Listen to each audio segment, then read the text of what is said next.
All right, welcome everybody here. Brady from BGWX, and we are back here for another live stream. I think we've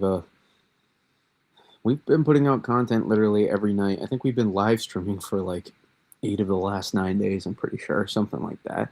But we're back here. If you do not, if you want to get away from the mega hype stuff, and you just want to get what's the analysis on the storm, what's coming up here, we're going to be doing in-depth analysis, meteorological breakdown.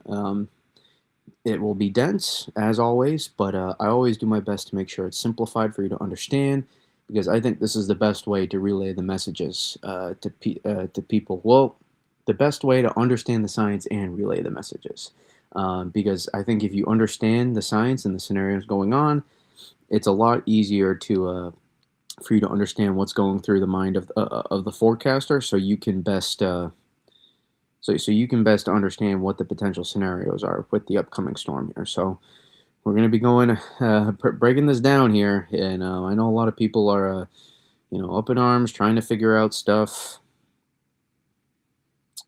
but you know I'm just going to give you my thoughts, and if you like them, it's not really up for a debate, really. It's my thoughts. So, and we're going to be streaming. So I appreciate everybody that comes on in here. Make sure to hit the like, and we'll get going here in a second.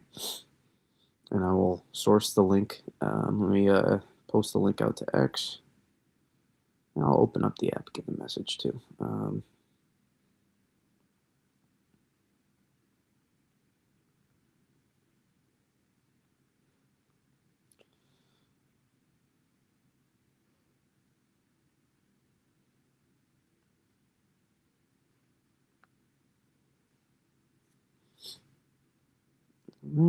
Pin that. Tatum is with me here in the background again, so if you do hear stuff, that will be most likely Tatum or me taking a sip of my drink. Let me get going here. I think we fixed the scratch disk issue for I believe it was a Mac storage thing. Apparently, this is the scratch disk. So we're gonna make a we're gonna change up the threat map tonight. Not because I don't still have confidence in my thoughts. It's not that I don't still have confidence in my thoughts. It's that I want to get a little bit more specific without doing a final snow map. I like to keep that one final snow map that we'll make tomorrow night. We'll do that on stream as well, right before the storm is kind of coming on in. But we've made a pretty good. We've been pretty clear with this system of what my thoughts are. So that is ultra clear. So for anybody that doesn't like that I only make one actual map and before the storm starts, we've made plenty of threat maps. We've made my thoughts very clear, and that's pretty much what matters. That all of those go in to the grading system as well that we do at the end. That is very unofficial. So yeah. The drink is not alcohol. No, twisted. Brandon, how we doing? Is there a difference in snow between Logan and Fenway? I don't know. Go on. In this system, that's not going to be the defining factor. Excited to be living in Boston for the first time in 4 years. Oh, come on. The Celtics won a championship 2 years ago. They take that statement back. And the Patriots are playing football, Celtics Supreme. Hello from Jersey. Hello, Joanne. Hope you're well. Your analysis really helped me with my forecast. What are you thinking for New York City now? We're going to break it all down. I still think New York City is going to get a pretty good amount of snow, but I'm sure people lose them in. Do I believe the NAM? I never believe the NAM. You should never believe the NAM either. Every model, you should never believe any model, actually. It's not really the NAM, it's every model. You should never believe any model, because all of them are wrong. I'm not saying that out of spite, it's true. Every model's wrong. Question is, how wrong? Bermani, how we doing? Gallant, hello. Exactly what an overhyping. My own moderator is my biggest troll somehow. Kevin, how we doing? Liam, how we doing? Hidden Mega, how we doing? So yeah, we'll get going here in a second. Let people filter in here. But I mean, there's not really. I don't have any update. Like, I know a lot of people think the latest models change everything or something. They don't. The latest models. I listen. I'm not gonna lie. I have not checked a single reply since the morning. Alex Silva, how we're doing? I have not checked a single reply since the morning on X, and I don't plan. If I don't respond to a message or requests, it doesn't show me requests the same way anymore. So I really even struggle with going into requests. So if you send me I leave them open, but private, so I have to decide if I can accept it or not. So I just don't want anybody DMing me. But if they're normal, then yeah. But there's just no. I just knew as soon as I started seeing it in the morning, everybody freaking out. When it really like it's just a distorted reality, and we're gonna do something very, very, very, very similar. Very, very, very, very similar. But it does not. You're worrying about where the mix line goes and not how much snow you get, regardless. You gotta understand. A lot of people are gonna get a lot of snow, and then when the snow is not that heavy anymore, at that point, then of course you could mix. And you wouldn't be snowing. You wouldn't. You're not gonna see. There's gonna be a dry slot with this storm before the backside comes in, and that's your opportunity for, I guess, to mix. But you wouldn't be snowing a lot anyways. You guys have to keep the perspective in mind here, especially southern New England. If you're in southern New England and you're worrying about this, I don't know why. I seriously don't know why. You're gonna get a ton of snow, in my opinion. Maybe besides Nantucket. I don't know. I guess I really don't see it. And then if you are, it's because you were hoping for 20 to 30 inches of snow. Let's be real about how often 20 to 30 inches of snow actually happens. And that still could happen for some places here, to be honest. There's no way that snow. Then you take the stream, Joseph. Then, okay. I don't know what to tell you. I don't know how much snow you're thinking too. I didn't even say a total. I have not said a total yet, but I don't know what you guys have to do, like math. Like you got to do simple math. How much snow? How long you're going to see snow in reality? And North Jersey is still in a fine spot. It ticks me to my core. It really doesn't, from a weather perspective. In reality, it doesn't. But from a weather forecasting perspective, it ticks me to my core because the people just you have to actually do the math on what's going to happen, and we're going to break it down. I'm telling you, and I'm not trying to. I'm just going to tell you what I think is going to happen. But I think it will be able to talk some of you off a ledge, because I don't think you realize over the past couple days here, all I've seen, in my opinion, is increasing potential for an insane death ban that's going to set up here. And Philly will get into it. Um, Philly will get into it. Not as much as to the Northeast, but they'll get into it. Jersey will get into it.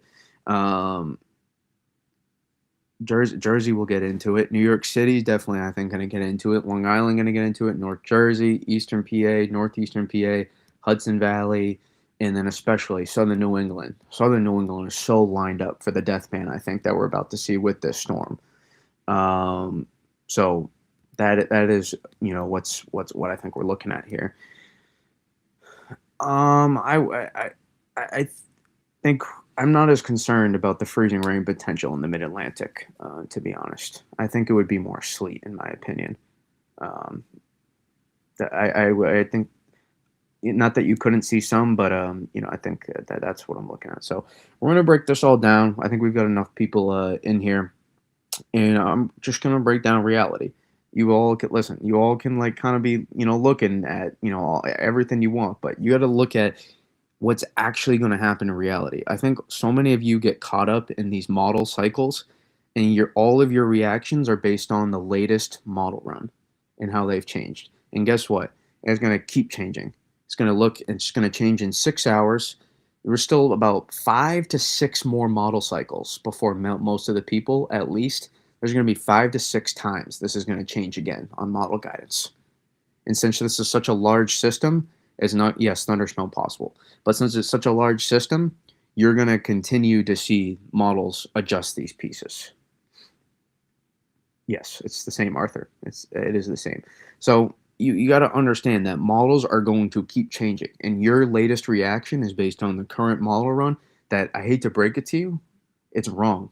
It's completely, it's not going to verify. There's hints of truth that you can take from the model, but that does not mean, I was talking for so long that the screen went off. There's hints of truth that you can take from the model, but you have to actually understand what's happening. The problem is, this is what people do. This is what people do. Even if you look at the upper levels, maybe even if you do look at the upper levels, which a lot of people don't, and that's not to their fault. You're not a forecaster, but oh, what happened on the screen there? Let me bring it back. Sorry.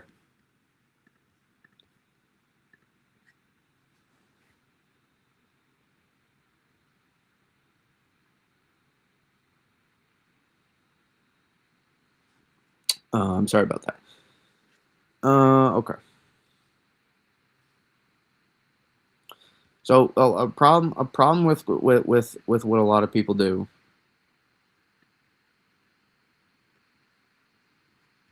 is they look at these, right? They look at these maybe for a second, and they don't, but they really still don't understand. It's not their fault. But if you're gonna look at this and just do, oh man, look at that. Oh, I see orange in my area. Oh no. Oh no. Oh no. Oh, come on. This storm's a bust. I see orange. I see orange on my house. Oh no. Oh no. Oh god. What? That's not focus. That's not meteorology. That's not nothing. That's you looking at a P-type map on a model and saying, "Oh man, since the last 2 days, I've been seeing it. The orange is getting closer and closer. Now it's over my house. This means the storm. This means the storm is over. Oh no. Oh no. Like that's not. There's nothing. There's nothing. Does nothing. It does nothing. Also, if you're looking at anywhere in southern New England, worry about, how about you look at the first like 12 hours before that and what you're gonna do? It's just, it doesn't make any sense to me. It doesn't make any sense to me. Well, like, you have to change your perspective on how you look at models. I'm looking at DC right now. I'm seeing 3, 6, 9, maybe even 12 because the orange is, if you're heavily thumping, you'll thump. I'm seeing that, and I'm still struggling to find a way that DC doesn't get at least 4 to 8 inches of snow at a minimum. And I wouldn't be shocked if we end up actually more talking about 8 to 14 in still those places, depending on the banding. It will all depend on banding in these places here. Whoever gets the heaviest banding will do just fine. They'll still get their front and thump, and then guess what? You get to measure a bunch of sleet after, and you can add that up. As soon as the snow stops, clear your surface, and then start measuring the sleet after. Add the two totals, and that's your final total.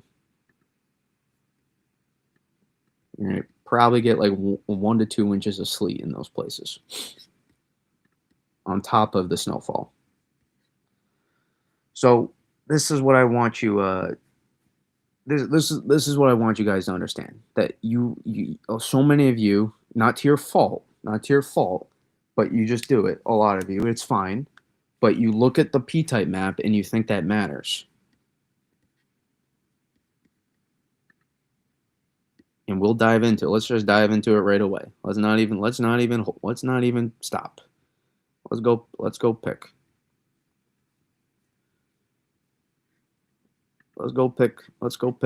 First I want to go to DC actually.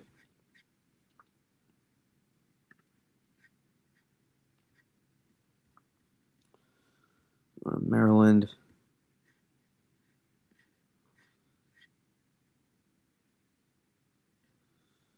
It's fine. We'll go somewhere. We'll go University of Maryland. And then we'll choose.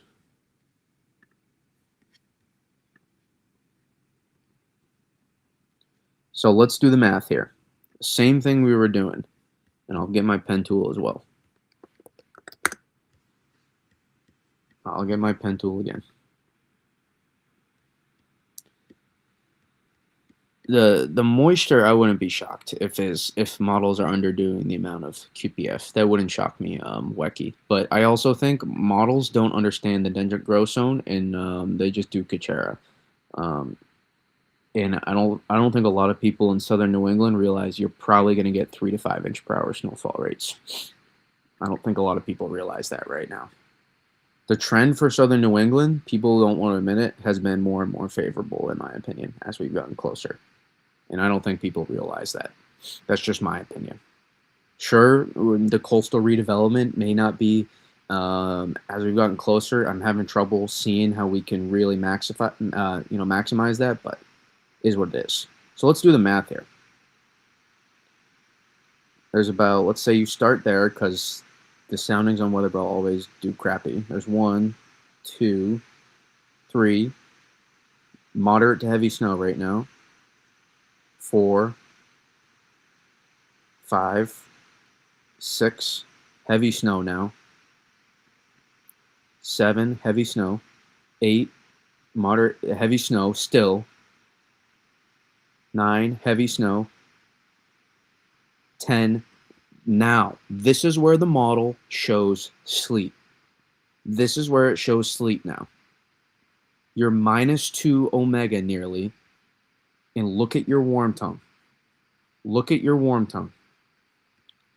That is not stopping heavy snow from, at best, a couple of sleet pellets, at best. So we've made it to 9 hours of snow at this point in College Park, and the last 3 or 4 have been 1 to 3 inch per hour snowfall rates. Let's go again. Is this where it stops? Look at the warm tongue even. That you might, if you're still thumping snow, that's probably a mix of snow and sleet, in my opinion. That's probably a mix of snow and sleet. Warm tongue, still notable.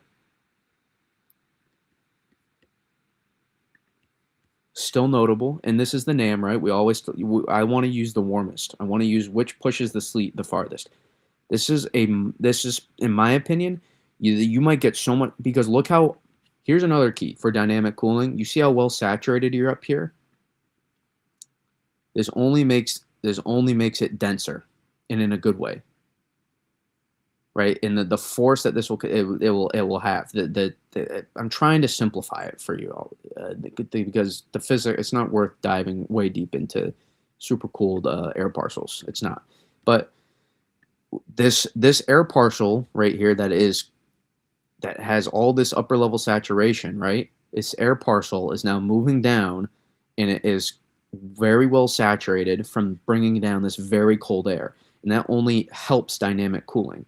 Dynamic cooling helps bring down all of this upper level cold air from this air parcel, and the fact you're so saturated from above will only help. And so this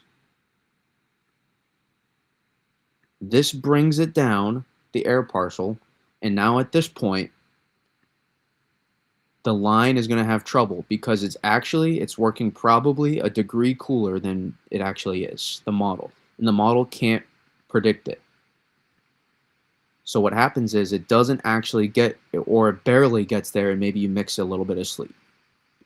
So at this point now, it could be a very close call on these last several hours, and boom, now you're sleet. You see that? Boom, now you're sleet. But let's go before that. These are borderline sleet, in my opinion. Borderline. And that's not sleet, but it will count it as sleet. These last 2 hours here, borderline. So we'll say 1, 2, 3, 4, 5. At least 5 hours of 1 to 3 inch per hour rates at this point. This is, look, you see how deep we are? We're in College Park. We're up by, we are down in the Mid-Atlantic. We're in the heart of the Mid-Atlantic at this point. No, there will be sleet eventually, Joseph. North Jersey, actually. That could be, I don't know about North Jersey. Oh, we'll get to New England. New England is the heart of this. I'm telling you, New England is going to get raked. He's going to get raked. And then your ceiling comes from how much you can get on the backside. New England is going to get raked. There's going to be 1 to 2 feet of snow. I'm telling you. It's those snowfall rates and what happens are going to be so, and we're gonna break that down. Oh, Phil, thank you so much for the super chat. Yes, we will break down Central New Jersey. I promise. we're working our way up the coast, and especially, and since you super chatted, Phil, I will do Central New Jersey very next. Of course, I will. Thank you so much, Phil. I very much appreciate it.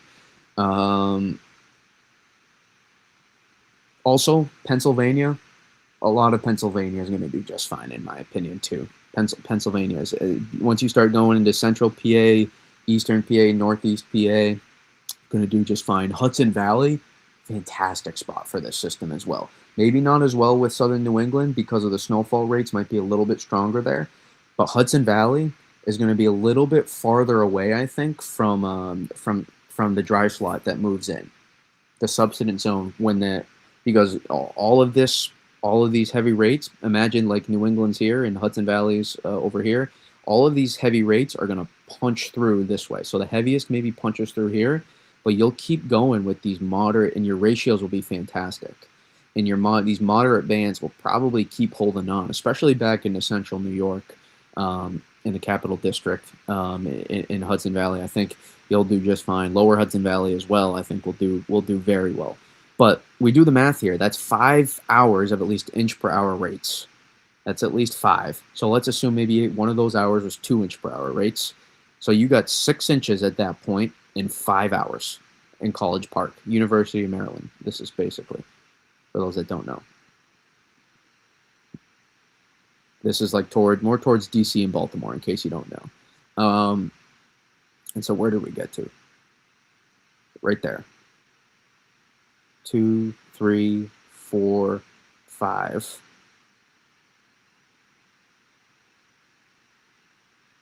Six. That's 7 hours. That's 8. That's 9. That's 10. So what is that? Another 5 hours on that point. Probably, let's say, half inch per hour rates you average. We'll even go conservative. We'll say 0.4.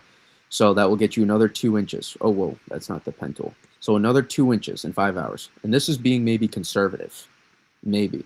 That's 8 inches of snow in College Park. And you just got your biggest snowstorm since January last year. Right there in the Mid-Atlantic. That could be underestimating it. If your snowfall rates are 2 to 3 inches per hour instead of 1 to 2, could be a notable difference. So this is how you need to look at models. I'm telling you guys, this is how you need to click on the soundings instead of just looking at the purple in the orange. You need to click on the soundings and actually be able. And if you can't read it, then go look. Use the internet. Help you out. Say this. Or listen, we're breaking it down here. So I think you should know a little bit. It's not that complex, right? This is how you look at it. Here's your freezing line.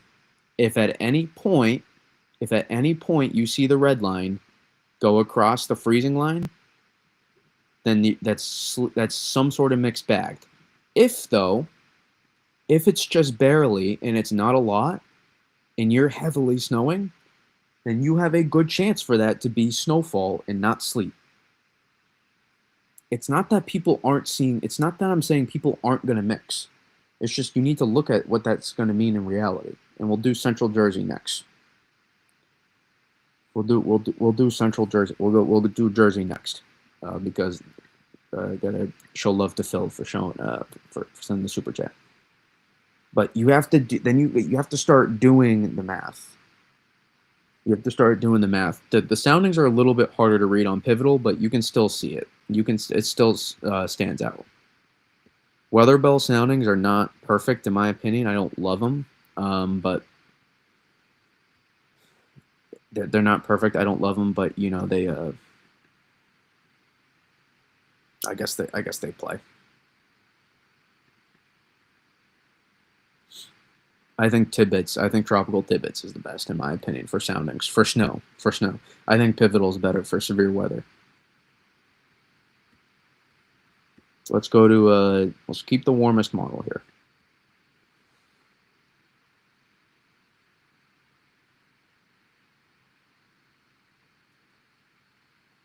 I mean, we know Southern New England, the soundings are ridiculous. Are going to be ridiculous, but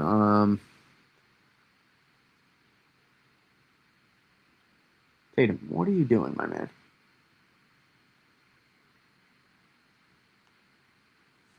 What are you doing, buddy? All right, let's go up. I mean, you're almost by Middlesex is right next to the city. Yeah, we'll work our way up. Okay, so, um, well, but we'll go to Central Jersey first because Phil, and then I want to do Philly next. I want to do Philly actually. Tatum, stop it.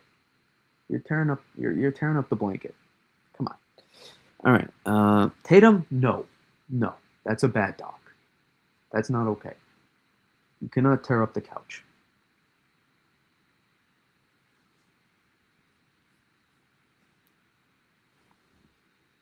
All right, let's go to and thank you so much, Brian, for sending the super chat. I very much appreciate it. Does not go for granted here. NC player, how we doing? Yeah, we're gonna be going all over.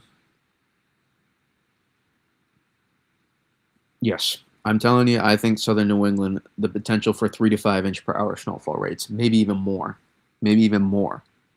I don't want to. I wouldn't explicitly forecast. It's really would have to be so perfect for me to explicitly forecast anything greater than 5 per hour. Um, Most people don't even dare to go past 4, but I go for the 5 if I think it's there. Um, I think the potential is there. Okay, and it's how long?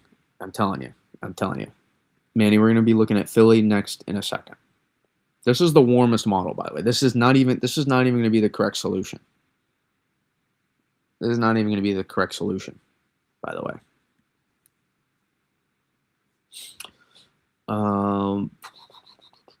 New Jersey. Okay. Forget about it.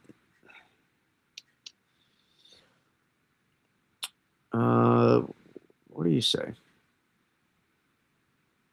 You think Monmouth is close enough for you there? Phil, we're gonna go with that. I mean, you're close enough to the city. I'm just gonna take the city. I'm gonna go with Newark Airport here. Where's Newark? That's what I'm gonna go with. I think Newark's a good one. All right. So let's see here. Nothing yet, but look at the upper level saturation already happening out in front. I don't maybe some surface, but once you get those rates going, you're going quick and boom. Look at it. You go right away. Right away into it. That's probably your first hour of snow there. And you're in it. 2, 3, 4, 5. Oh my, look at the lift there. Look at that. 6, 7 hours, 8 hours. Look at the lift. 9, and that's probably it. But look at the lift. The lift is still insane. And this may be enough to still hold on to snow here. So you may not even, actually, DC may snow more hours than a place like Newark, but I think you're gonna be heavier for long. You're gonna be more heavy snow. So let's do the math here. Let's do the math here. We'll say that some sleep mixes in a little bit there, even though I think you'd still get. I mean, look at it. The Omega guys. -6 is the board here. And your dendritic growth zone is right around there to there-ish about. So that's where it's maxing out in the mid-levels, and that's exactly where you see the warm tongue, because that's the push. I think dynamic cooling wins. I think dynamic cooling wins. If it's the 700 warm tongue there, I think that wins. And look at that. Look at the warm tongue shrink then and go lower in the atmosphere. So you see how close you are to even a place like here to not even, if you're not like right there, you have a chance to stay all snow on that. So there's more hours too on the backside that you may, and then boom, and then at that point there's the mixed bag. You're drying up a little bit, and then you come back maybe a little bit, but we see it's all messy there at that point. And then maybe you get some light snow on the backside. You can see you're moving towards that, and the end of the run is finished. So this is gotta be careful. You're using a pretty long-range NAM still, guys, just to be clear. But let's go with it. Let's go with what the warmest model shows now. And let's assume this is, your worst unfortunate. Ooh, Blizzard. Thank you so much, Arthur Gillis, for becoming a member. Thank you for upgrading your membership. It's extremely helpful. And also another thing for anybody that's a member, I'm gonna try to hold myself. Actually, I'm just gonna post it now, so I don't forget. Let me put it to channel members for all the channel members, and I'll do something so that I can try to give you guys a forecast for a general range for your area. I mean, I usually do that for a lot of questions, but specifically, I got to reward anybody that becomes a channel member. The priority with comments, I try to do as well a lot of times. And then the more you go up, I can give you in depth. So, I'll do that. Reminds me for the channel members. And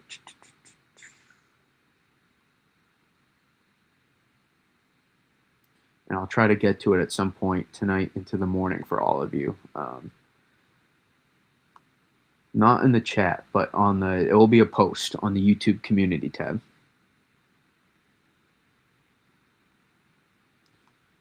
Doing it right now.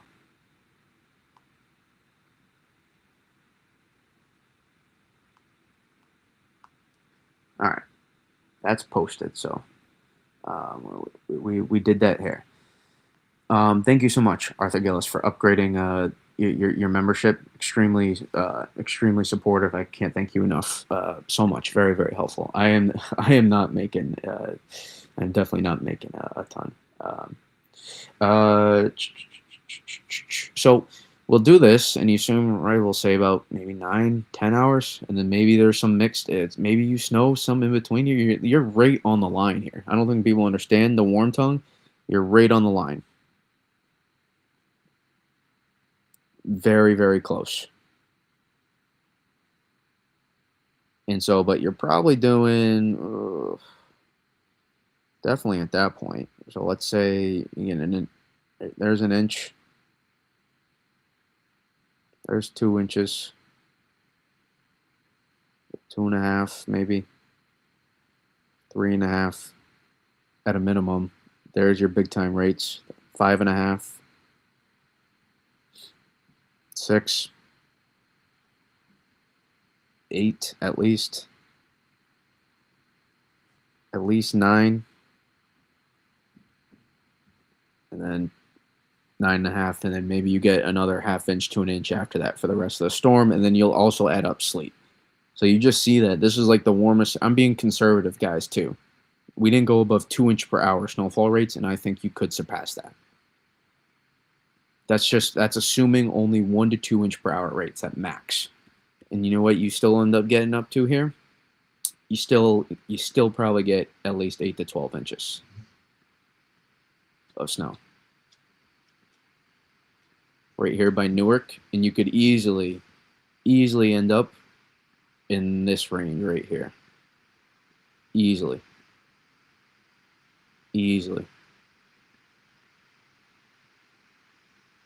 So keep that in mind.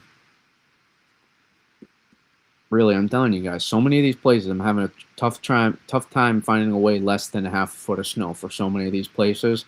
And a lot, I'm still pretty confident in at least 8 to 10 inches as a floor for a lot of these places here across the Northeast. Let's go back down to Philly.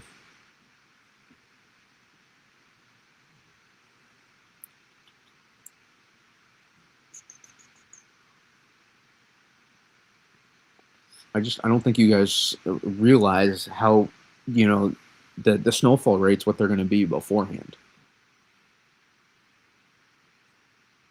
So you can focus on mixing. That's fine. And I'm not telling you, right? Notice the messaging. I've never said you're not going to mix in a lot of these places. It's just you have to look at what that actually means. Like a lot of you. I am from New England, Alex Silva. I'm from Massachusetts. Like you have to look at what it actually, like how much snow are you actually going to see if you are going to mix. Thank you so much, NC player. Thank you you're very welcome, Arthur. So hopefully that helps, Phil. I'm going to give you in depth. Who was the other one? We'll do North Suffolk, Long Island next, Brian. We'll do a. I mean, New York City was pretty close to there. Eight. Central PA though, Twisted is you'll get heavy snowfall. Just not as heavy as what's going to happen here, but you may not dry slot as much as well though. So you just may end up actually getting close to those totals after time. But I'd be leaning I'd be leaning like 12 to 20 plus there in some of those areas a little bit. And towards your area, that's kind of where I'd be leaning. I don't know the exact ranges I'm going to go with. We're gonna be updating the threat map tonight, guys. We're not going to be making any drastic changes to the overall thought process. None of that is changing. We're just going to try to refine it a little bit and tighten it up. We're going to try to tighten it up a little bit, make it even a little bit more clear, just a little bit. But the final snowfall map we'll do tomorrow. We'll do that tomorrow. So we've had three updated threat maps. The first two staying pretty much the same in consistency. Remember what we said though from the beginning, guys. Mid-Atlantic to southern New England, I think, for the heaviest snowfall. And then only part I was wrong about is it's going to extend into central. It's going to extend into central New England as well. It's going to extend into central New England as well. So, but this is what we've been saying for about 5 days now, almost 4 or 5 days, and we're staying consistent. This was when the models were all south of us. Remember, this was when all the models were south of us, and now this is when the models have came here to fruition like this. So, right, I wasn't guaranteeing that anybody wouldn't mix. I was trying to. Again, it's not revisionist history either. You can go back and look. You can go back and look at those first videos where I was leaning. That was the thought process. We were leaning. We weren't confident yet, but that's where we were leaning. Mid-Atlantic to southern New England. Now we've continued to advertise that. And this is where the snowfall is going to be. And now just add on central New England on top of that. And so considering what some people were saying, I don't think that's awful. I think we've had a decent handle so far, but now we're in the home stretch here, so we gotta lock in on this. So here's Philly. This is about when you'll start snowing. Weather belt always takes off that. I don't know why you're gonna snow probably there. Boom. Say 1. We'll say there's 2 hours, 3 hours, 4 hours. 5 hours, that's heavy snow at that point. 6 hours, 7 hours, 8 hours, 9 hours, 10 hours, and there's your sleet. That's a little too much of a warm nose. There's 10 hours of snow. About half of that, you're gonna get at least inch per hour rates. Let's say about half of that. Maybe more. There's 5 inches right there in Philly. The other 5 hours, call it, I mean, you're pretty good snowfall rates, but not necessarily a heavy snowfall rate. So we'll say the other 5, we'll call it 0.6. So we'll call it between those moderate and heavy a little bit, not a little less though. And we'll say, you add that's another 3 right there. And boom, now you got 8 inches of snow in Philadelphia. You have your largest snowstorm. You have larger than the snowstorm earlier this year. Philadelphia, you'd be over 15 inches of snow on the season by late January. There you go. And that could be being conservative. You get those heavier snowfall rates. Let's say that this is only assuming that you get inch per hour max rates. That's only assuming. And this is the NAM. This would be assuming the NAM were exactly correct, which it won't be. Even if you were to go the warm nose another hour earlier, so what, you take off another hour of moderate snow maybe? It's not taking away your heavy snow.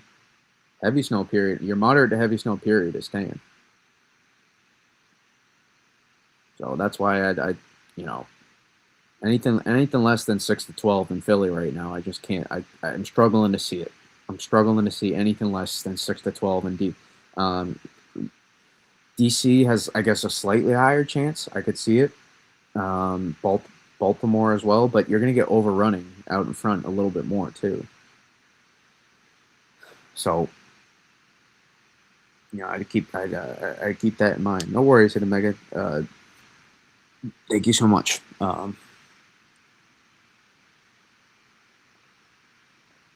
Also, keep in mind, guys, the perspective.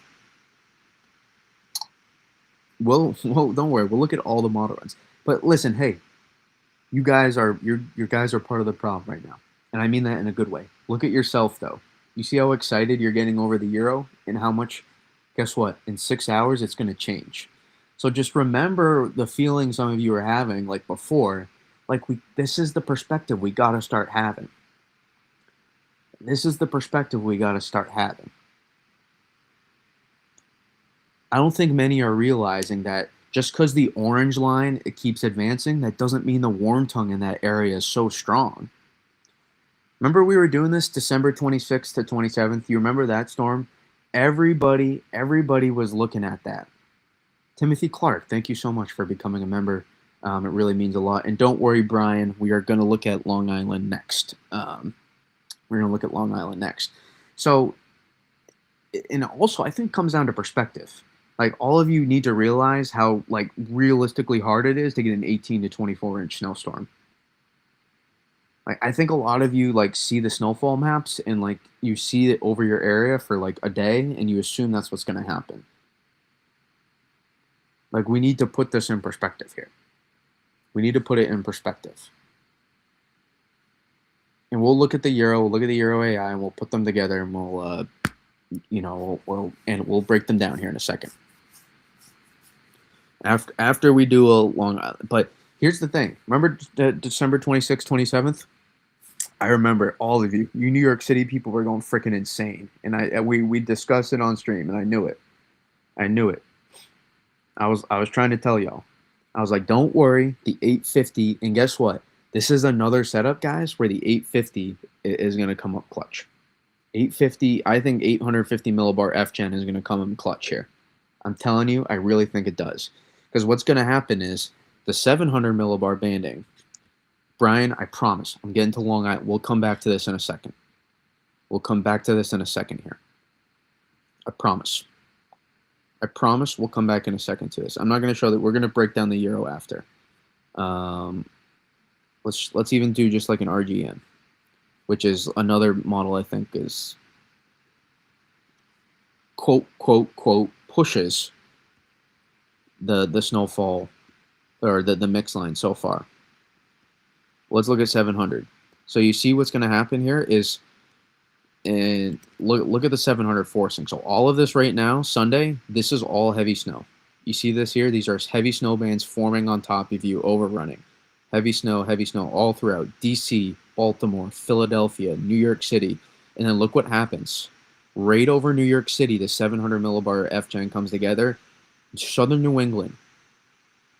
When I tell you, you're gonna have the potential for 3 to 5 inch per hour snowfall rates, at least 2 to 4 at a minimum, for potentially at least 3 to 6 hours at a minimum. Sunday evening to Sunday night. So you see that 700 millibar F-Gen goes way to the north. And this may be too much. This is a specific solution. Just keep that in mind. But this is the general idea we're moving towards. And you see that? All of this 700 F-Gen banding comes in behind as well. Look at 850, though. Look at the 850. You see that? 850, look what it's doing here. 700's going to the north. 850 right here. And don't look at the specific solution. This is not what it's going to be exactly. But notice that at 850, you're probably getting banding that's cranking at this point. New York City, Jersey, Trenton, Allentown, maybe Allentown, we'll see. Long Island, and this is going to move slowly north. And then after that, then you sleep maybe. You see that? And boom, 850 comes right over southern New England for hours. And that's after the 700. Let's go to the NAM, actually. Let's show you what we were looking at. Look at the 700 with the NAM. Just boom. Look at that lift. Forming right on top of southern New England. See that? And there's the backside of the system. Look at 850s, though. You see that? Look at your 850 millibar FGen. That's going to create strong forcing and heavy banding. Heavier precipitation rates in the atmosphere bring down colder air. Brings down colder air.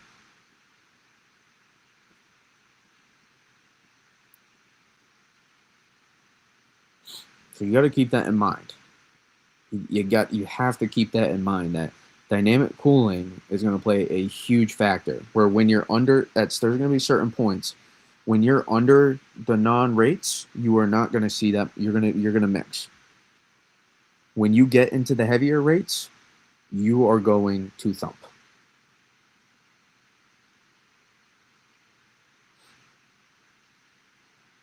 This is not the same setup, Permani. This is not the same setup. Not even close. It's not even close. I'm making a point for this. This system came in from here. This system is coming up from the west. It's not even close to the same setup here. The heavier banding was coming across like this. And I tried explaining this. I tried explaining that with that system there, that New York City was probably not going to get the heaviest banding. But everybody was freaking out. 850 millibar came in, and boom, came in clutch. But it's not going to be the same here with this one. This is where it's not going to be the same, because you're going to get 700 millibar FGen still. You're going to get, you see that band right there? That band comes right through New York City. And that's assuming the NAM. And this is not going to be the exact depiction. You see this hour 45? This will not be the exact depiction. But this is the solution that we're starting to hone in on here. This is not even close to the same setup as 2017, in my opinion. Just because of the consolidation of the banding, everything is moving offshore here. 2017, you had this massive banding move up and then just pivot over. Is not the case. It's not. Not that I don't think way up here into the interior is going to get the heavy banding as well. I really do. I'm just not sure that's where you're just going to see it pivot and then drop.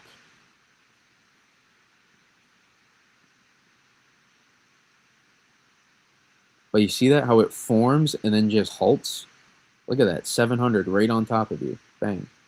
And then eventually, you get that backside banding. But you see here, right into here probably, early Monday morning, maybe a dry slot potential.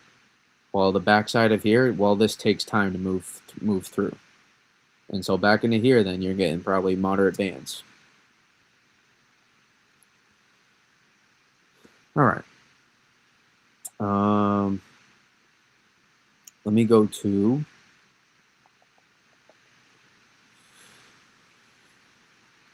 soundings, Long Island.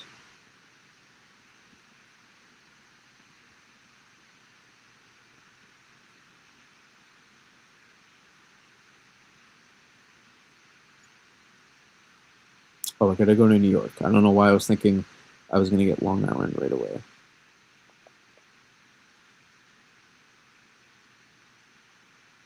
Let's see, where do we want to take? I mean,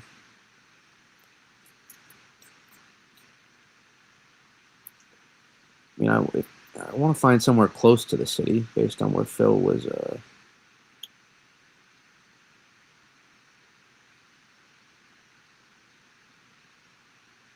We'll just do the New York City's close enough. We'll just we'll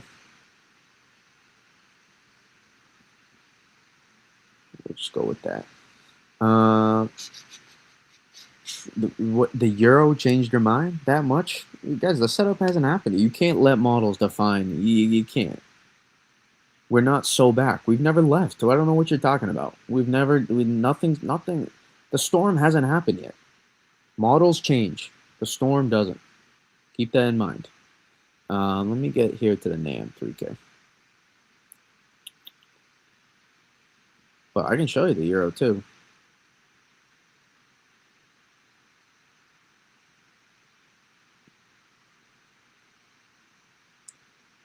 Let's see.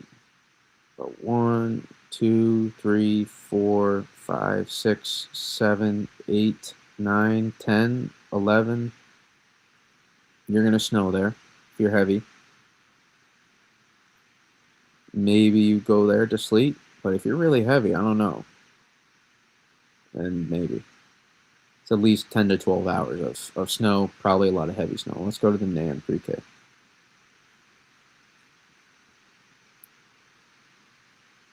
Not that far off.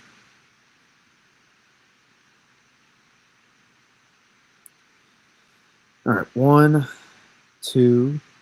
All of this is heavy snow, by the way. 3, 4, 5, 6. That's insanely heavy. 7, 8. Maybe you go to sleep there. And you never know. Though. Look at the. You see that? Those are a couple hours of mischief. So I'll give you an inch over those couple hours that the warm tongue halts. You can see how ridiculously close, though, you are to not sleeting in some of these locations. That's just enough to sleet and not just enough to get dynamic cooling, but you're very close to being able to get dynamic cooling to win out when you're under heavier rates. And guess what? If you're not, then you're not. Then you're not snowing anyways. That's a result of not getting snow, not, if you're mixing. So, I mean, there's a lot of heavy rates there. I mean, how many hours of...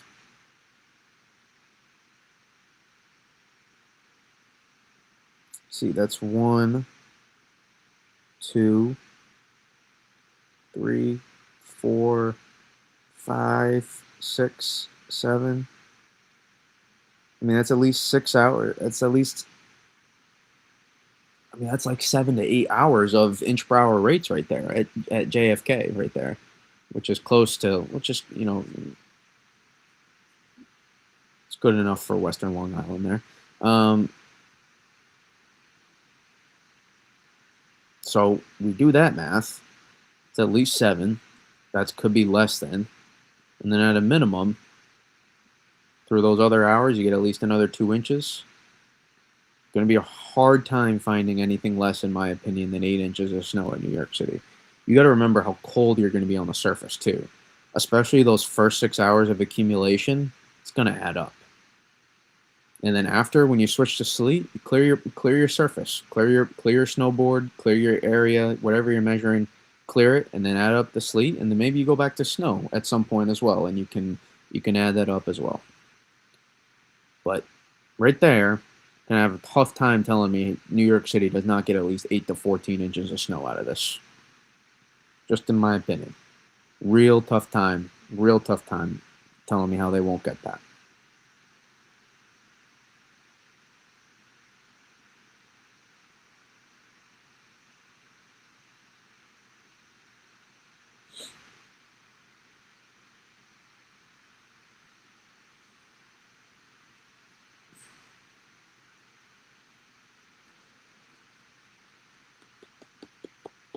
I wonder what I'm doing.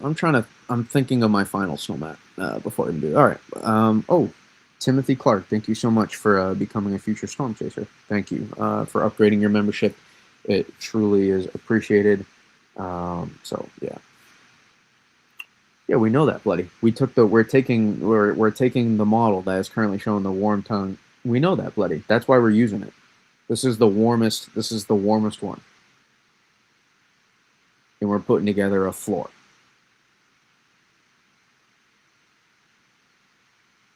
So this is why we're choosing. This is why we're choosing it. Joe Weather, how are we doing?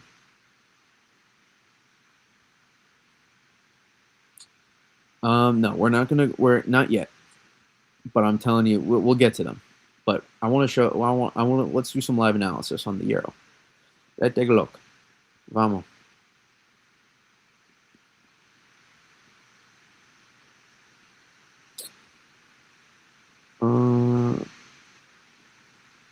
I mean, we can do some Connecticut. You guys got to understand, it's we can't make the whole stream just only soundings. We got to break down what's going on as well. But I just wanted to show you. I told you we're going to do a lot of it, and I wanted to show you. So many of you that are freaking out about the fact you're going to mix, you have to look at what that actually means. If you're mixing, it's because you're going to get heavy snow before that. Now, if you wanted an 18 to 24 inch snowstorm, you got to be realistic with yourself on how hard that is to do. Southern New England, that may be more in play. Southern Central New England, some other places back into the interior Northeast, absolutely. Hudson Valley, maybe, but I don't know why you're saying don't be coy, but you think of the AI model? Yeah, I mean, you guys don't know what I thought about the AI models. I think they're the future of weather forecasting. But let's see here. Let's see.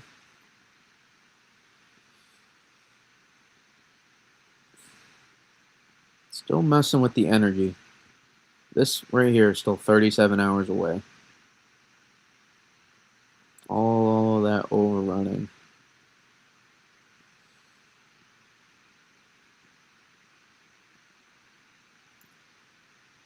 It's a little flatter, just a little bit.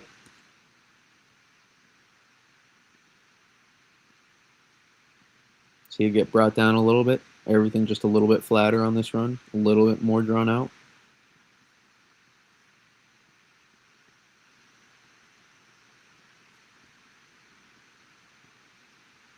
But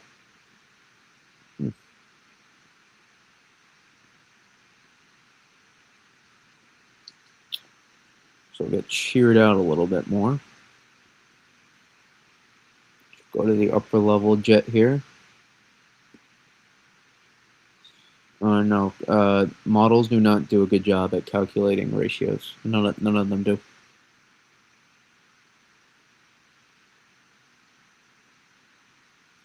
Let's pick the model that shows the most amount of snow, wind, zero, and ice, and then put that one into the weather making machine. That'd be easiest to do, wouldn't it?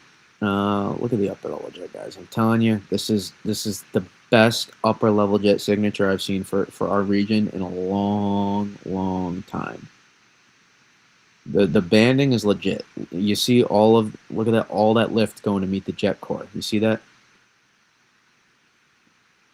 The dual jet street structure we talked about sometimes. Look at all of this rising motion going to meet the jet core. And there's the first one, so it'll try to meet up with that, but it's very impressive. But let's compare.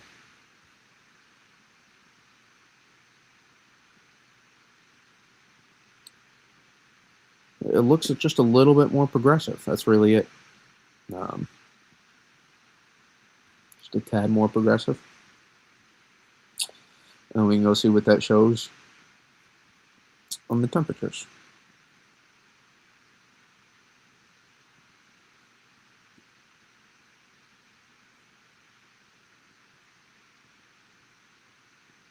Oh, we got to back up.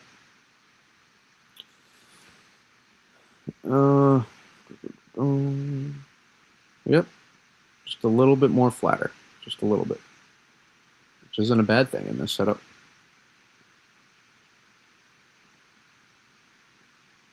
Tad more flatter, go to 700.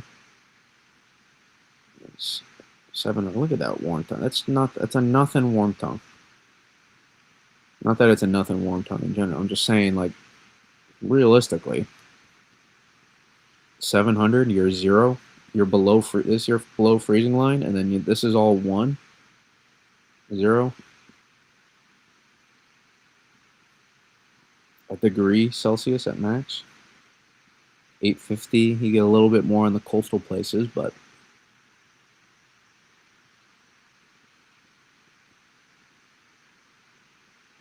It's not like ridiculously different.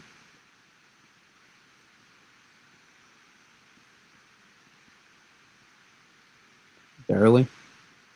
And maybe it shows up more on the P-type map. Maybe between 8.7 and 800 there's more.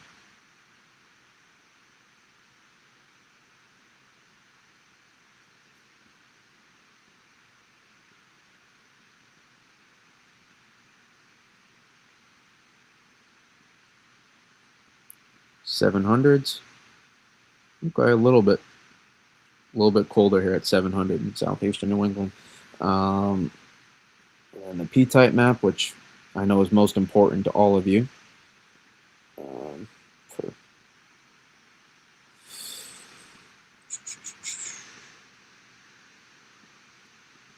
same orientation, just slightly flatter.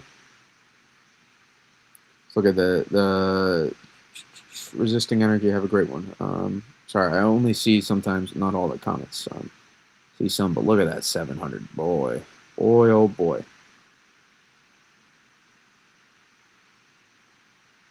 Just look at all that coming through. And look at the 850 banding. Look at that. Look at 850 F-gen right there.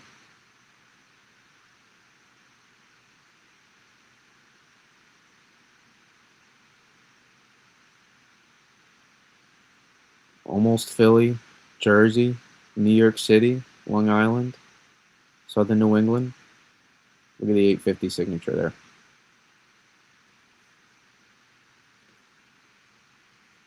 Just, this is the only thing I'm watching though. Oh, look at that. Yeah, you're not going yet. That's for sure. Boom, and then there you go. There's your dry slot. So this is 500. So this is the top of the dendritic growth zone this will be near. So you might still get snow to fall during this time frame, but you know, you'll get some poor snow growth at that point. You're probably not going to accumulate too much Monday morning. Monday morning, you're probably not going to accumulate too much in southern New England. But you can see 700. Take a look. You're fantastic. And then look at collapses on the backside. You see that? And then boom.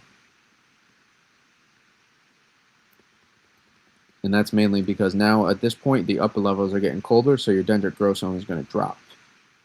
So 500 won't be as important. And then the grand prize for everybody. Here you go. These don't really mean a whole lot in my opinion, but it's like the Euro holds on to the snow for a while on the backside. Did I get that right? Or, kind of.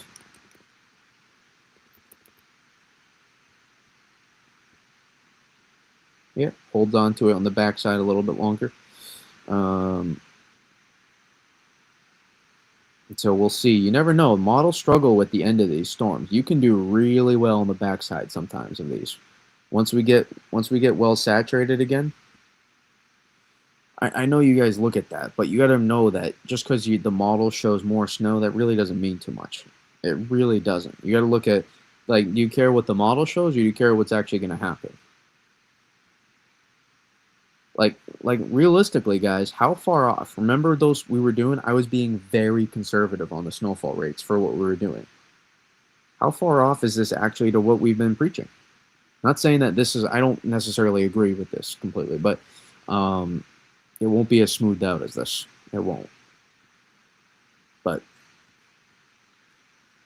you know, but a lot of people just do this and think it's like drastically different. And it's just not for me, at least. It's just not.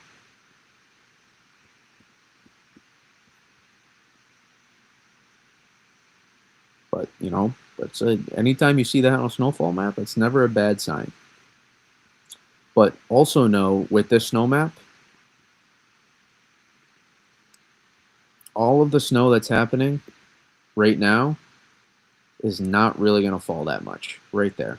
So wait, well, it's a 6-hour time frame. So you see that? Still snowing, and then it's starting to move out. You're not snowing, but look what it's going to count some of this as snow maybe. Will it? Let's see. Oh, it's not actually. Okay. But even then, I still think that some of that Monday morning. So I'll give them all the credit for that. Sometimes you gotta sometimes expectations.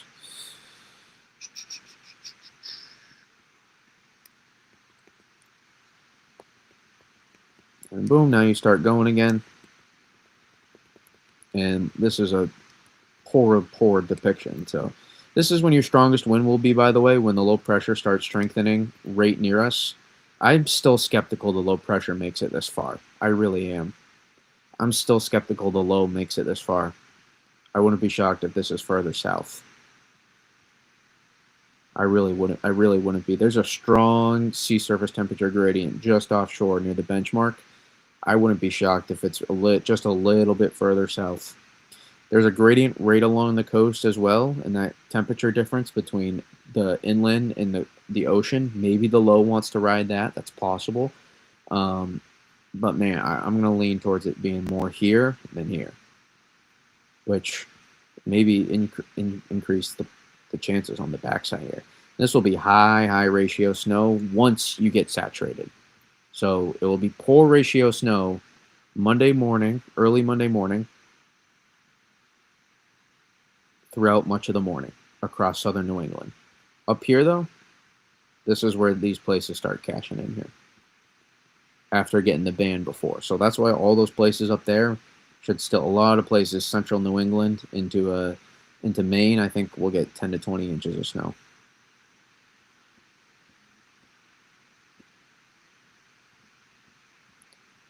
North Carolina for snow, not all that promising. You could get a couple hours of snow and onset in northern North Carolina, but I don't. Actually, sleet is going to be your way.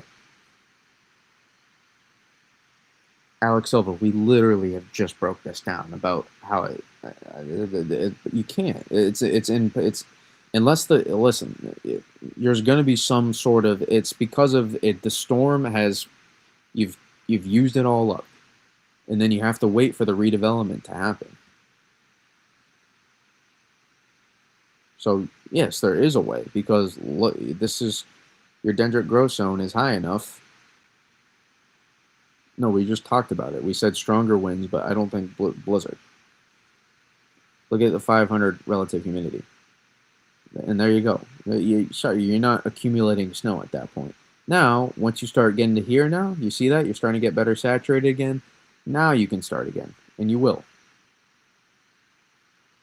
And then now the dendritic growth zone is starting to drop a little bit. So 700 relative humidity, you're good enough, and you still could maybe, through Monday evening, it's possible. See, 850, maybe, possible. You could rot out.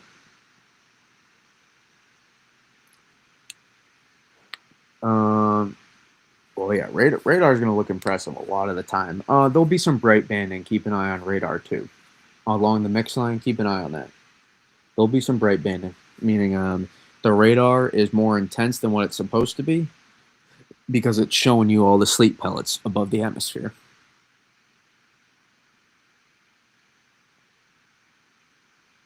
Oh, I understand. But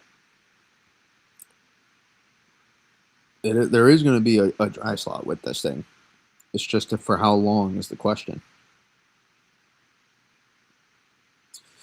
So we can take a look at the Euro AI now as well.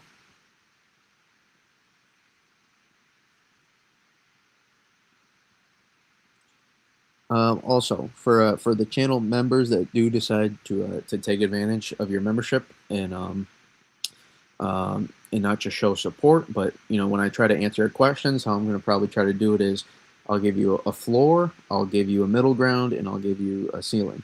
That's probably what I'm going to do, and just so you're aware of the scenarios, that is probably how I'm going to get it. Ratios are going to be so difficult to predict for in the banding. They really are.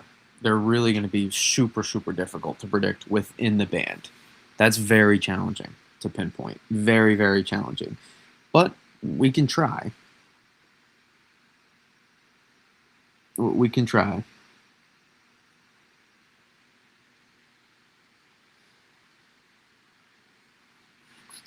Could this be the biggest 6-hour snowfall in 10 years for places? I don't know. That's a very specific question that I couldn't answer. No, memberships are not required. Memberships are not required. I'm just trying to make sure that I'm showing some, I'm incentivizing people that do, because if you're willing to show that much support from me, I gotta try to show. I try to show at least a little bit back, for those that do. Okay.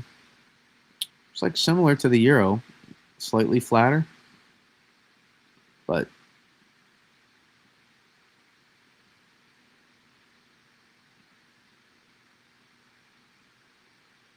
oh, this one's a big whopper. This one's the big whopper. Okay.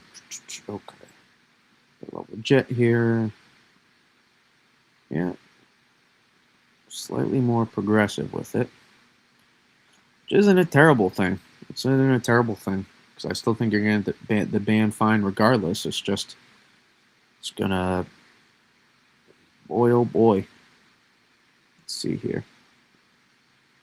Look at that. 850 line drops a little bit further south on that, but look at the banding still hold. Where's that low pressure ride to? It's a very broad low pressure. And you see how it consolidates near the gradient? I still question. Does the low pressure really gain this northern latitude during this time? This is the key hour right here, in my opinion. This 6-hour time frame from Sunday 7 p.m. right there. Does it really get that far north? I'm confident the precip will. You notice another thing about the Euro AI in this run as well? Show the heavier precip as well. Shows heavier precip. And the mix line dropping down further. Euro AI is not going to be able to pick up on some of these mesoscale features. Just keep in mind. It can pinpoint the overall general area, but the mesoscale details still stink with this model. Still stink.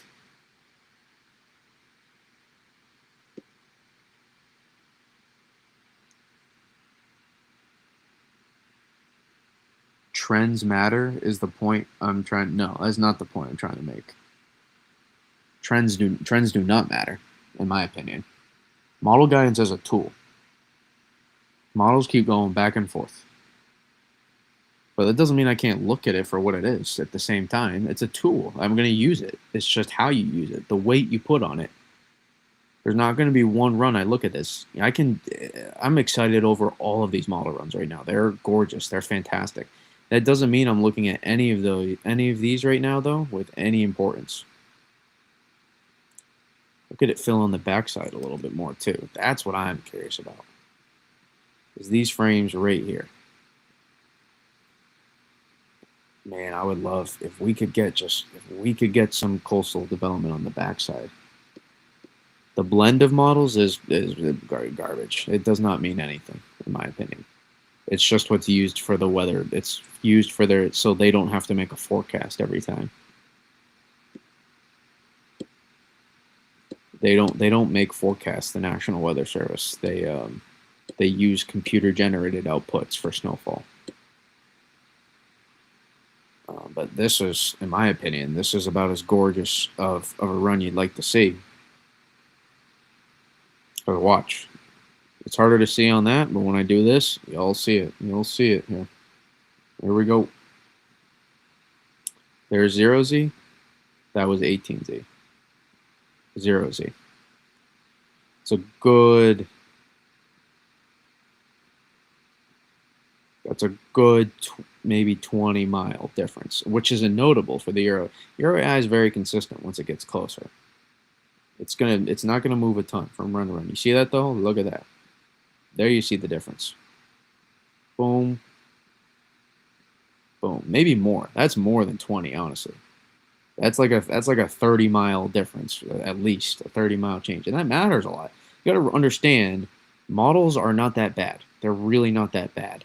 It's just this whole entire area right here is literally like a 1 to 200 miles, 1 to 200 miles, and freaking so many people live in there from right here. This is a few hundred miles. This period, right from right in here, it's like a probably like a couple hundred miles, maybe a little more. Look at how many people live in this area. You see that? And it has to get it perfectly right. It's unrealistic. You can't expect that from a model to do that. All right, you don't have to tell me you need a Whopper. Just go eat the Whopper. But glad you feel comfortable enough to share, though. How's the storm performing in Texas? I have no idea. It's going to be really hard. Kelly, how we doing? Yeah, you can melt them down into the gauge, the witching hour. Indeed, Joan. GFS has been pretty consistent, but it's the GFS. I think you summed it up very well right there, Brian. I think you summed it up pretty well. NC player, it's just because everybody is very focused on the snow potential. Everybody wants to know how much snow. I'm trying to hopefully lead them in the right direction. Look at 700 as well. 700 looks fantastic. Look at that. Look at 700. See the difference? I don't know what it looked like before. Back to 12. And then if you want to, now this is why I'm fine using the snowfall map. This is a 10-to-1 map. It's probably not going to be perfect, but you can kind of see. You can compare and not get too much information, but you can kind of see the temp shift. You can kind of see it on the snowfall output a little bit. And there's your change. So Euro and Euro AI, Euro AI more so, I think, with a little bit more notable. And if you're wondering why this is talked about so much, it's because you're getting a major snowstorm from West Texas to Nova Scotia. And that is why it's the talk of the town right now. And you're getting a major sleet and ice storm from East Texas, actually from Central Texas back here, to North Carolina. Actually, even to Virginia. Virginia will get into it. The ice as well and the sleet. I mean, though, remember, it's not a trend, though, John, too. Remember, it's a shift. It's a model, right? It's a shift. In my opinion, a trend has got to be at least 3 to 4 runs, in my opinion. I think just to hammer home the point. That's it. I wish Buffalo beat Denver, so the Pats would be playing. Did Buffalo play Denver? I don't know. Oh, yes. I thought you were talking regular season. I was thinking, but playoffs. No, it doesn't matter. Just go win. Just go win. I'm not sure they would have even had the game, Joe Weather, if that were the case, because of the travel in order to get there. But maybe they would have. I don't know.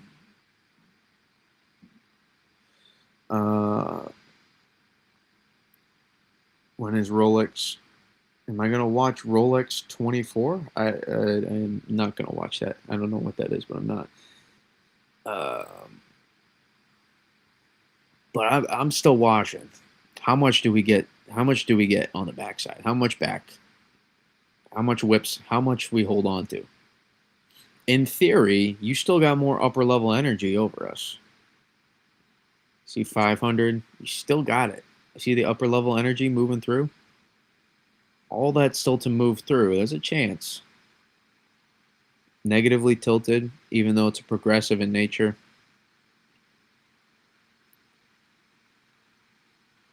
There's a chance there. This was just a little bit to our south. It would make everybody happy.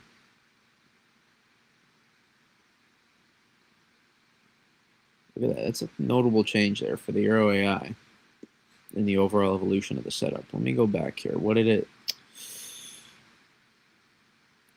Zippity doo. So it's so close to that max ceiling. I mean, we're still gonna, it's amazing how model guidance actually trended towards showing, a maxillion event. Not that I didn't think we couldn't. It's just, you don't usually see that.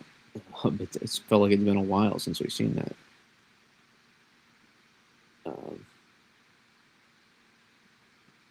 But we pretty much, if you're living in southern New England right now, the past 5 days, I don't think could have gone much better in order to get a major snowstorm. Hello, NC player. Hello, Gots to be. I think mixing in Harrisburg. Even if you do, yeah, we're missing the other Kelly. Even if you do in Harrisburg, I still think you're going to get double digits in Harrisburg. I still like a good. You probably should get at least a good 10 to 20 inches in Harrisburg.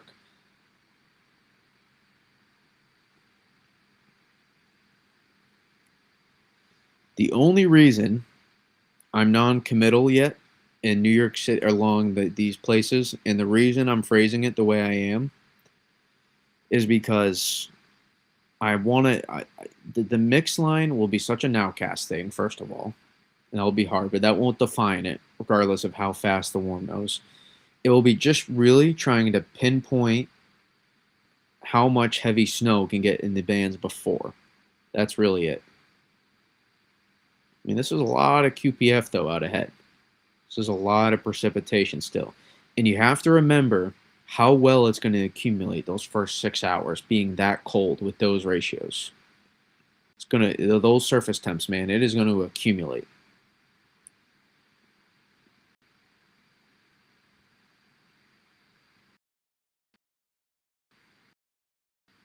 There's going to be snow on the backside. Once we get to Monday midday, I think maybe that will adjust late. It depends on where you live, but especially up into central and northeastern New England, Maine especially. Maine is going to make out the best, I think, on Monday. I think they make out the best on Monday. But you can see that to the west there, some places still storm. There's your drier period, right? Storm kind of everything gets pushed off, and then now low pressure gets kind of stuck offshore, trying to meet up with the upper level energy that's forming back here. All of this upper level energy is moving through, and now once we get saturated enough, again, I don't like how I said that now, but now sound like a guy from the 50s. But and then now at this point, now all of this fills in back. And the question will be then, are we too close to the low? Where exactly this fills in? The further, in my opinion, the further, more so south than east, in my opinion. And I think there's a chance that this maybe wants to ride this gradient a little bit more. We'll give more time for this. And these can, model depictions are kind of very, very messy a lot of times with this. So keep an eye on that. Timothy Clark upgrading, man. That is very, very nice of you. That's the second person, to upgrade that a lot. So let's be careful here with the line, NC player. I can't show that message. Is subsidence going to be an issue with the banding? The subsidence and the mix line are the same thing. That's going to be the same thing for a lot of people. So yeah, it will happen, but not before you get crushed with heavy snowfall rates. You're going to get a good amount. But the reason is you may not need a lot on the backside. because you're going to be so cold, so cold, that as long as you clear your space. Now, if you don't clear, if you don't clear your snow space, this is not going to add up to much. I'm telling you, because at that point your snow depth is compacted between that. After part one, make sure you clear your snow space so then you can measure for part two. Okay. Usually, National Weather Service recommends every 6 hours that you clear your every 6 hours. National Weather Service not recommends. It says that's how they do it. And if you don't know, the airports how they measure is 6 hours. They take six. They go every 6 hours. The airports, and however much they received in that time, that ends up being their snowfall total. So that's why those airports are such official measurements for a lot of people, including the National Weather Service. But if anybody's taking a train spotter class, that's what they want you to do. Don't slant the ruler. Just keep it straight. If it's in the grass, try not to push it all the way, dig it down to the grass. Just, firm it a little bit. I mean, the ground's going to be really cold, so it's going to be hard to push it through the grass, through the grass with this one, so to say. But this will, this is going to be one of those events where it's going to be such high ratio snow, especially when the heaviest snow moves through, that every 6 to 12 hours, clear your snowboard, your space, whatever, so you can help find the best measurements, and you can just send that to me. You can tag me on X. You can put that on you can put that on YouTube. You can comment on it on any of my posts. I'll put posts on there on YouTube that say, send me your snowfall totals. I want to know your snowfall. Okay, I want to know how much snow you get. Alec, I don't know. I don't know the exact. I couldn't tell you the exact totals. But we just clearly talked about it, what to expect with this. So you got to ease up a little bit there. Yeah, don't measure the older snow, because you got to remember your snow total versus your snow depth is not the same thing. And at that point, you're getting close to my snow depth now has compacted so much over the past like several days. It's from where I've received like 13 inches of snow in the last 6 days, and it is nowhere near that of measurement wise. It is not even close to that. You can send ice totals too. Yes, I want to know your ice totals. And sleet, that's another thing. Add up the sleet. So once you go to sleet, clear your space, measure up the sleet, and add that onto your snow. That's going to count, by the way. So be sure to do that, especially down here in DC. I know you're not going to like it in that form, but it's going to count to your snowfall total. You could get an inch or two of sleet into some of these places in here. Now on the coast, it might be more rain or freezing rain, but measure up the sleet, even into here. There'll probably be some sleet that happens. Measure it, add it on. I know you're not going to want to. You're going to say storm's over. Clear your space wherever you're measuring, and then add on the sleet, and that's your final total.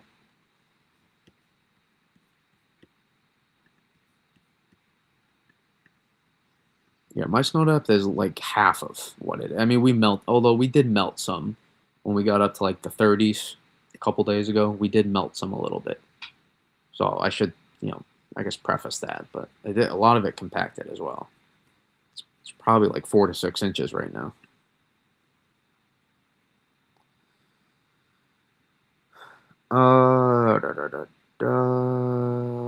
I'm jealous of those who are getting all the snow so much better than the ice. Absolutely. What do you mean, how can you clear your space with gusty winds? Gusty winds does not, and it's not going to be that gusty either. There'll be some gusts, but it's not going to be full on, blizzard. But I mean, you shovel it. Do you want me to tell you specifically? Yeah, just look up BGWX. It will be there on X.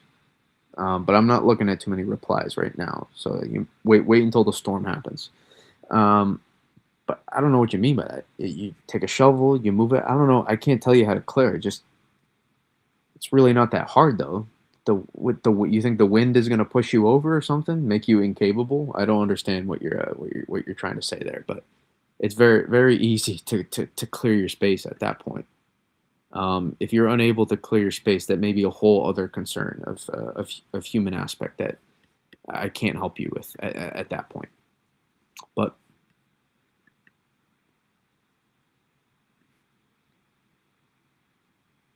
no, in general, I'm asking if the winds are gusty, how can you clear your space? If the snow, what are you talking about? I also literally just said as well that the winds are not going to be that gusty.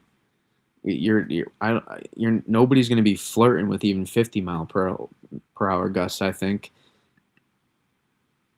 except maybe Nantucket, maybe, and I don't think they'll even do that.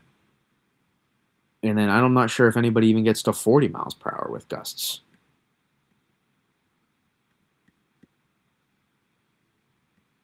But I don't know how you don't understand now how you just take the shovel, you clear it, and then the snow is going to accumulate on top of that. That's kind of how it's just going to work. The snow is going to happen, and the snow will fill up the space that you just measured, and then you'll keep measuring that space. Is how it goes. If I really want to dumb it down, but I thought that was obvious. Maybe it wasn't, but uh, also if you don't mind hitting the like, it's very helpful. We've now had super chats available. No, trust it. Just clear it. It's gonna trust me. You're going. You don't want to keep going down, Alec. Trust me. I think it did too, Bobby. I think it did. Um, trust me, Alec. You don't want to keep going down the rabbit hole. You just clear the space. The snow will fill back in because Mother Nature is going to decide that the atmosphere is going to drop more snow. Um, and there's nowhere you're asking about gusty winds that just aren't going to happen. I mean, you gust maybe 20 to 30 miles per hour with this, maybe it's possible. But that's not really that gusty.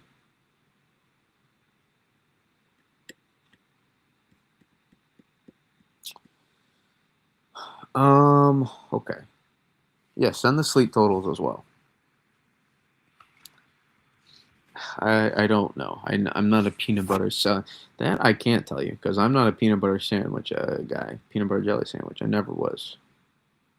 I always like my peanut butter on crackers, to be honest. So I guess I was a peanut butter sandwich guy, just crackers, not bread. Um, I don't think you are thinking straight, Alec. I don't think you are. I think you're overcomplicating it. Um, I can't believe parts of the South are getting but I'm not sure if the Southeast will, but which is good. But yeah, definitely parts of back towards the deep South, maybe into the Ozarks. We'll see if it's more sleet or freezing rain. It's so sometimes, but I'm wondering if surface cold can help win out for those places, or will it work against them? Time will tell. We can take a look at the ensembles here. Well, first I want to cheat a little bit, a little cheat meal, just out of curiosity. Close, no cigar. Okay. Just keeping an eye on our Japan teleconnection is all back in the distance. Japan teleconnection is either this one or the next one, the amplification associated with it. So, are there any specifics you'll be paying attention to over the next 24 hours that could shift the track of the low either direction? Well, remember it hasn't happened yet, but I'm assuming you're talking about compared to guidance. The sea surface temperature gradient, not necessarily something I'm tracking, but I think that's something I'll be keeping an eye on. Is does the is the low pressure?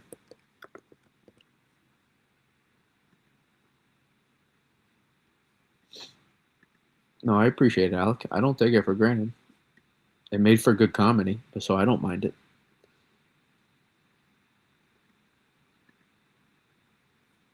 That's not the one I want.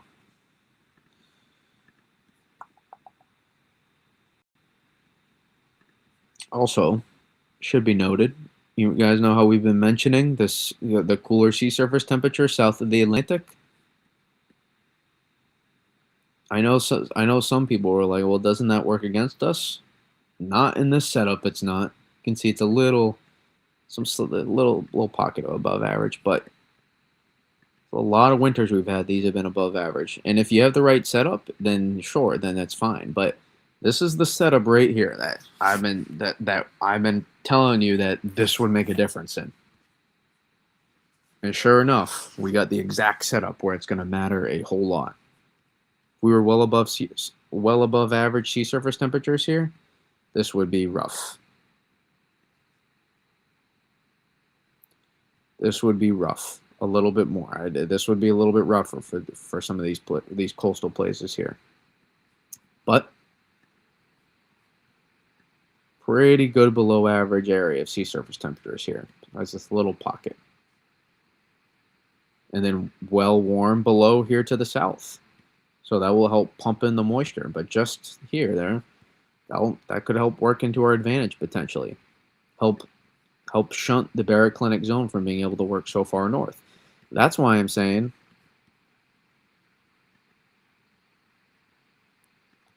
this little baroclinic zone you see right here. You see the one that sticks out a lot right here? That's the one I'm following. Right now, you're seeing on guidance, models are kind of latching on the one right along the coasts. I'm just not sure. I'm just not sure. I am going to stick to it. And I think we're going to follow this more. This would also help the redevelopment potential on the backside.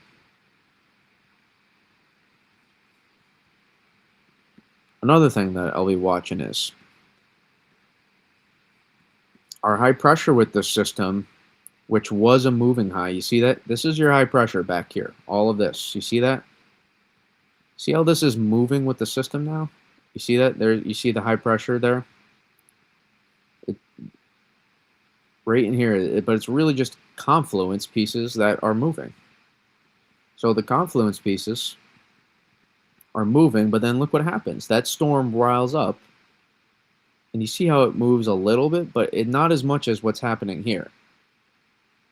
So it can be pushed a little bit, but not as much as previously. Your high pressure gets a little bit more locked in. You see that? I'll show you on the P-type. This is the ensemble mean. And of course, the ensemble doesn't just... I'm begging you, Joe Bastardi, please, please fix the weather bell bugs that... I know it doesn't crash anymore, and that's fantastic, but I'm begging you. The site has not been running well at all. It's been running extremely poorly. I have to refresh so many times on my mobile device when I use it. Just annoying. Let me get to the AIFS.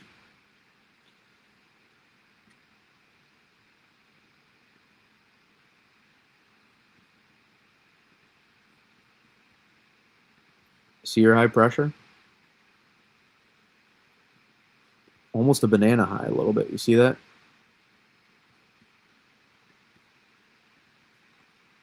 And look, see how your high pressure is moving so much from here? See how it just gets pushed out of the way? That's because it's tailed to the end of this confluence from this big storm system here. So of course the high pressure was going to move. This was a more nuanced system than just the high pressure just shunts our storm down.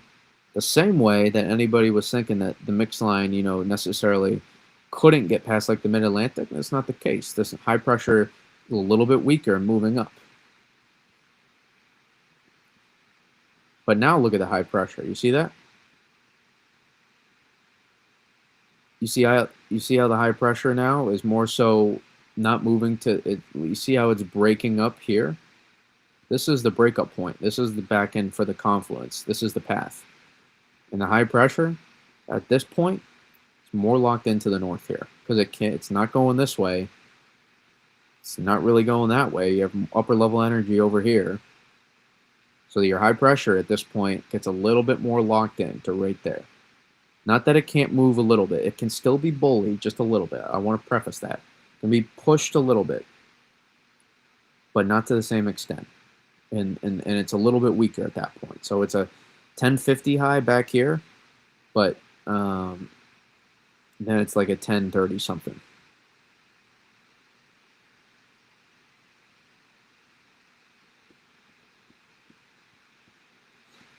So that's something I'll be watching is, and that could help the low pressure be able to work just a little bit further southeast, a little bit compared to what you see on guidance. Guidance is probably not that far off from the overall. It's possible, but guidance is not so far off from where I think we may end up. It's just the specifics of the P-type maps and the surface maps are not necessarily all you think. And they skew perspective. They skew the perspective.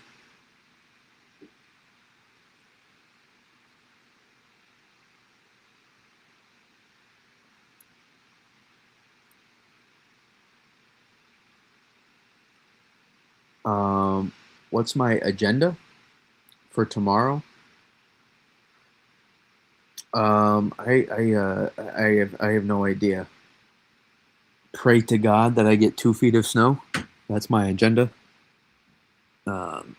Pray to Mother Nature. Pray to the weather gods themselves that they can supply it. Because I'm sitting in one of the best spots for this storm, I think. Just out of coincidence, not out of opinion. Well, that is my opinion, but I think you could find a lot of other people that wouldn't disagree that interior southern New England is a really good spot to be for this storm. So, especially in terms of margin for error. But that's going to be my agenda. Hoping I can get some sleep. Barely slept. Not slept very well or at all. Just obsessing with. I'm believe me, I get captivated too by the weather models. I like looking at all the newest data.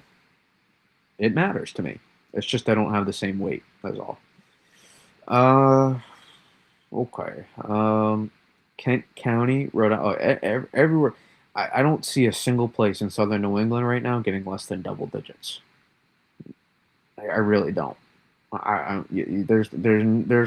There's no reasonable, plausible way. Well, I guess maybe Nantucket. You could make a case for, I guess. There's not many, but even Nantucket on the backside of this system, Nantucket on the backside is still going to get snow here. Nantucket might get ocean effect snow too. Keep an eye on that. Monday night into Tuesday. Nantucket could get ocean effect. But Nantucket will get front and thump too. Nantucket will get front and thump. So I'm really having a tough time finding a way that anywhere in southern New England doesn't at least get. Like, really having a tough time. Doesn't at least get like 10 to 20. Especially you're gonna be fine here too.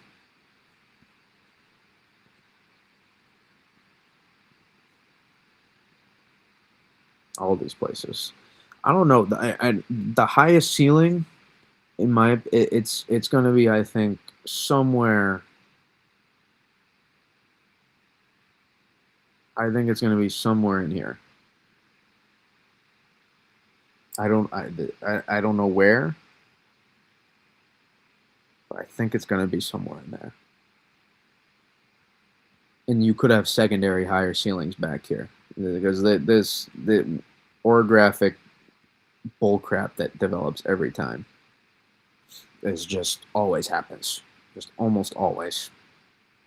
And then maybe there's like something special that goes on back here too, maybe just because of like that you might perfectly time the front part and then the back end. You see that little QPF? There could be something back into there too, where you're like timed up enough into the overrunning stuff. It's just really timing out, not necessarily seeing the heaviest snow, but you're timing it pretty well. But reason being, this is the longest period of time these places here are going to be for into the heaviest snowfall. The snowfall rates into these places here, and they will be back here too, just for longer. Just for longer. You might have at least 3 to 6 hours of 3 to 5 inch per hour snowfall rates. That's how intense the snowfall banding is going to be, I think, at times. Yes, central New Jersey can get a foot of snow out of this. But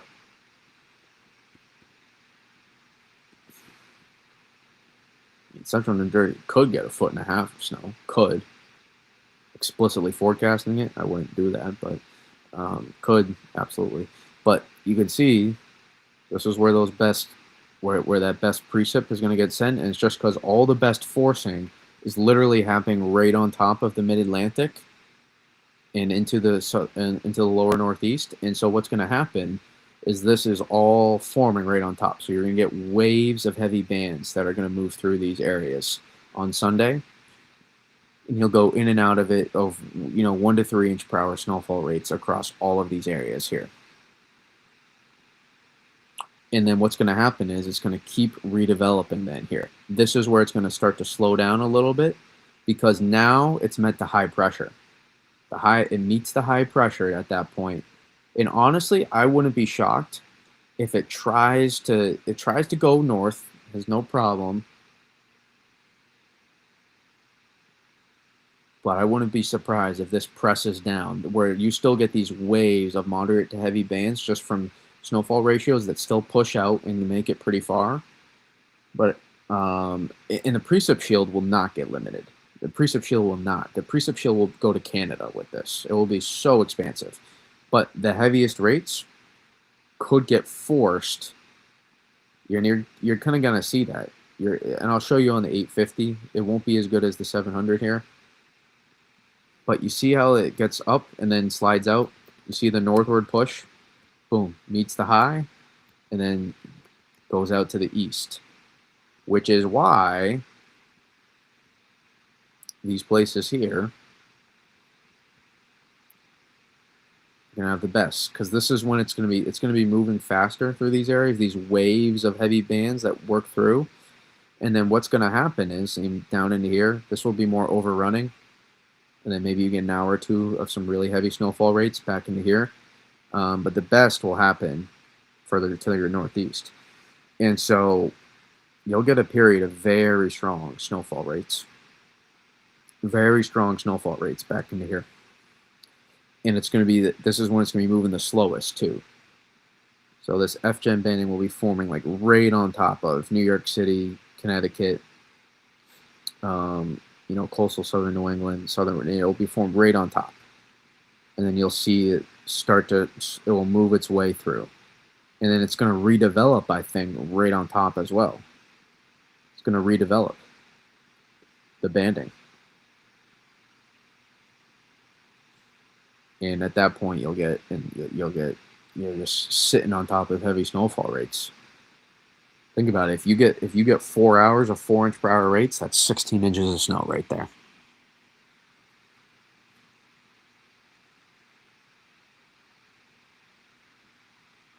I don't think people are understanding that.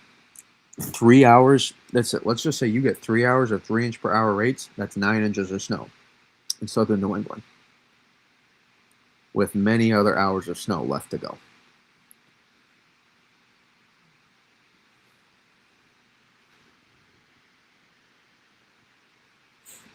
So keep that in mind. Anything less than double digits in southern New England right now, I can't see it personally. Really struggling to see it.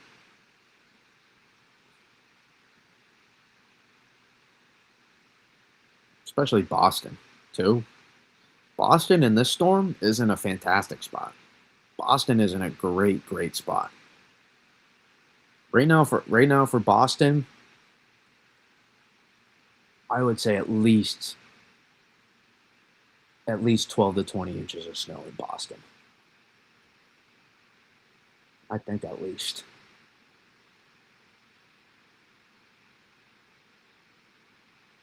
I just don't want to explicitly forecast something more when I don't have to. We can do that tomorrow as we get closer. Anything more than that would be a near historic storm than 20 inches. So, um,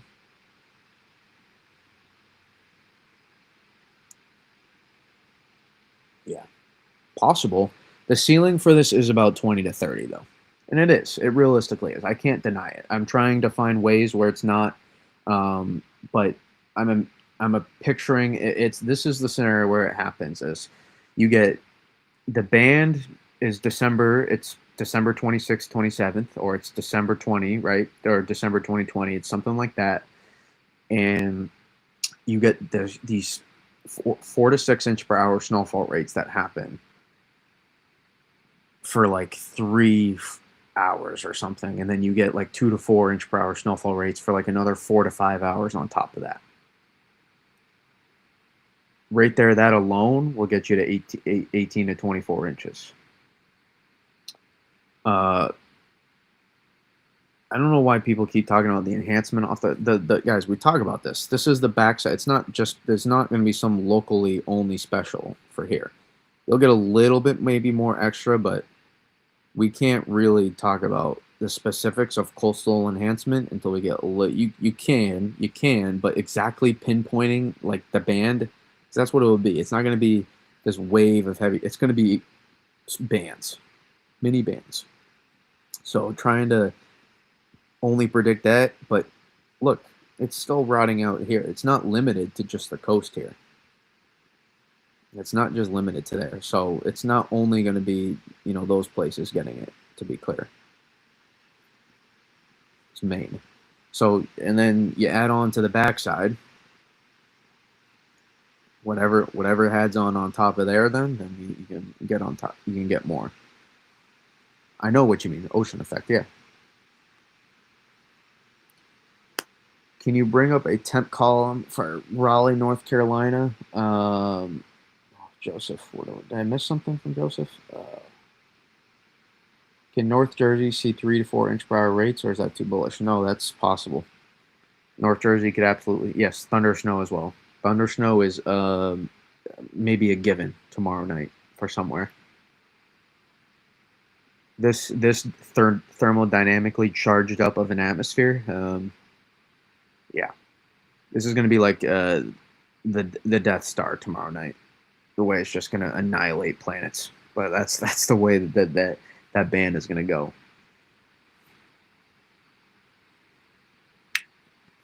The reason I don't know if Plymouth. I know everybody's talking about it as the South Shore stuff. The coastal front kicks in and your temperatures rise along the coast. I don't think enough people are and the dry slot is not limited. So I'm just not sold on that. I think this, in my opinion, this could be better than Plymouth, in my opinion. Worcester Hills, you get up to like these northern Worcester County areas, I think that could be better than here from a ratio perspective as well. Just in my opinion.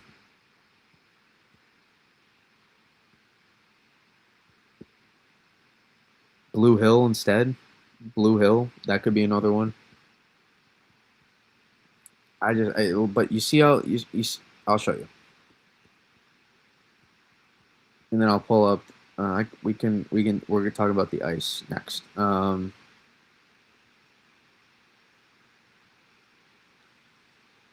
It won't be so much lower, but it will be a little bit lower.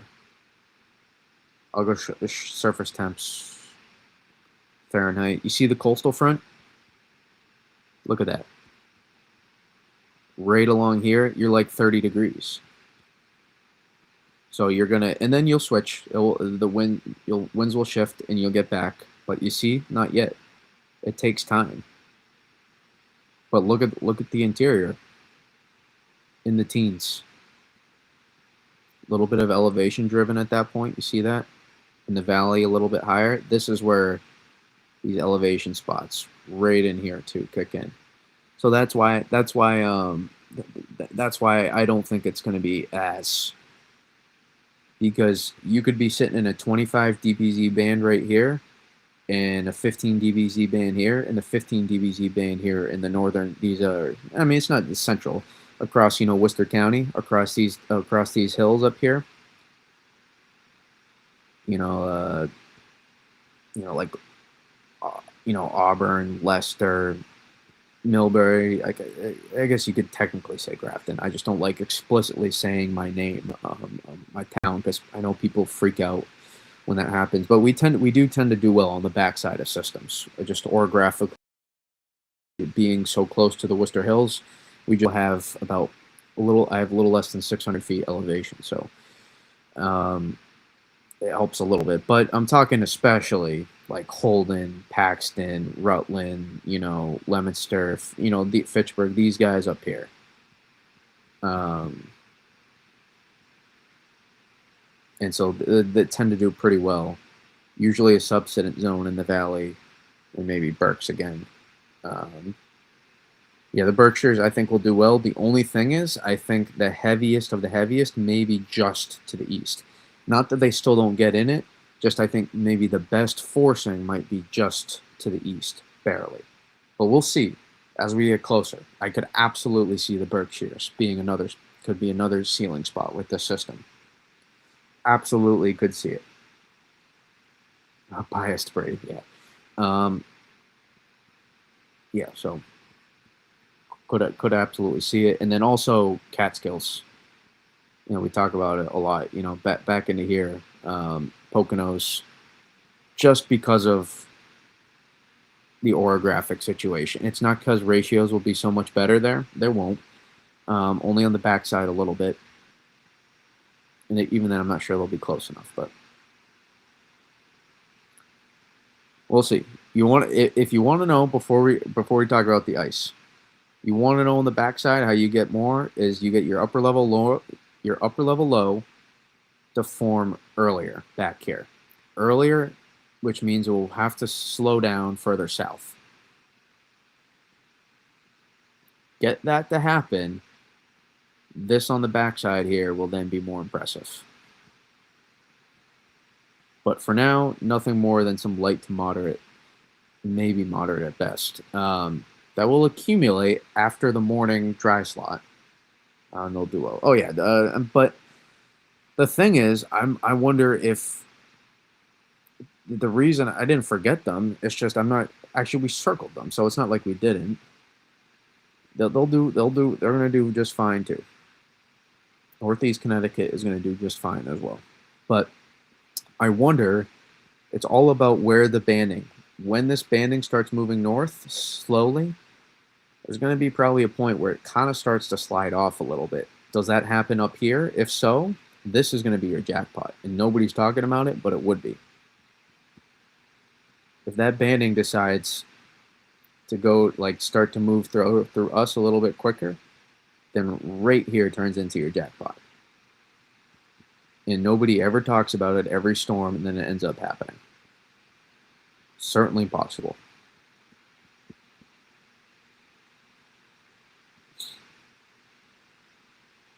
So that's what we'll be watching. That's why I'm telling you, I could see the jackpot being anywhere. I'm not leaning the Cape, but I can see it being anywhere in here, really. That's where I'm watching for the biggest totals. Not that these places here are not going to get very, very solid. All those places throughout here, I think, are still going to get at least 10 to 20 inches. But you will work into a little bit more of a subsidence zone where you're more so where it's these bands that are forming on top of you and moving to the best dynamics. They're moving to where the best lift and forcing is. That's where they're trying to meet. And so you're in the fire hose area potentially. And then maybe you mix a little bit in these areas, maybe after dry slotting, after you've done the heaviest. Yeah, Okemo, I mean, all the ski resorts are going to get a good amount as well.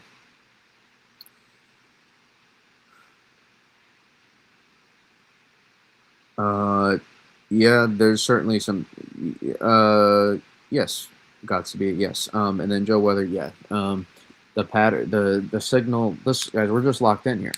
We're locked into a good pattern. It's very rare. It happens. Usually, though, a lot of times when you get the blockbuster, it usually means you're in a good pattern.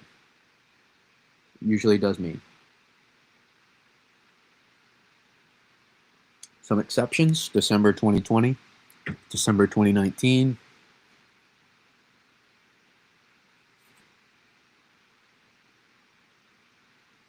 Definitely not 2022. Definitely not 2021. Those are great. Those are some great patterns.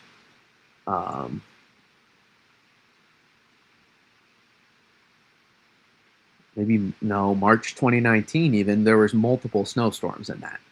So, and this is too same thing in this pattern. We've had this is multiple snowstorms within a week span, and so we're in a pretty solid. Same thoughts. Nothing changes, guys. I'm not doing a breakdown, deep down analysis of that quite yet. So this is, yes, those are good patterns. I was trying to name ones that happened where we weren't necessarily in fantastic patterns. And even December 2020, if you all remember, we had a snow event right before that as well. So usually when you get a big snowstorm, usually there's snow just before and after a lot of times. Not always, but yeah. 2016, actually, that's not a bad one. 2016 is, yeah, that was that could fall under that. I'm not shadow banning any comments. I can't read everybody's comments sometimes. So you ask this like every stream, NC player. Like, I'm not skipping, and I'm just trying to answer as many questions about the storm I can. I'm telling you, do not take it personally. October 2011. Well, I guess you could go to any October storm. That's a little bit different. But I do remember that. Yeah.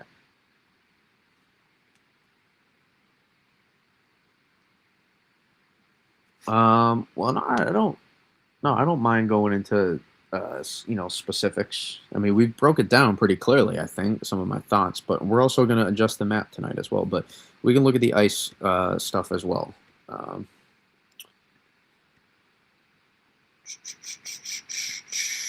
guys, please stop going at each other in the it's so annoying. You're going after over nothing, literally. Alec, it's an unnecessary comment whatsoever. You guys have to stop. It's really not that important. It's not that serious. You're killing me. I just want this is not this space is not designed to be that. It's not designed to be that. I'm begging you all. I'm begging you. Please. Okay.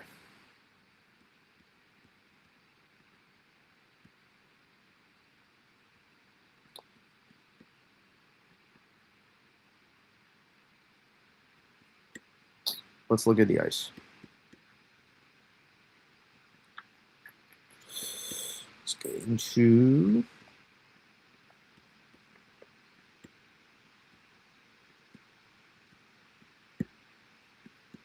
$850s.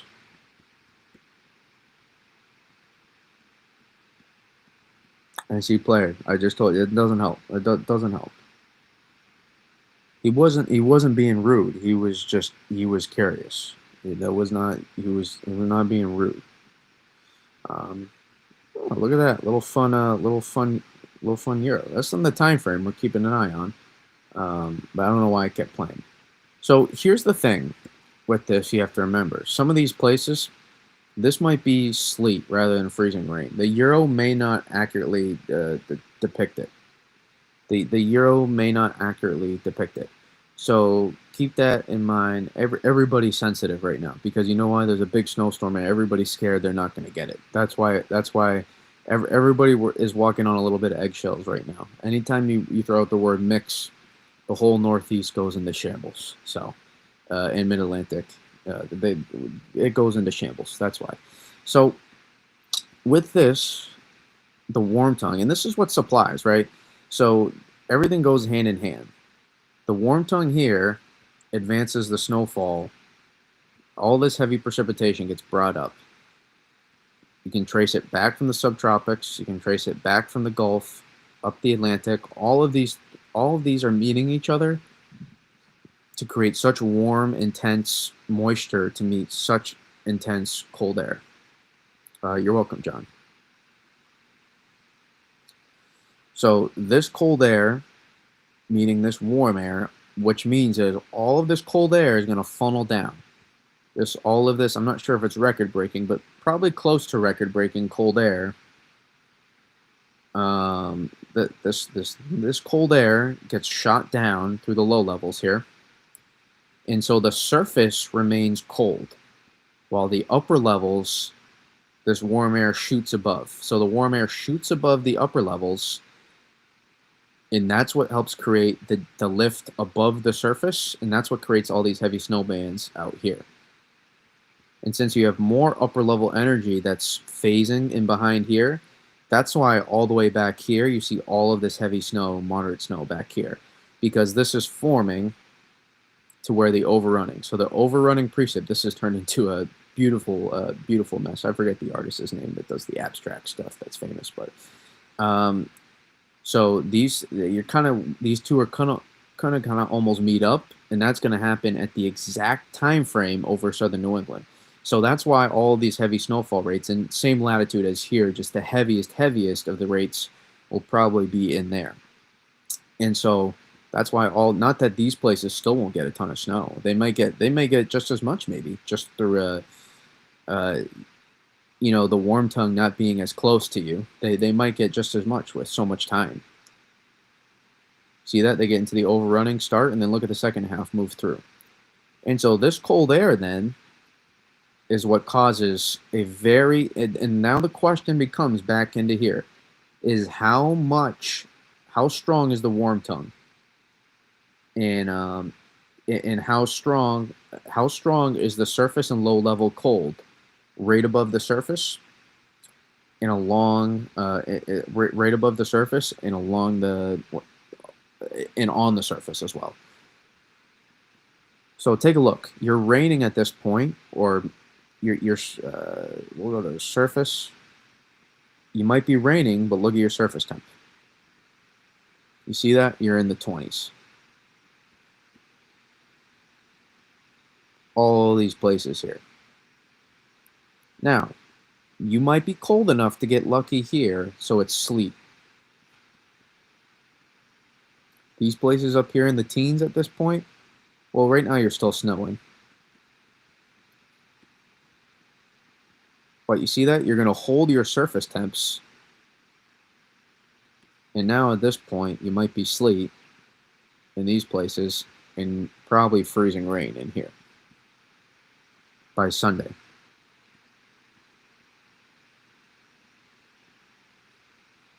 No, we don't need to call some of these. We don't need to call anybody.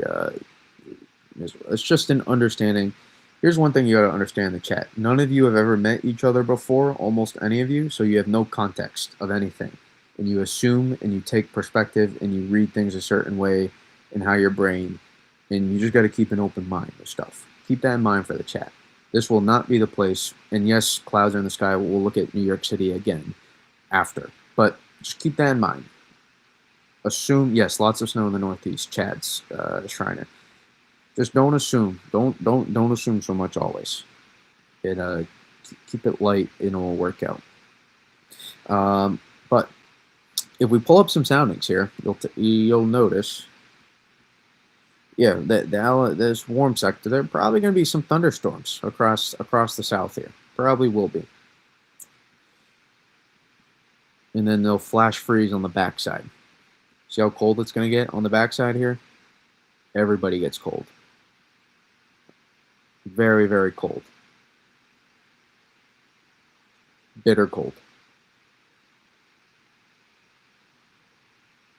But you can see how cold we are right now as well, out ahead.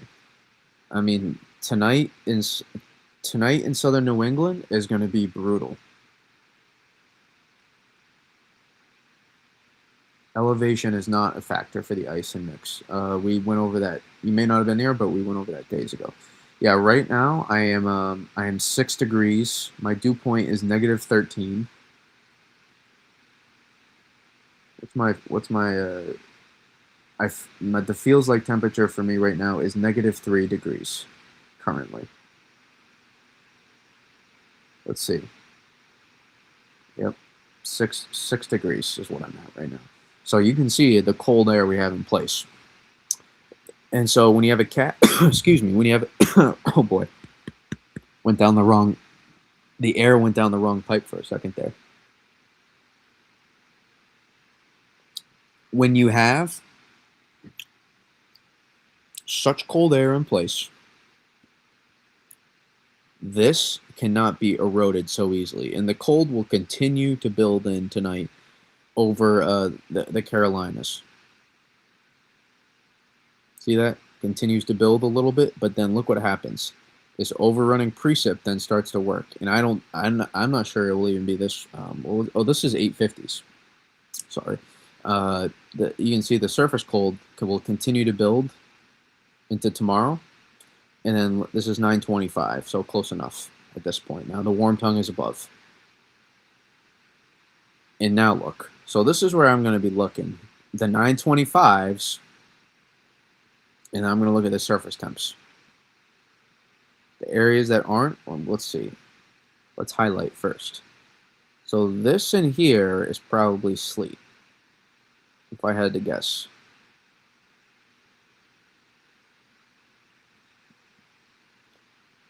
To start,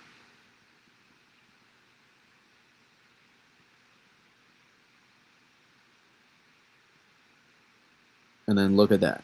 You see that? Notable freezing rain concern, I would say, for a lot of these places then. Notable. Oh, let's use pink. Let's change the color so you can maybe start as snow some of these places. We'll watch. There's your freezing rain potential there then.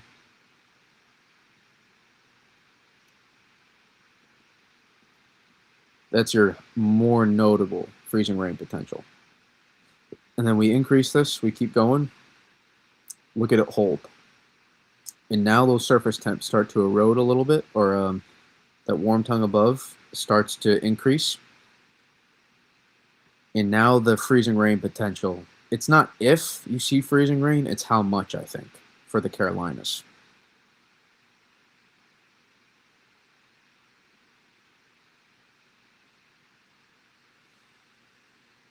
So you're gonna get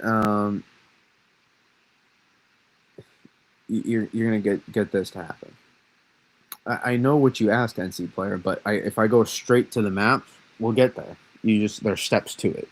There's new people that come in, and it's good to just break down the setup at hand as well. I like breaking things down, so I am gonna do things kind of how I like to do it as well. Um, it is my stream, to be fair, so I mean I gotta try to do things my way. I try to always stay true to that. But you get people, if I just go straight to a temperature map, this is a little bit visually easier to understand the setup at hand first. And so, it makes it a little bit easier to visually understand why this is a nice setup. Also, I bet you models are underdoing the surface temp because of all the snowpack in the Northeast right now. Wouldn't be surprised if that was the case. Helps hold down the surface temps even more. I wouldn't be surprised if models underdo the surface temps almost everywhere tomorrow. Wouldn't shock me if surface temperatures are underdone for everywhere. And so eventually it tries to erode, as you can see, but never really does into northern North Carolina. You notice that? And this is a point at this point where I think surface temps still might hold on. You still have freezing rain risk at that point into these places all the way up into here.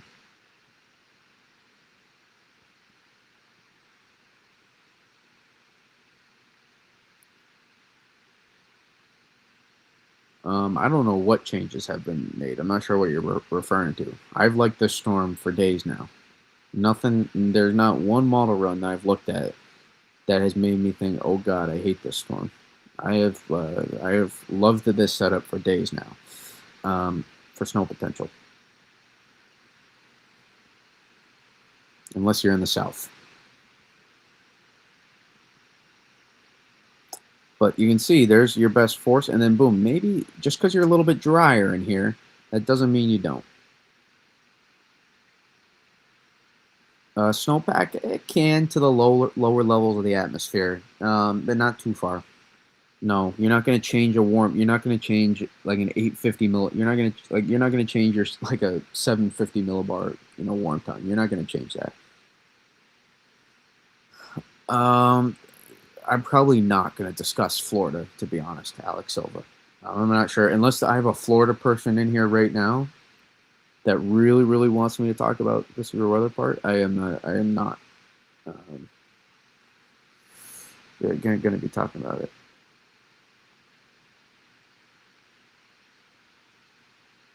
Who put black trash bags over their windows besides me in the South? Oh, I don't know. So you can kind of get an idea on the setup here, and maybe, but we'll compare the Euro and the NAM for soundings here, because guys, this is really important for the storm here. Don't worry for those. Hey, listen, stay on for all my Northeast Mid Atlantic snow weenies. Stay on here because we're gonna be we're gonna be breaking down or if you do, come right back. And don't actually. I know your guys' attention span. You'll forget, and then you're like, oh, what happened? So stay on. We're gonna make adjustments to the threat map. Actually, we're just gonna refine it. We're really not gonna change it that much, but we're just gonna refine the threat map. Day 3 in a row of it. And then let's go to soundings. Also, Carolinas. Get your sleet totals. That will matter. Even into Virginia. Actually, not just Carolinas. Carolinas and Mid-Atlantic. That will add up. Infinity. But get your sleet totals and send them. Send them to me because it adds to it. That's snowfall total. That adds up to your seasonal total right there. Just know that. Just know that. Also, I said it last night and I'll say it again. Snow removal and sleet removal. Because it's going to get really cold and your snow is going to compact and it's going to get stuck and awful. Have good snow removal in the Northeast. But before the freezing rain, when the freezing rain starts, make your husband get out there, whatever, or I guess you can make your wife go out there too. That wouldn't be very nice of you, but your part, whatever, or you can both tag it, do it together, and you can remove it. But I guess you can teamwork a little bit, tag team it, a little bit of teamwork, and take care of the removal, the sleet. When the freezing rain comes, what it's going to do is the freezing rain, the sleet that's there, that inch of sleet, however, it's gonna drizzle on top of that, and it's gonna freeze that sleet, and it's gonna be near impossible to move for days. It's gonna be near impossible to move for days. So please make sure you try to, if you can, if you noticed when it starts raining instead of sleeting, that means it's probably going to be freezing rain. So now at that point, you want to because it's rain that's freezing on contact. So at that point, make sure you remove that sleet, because otherwise it's going to freeze and get stuck, and it's going to be a you-know-what to remove. It's going to be awful. The B word. It's going to be awful to remove. Also, if you don't mind hitting the like, if you're in here right now, it's very much appreciated. Again, if you're not sure what we're doing, I'll take a quick second to explain it. We break down weather in depth. We give the in-depth, we go into the meteorology, and we make sure we break it down so you can understand what's actually happening. And we try to reel that in, simplify it so you can understand what the forecast is and the nuances and look behind some of the BS you see on all these terrible model runs. We're getting away. We're not here to tell you it's going to be the worst ice storm in the history. We'll make sure we tell you that some of the threats, but we want to make sure that you're also prepared. So I try to take some time to explain the threats at play, and then we want to break down the meteorology. We make this a chill space for you to understand, get away from those insane thumbnails, and we want to be looking at in-depth analysis, show you what the model runs are showing and why necessarily they may not be the most accurate and the most important. Using weather models can only get you so far. You have to use them as a tool and not rely on them. We have an epidemic in meteorology. We're relying on them right now, and it's made for terrible, terrible forecasting a lot of times. You're going to be wrong. Don't be wrong because you relied on a weather model, because you relied on the decade of science, maybe more, maybe 20, 30 years of science that you've been studying, and ideally adding up an arsenal to understand what's happening. So I listen, I love it. If I could just type up only snow, it would be awesome. And I do kind of. I enjoy it. I do hype up the snow. I love it. But I don't hype in the other way where it's just like fear mongering. So thank you so much, Clutch Lukey. I appreciate your rating. It's refreshing to see someone go into the specifics instead of just looking at a basic model runs. Clutch Lukey, you're very welcome, Betchers. Thank you so much for the super chat. I hope you're doing well. But yeah, we are. We try to do everything we can to break down what we think is going to happen. Not it's about the end result. My perspective. I try to look at it as the storm has happened. What went wrong? What went right? What exactly happened? That's what I'm looking at. Not you're in the beginning of the storm and you're worried about radar and all that stuff. We don't look at the storm that way.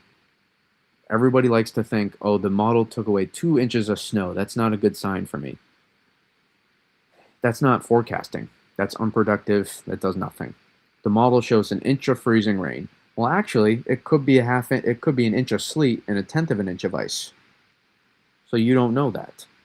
So we try to look through that stuff and then give you that information and then see what you can do with it. That's up to you. I can't tell you how to prepare or anything like that. I can give you some tips, some advice, but I try to do what I can. I did take classes for meteorology, Chef Curry, but I didn't.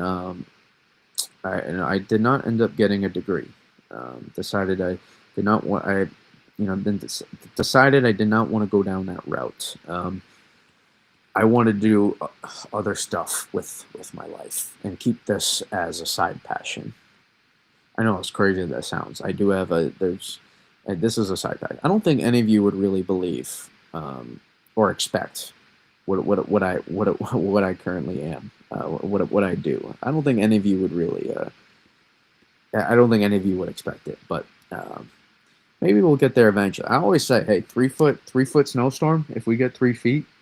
I'll reveal we'll do a face reveal at 3 feet. Not that anybody hasn't seen my. I think some have. When I've had stream errors before, and trying to flip it around on Periscope and show it. I'm sure some people, but not many actually know anything about me. And I keep it that way. Do I work at Walmart's? Of course. No, I like to keep it private because you know why? Because I like separating. I have what I do in my regular life and then what I have on the side here with weather. And when I keep it just weather here, it makes it so much easier for me to balance my life. It's a really good ecosystem for my life. And being able to balance it is very. I did not expect the chat to go this way, but it is pretty funny. So I like to keep it. I can tell you right now, I am not I do not do any of what anybody is saying. I wasn't saying 3 feet with this storm, Chris Longo. I was saying, well, I would never say never with this storm, by the way. I would never. I was saying in general. I've said this for years now, Chris. So But I would be careful saying nobody's getting 3 feet. I would never ever say nobody is. I would never ever be so definitive in meteorology. I would never ever be so definitive with that. Never ever. The minute you do that, you just get humbled. You just get humbled immediately. Yeah, and that's what I feel. You guys come here to know the weather, not my personal life, and I like to keep it that way. For me, it's easier. For me, it's easier.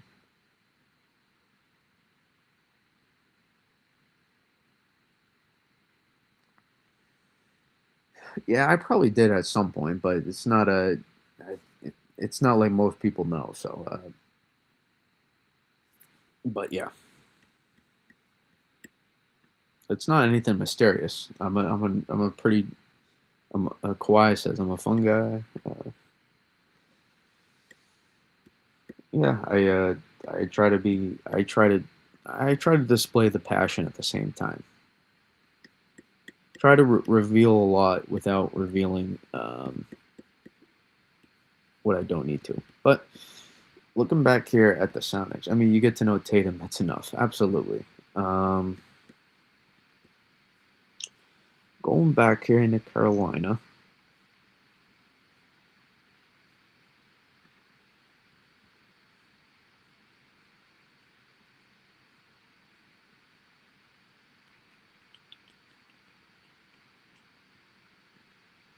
Going to the Piedmont. And it's close, man. So this is so first of all, let's sleep. Maybe if you're lucky, you can get a little bit of snow to start. If you're lucky.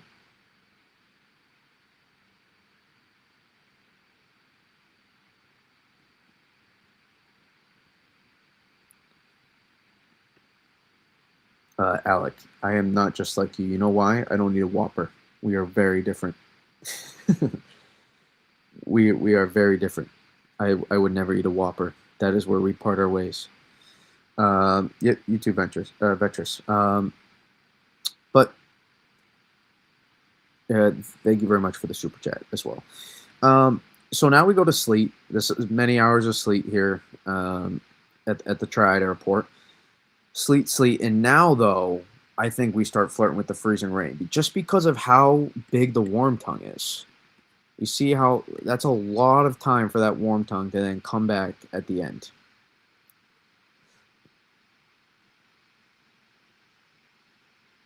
I never saw Eastern Long Island, Northern New York forecast. I mean, we've kind of discussed it, Timothy.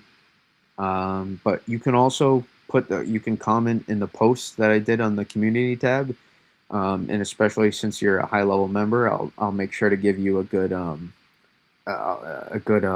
floor, a good middle ground, and a good ceiling for if you give me your area, Timothy, as well. Um, so uh, I will try my best to do that. I do not eat raw scrambled eggs. Those are not. That's called fluffy, is what it's called. They are definitely not raw. That's for sure. They cooked how I want them. Um, but here's the warm tongue, and you see the little bit of dry that happens too.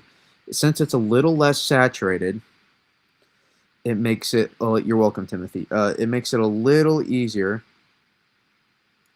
Makes it a little bit easier for that raindrop to potentially accumulate. So I'm still thinking here. I mean, how many hours here at the Piedmont? Let's see.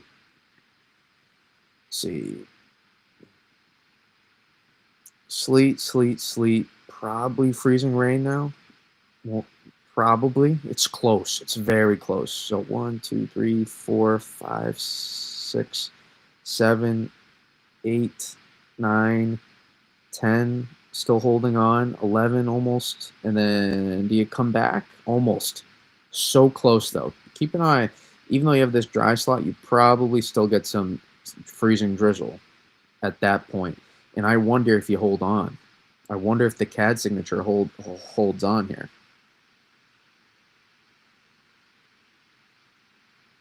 Yes, Gordon Ramsay style is how I like him.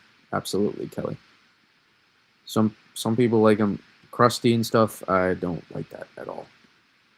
It just does not taste good for me. But I have a different palate. I'm my own person. State college. State college. 10 to 20 inches of snow in state college. Um, you can. If state college doesn't see at least double digits, I would be shocked. I'd be shocked. Ratios will be fantastic. Clear your spot, Epic Gamer, every 6 to 12. Clear 6 to 12 hours, and you can tag me. Send me all the photos you get. You can tag me, and I'll oftentimes repost it as well, because I don't get too many state college. Not many people send me their state college stuff, so I would love to have it. So let's take another. Let's go back to Raleigh, and let's compare though. Let's see what the NAM though. Let's see the difference here. There's NAM. You see how the warm. You see how it's a little bit stronger with the warm tongue, but also brings it back. Call it the cool tongue, even though that's not what it is. See that?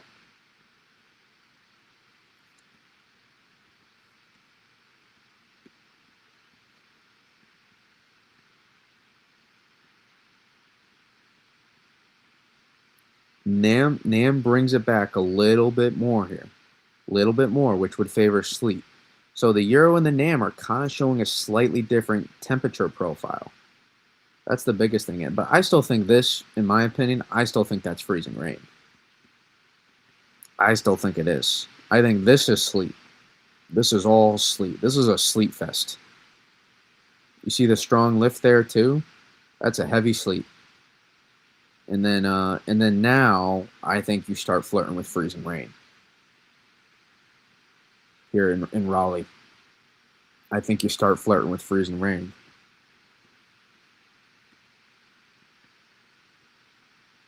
Chef Curry, HR is not going to tell you anything right now.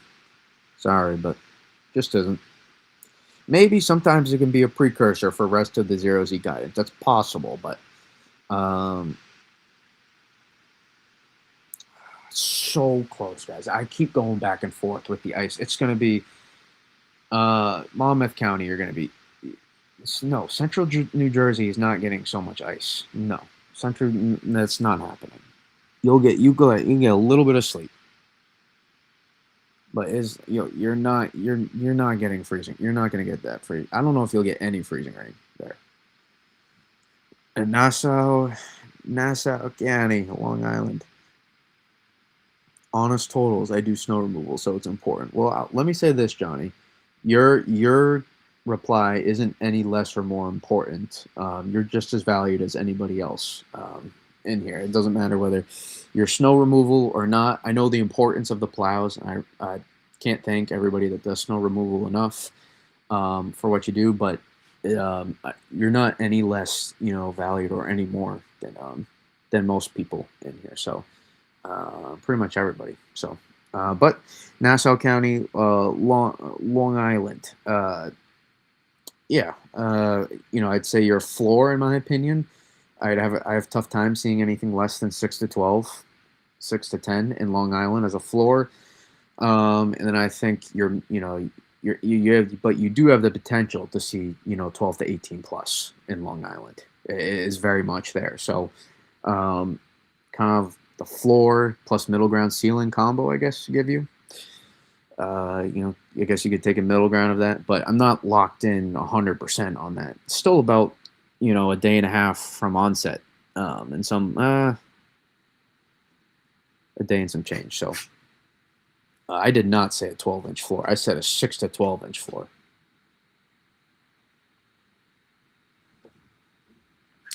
As listening is comprehension is very important. Reading, PA will do well as well, but hopefully that helps, Johnny.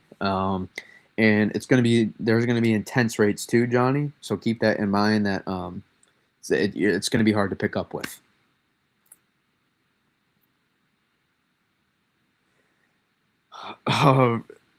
Rontastic. I'm not gonna tell you, but yeah, I do. You do listen a lot. I'll give you credit.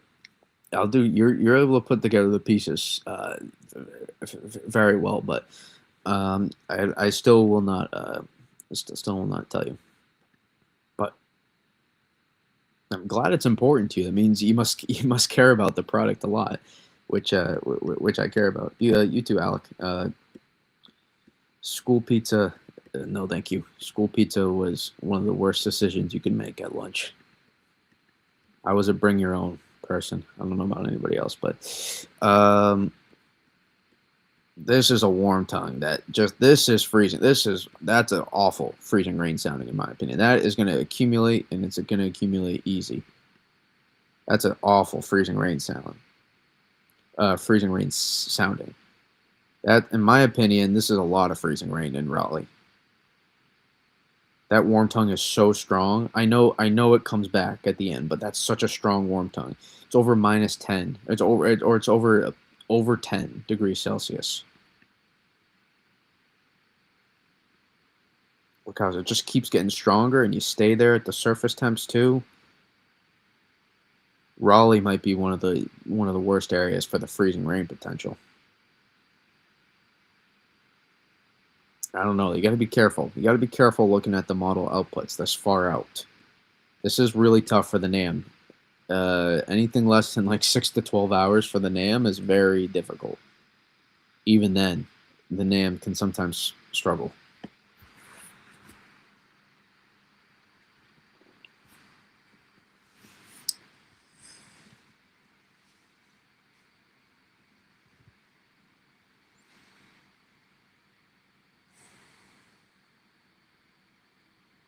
So this is not productive. These are not productive soundings, in my opinion, for sleep. A lot of these.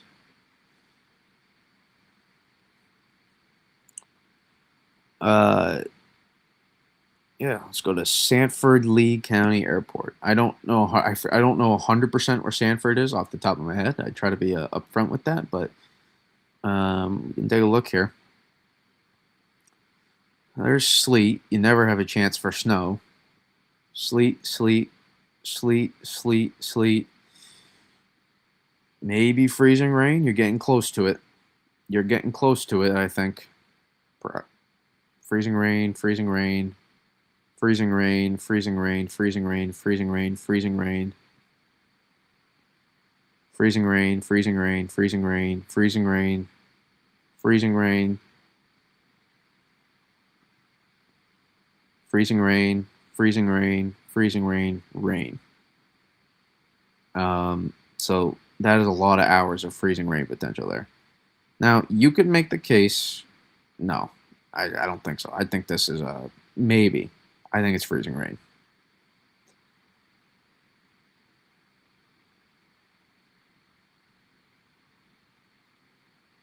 How do you know I'm not a doctor? I could be. Be anything you want to be, kids. But yeah.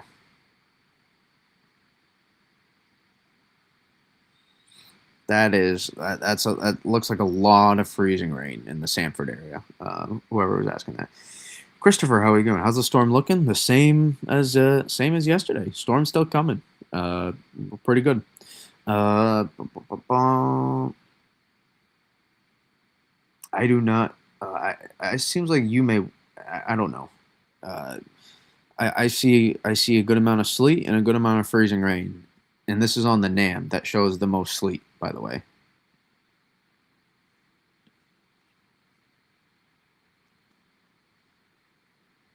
Euro is very close. See how many hours. Let's see here. NAM shows a little bit stronger with that cold, and that would make a difference there. Stronger warm tongue and colder at the surface too.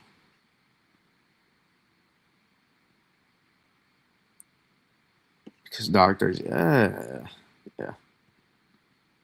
Well, maybe I'm just a nice doctor. Okay. Let me read some. North, North Bergen County. Do you think we should start seeing the heaviest rates? You think there could be backside precip as the storm spins up the coast? I feel like we always, you could get a little bit on the back end. It's possible. It's hard to that's a really hard thing right now to pinpoint though. It's a really hard thing to pinpoint exactly because you have to know how large the system and how intricate those details are. So it's very tough to pin down exactly, and that's a real micro banding situation that will set up. You have to remember, so that will be very very tricky to pin down for exactly, like even to the county that far west, further east and northeast. Yeah, Massachusetts, southern New England, central New England. That will do well. Temp column, we just did Raleigh, NC player. We literally, you might have missed it. We literally just did Raleigh. Literally just did it. Rewind it. You missed it, NC player. We already did Raleigh. We went through it. Literally just did it right before Sanford. Uh, uh, yeah, I'm looking the Raleigh to Sanford. What area? I'm not sure exactly where Sanford is. You can tell me. Is it east? To the west, south. No, you can just rewind it, NC player, if you want to look at it. Um, but yeah, this is where this seems like the ice potential here. Let's go to Davidson County Airport. That looks like sleet.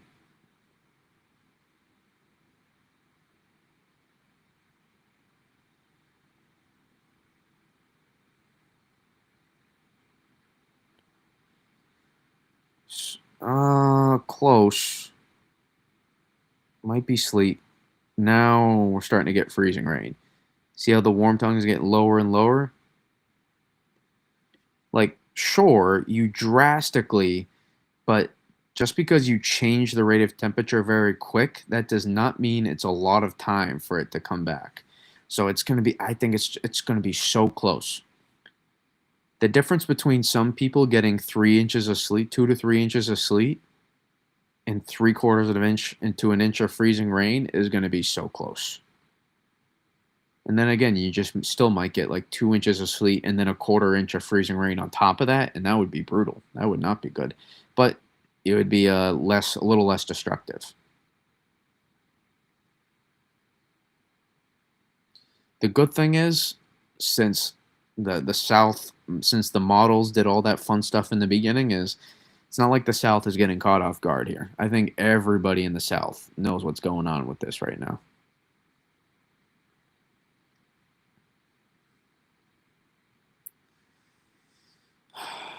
South Carolina. I love South Carolina. I've been to Myrtle Beach multiple times before.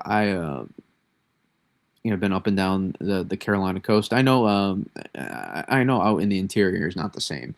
But actually, I've loved my time. Some people say it's a little tacky in Myrtle and stuff. Whatever. I enjoy it. I love Myrtle.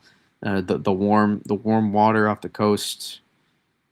It's fun. I like doing like the line from Step Brothers. So much more space for activities, or whatever the line is. I like doing stuff. So um, I like South Carolina personally. I mean, I like the Carolinas in general too. I've been all over North Carolina before, man. Been there several times. I mean, I am a Duke basketball fan for a reason, so I'm sorry. Some people might hate that. You may now hate me now, some people, but I cannot control it. I had a lot of family that went to the university, so I'm not a bandwagon, to be clear. Okay, Anderson. There we go.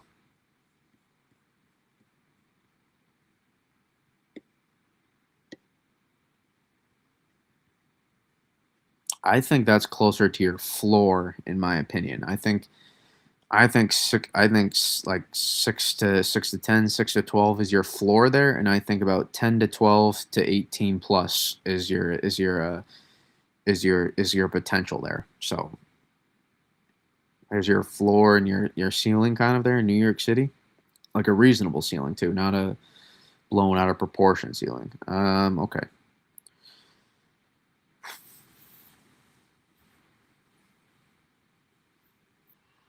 Uh, this might be sleet.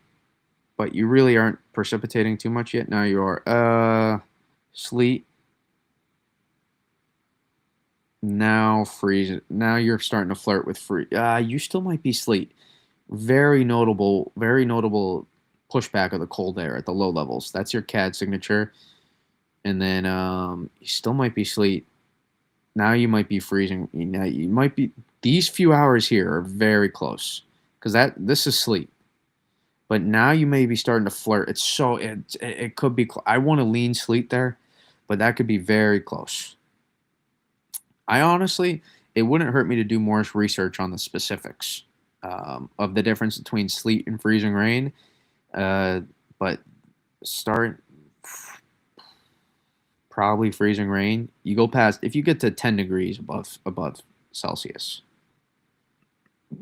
you might go there. Good. Tatum making noise in the background, of course. Freezing rain though. Now you're freezing rain. This is all free, and this is accumulating, in my opinion. This is accumulating pretty well because you see how.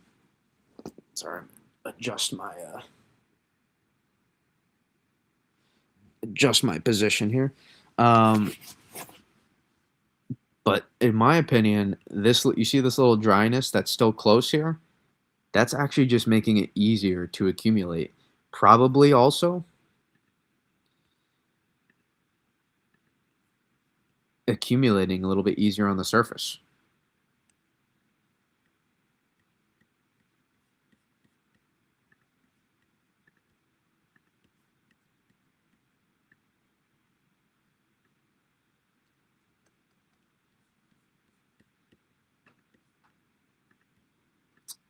Tatum is the name of my dog. Um,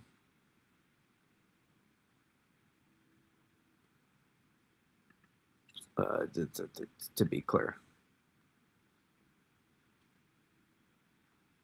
But this looks like, let's see, that freezing rain, freezing rain, freezing rain, freezing rain, freezing rain, freezing rain, freezing rain, rain. So let's at least at least 6 to 8 hours of freezing rain there. So you'll probably get at least a tenth to a quarter of an inch of ice, and this is the NAM. Remember, it's showing more sleet than freezing rain, but at least a tenth to a quarter of an inch of freezing rain with the potential for maybe as much as a third to two-thirds of an inch of freezing rain potentially.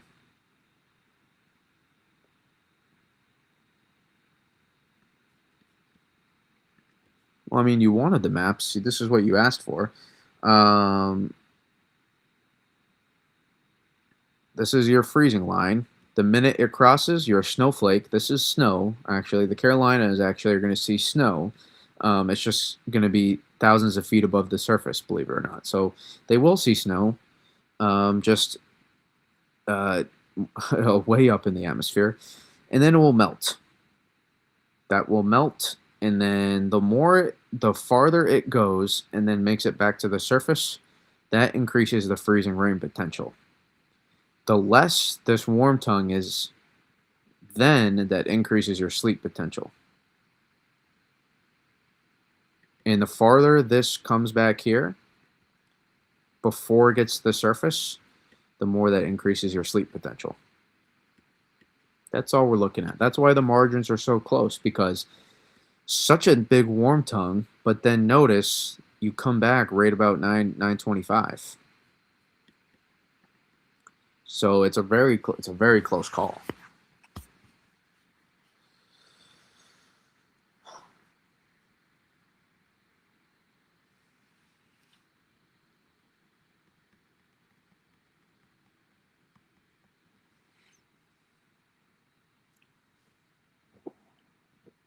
Yeah, you're welcome, Kelly. But let's go. We may have somebody else that's from somewhere else. So let's go back to Memphis for a second. I'm very curious about this. That's sleet right there. sleet, sleet, sleet, sleet fest in Memphis. Memphis may get lucky. Memphis might get 3 to 5 inches of sleet. Now that shuts down stuff, by the way, because now view it as like 3 to 5 inches of snow, but it's the heaviest, densest snow you've ever seen in your life before. That's problematic. That's still very problematic. Um, so I don't, and it's gonna freeze. Sleet also freezes much easier than the snow right after as well.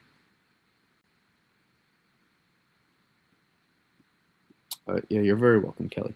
So this freezes way much more than much easier than snow too.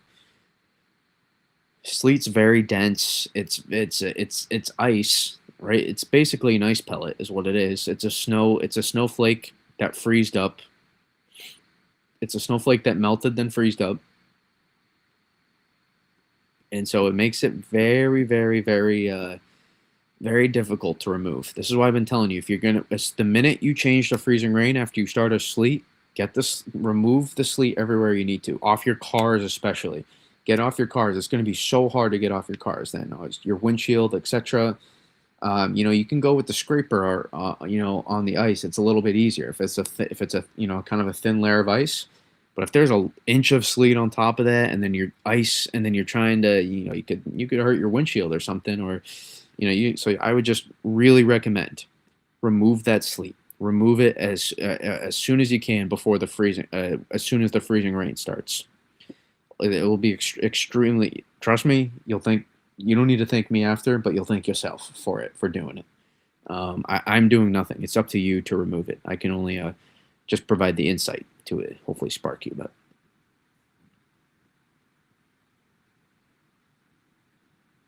let's take a look at Nashville.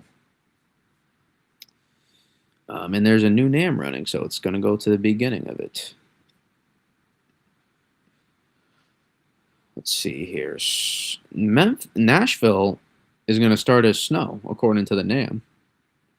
Several hours. Heavy snow, too.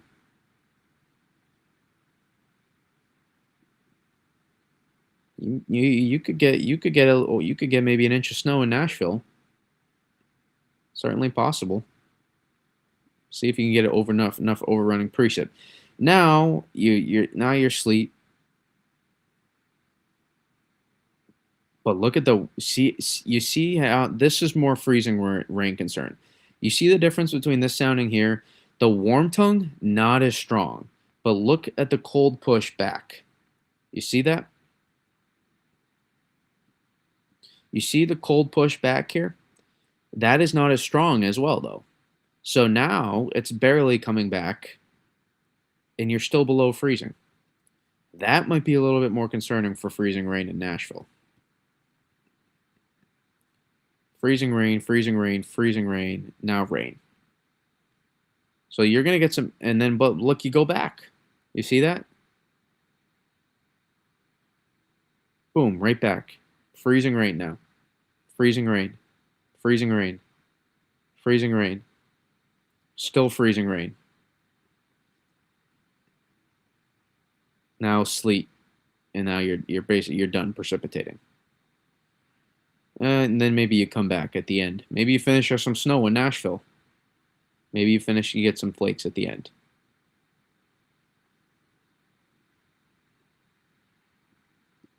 So there certainly seems to be some pretty solid freezing rain potential here in Nashville. I would, if you don't know anybody living there, that make sure they're prepared. Not that you need to, overhype it to them or anything. Just put the fear of life into them. And just make sure send a text. Hey, you ready for the storm? And if they say what storm, that's the sign to let them know. I'm sure some of you had done that before. Sent that text to people. Hey, hurricane's coming for your area, and they go, when? And I'm like, oh boy, this is we gotta provide some more insight there.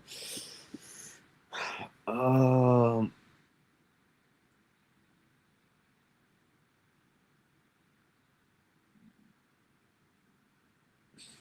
my main snow and iced in meal. Let's see. I have a coal-fired frozen pizza that we might, we might, we might do at some point in this time. I also use a pizza steel, so I'm kind of obsessed. I try not to have pizza too much though, because it increases inflammation a lot. So I try to limit the gluten that I can, but um,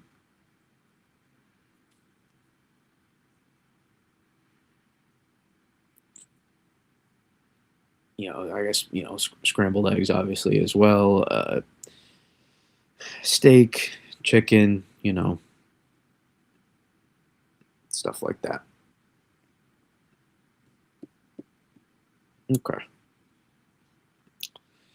so that kind of covers the ice potential, I think, pretty well. Give our Carolina people love. Heads Carolina, tails California. Let's go to. Don't copyright me, YouTube. I know I'm amazing. I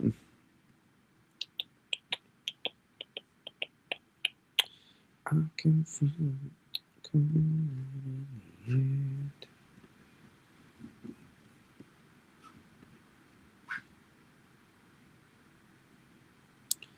No, I am not in the medical field. Well, this is why the common person is going to increase their health problems. That's why. I'm not going to get into the spiel. Um, Listen, I love good tasting food, but you got to limit it. I want to see a lot of storms in my life. I want to see a lot of storms. So in order to, I want if if a few less pizzas means a few more snowstorms, I'm okay with that.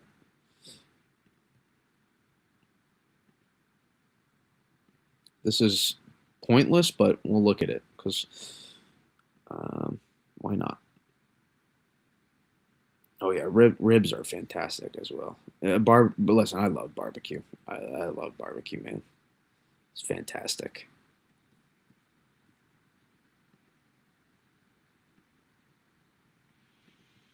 Mm, Seems like that's a little bit lower with the height lines,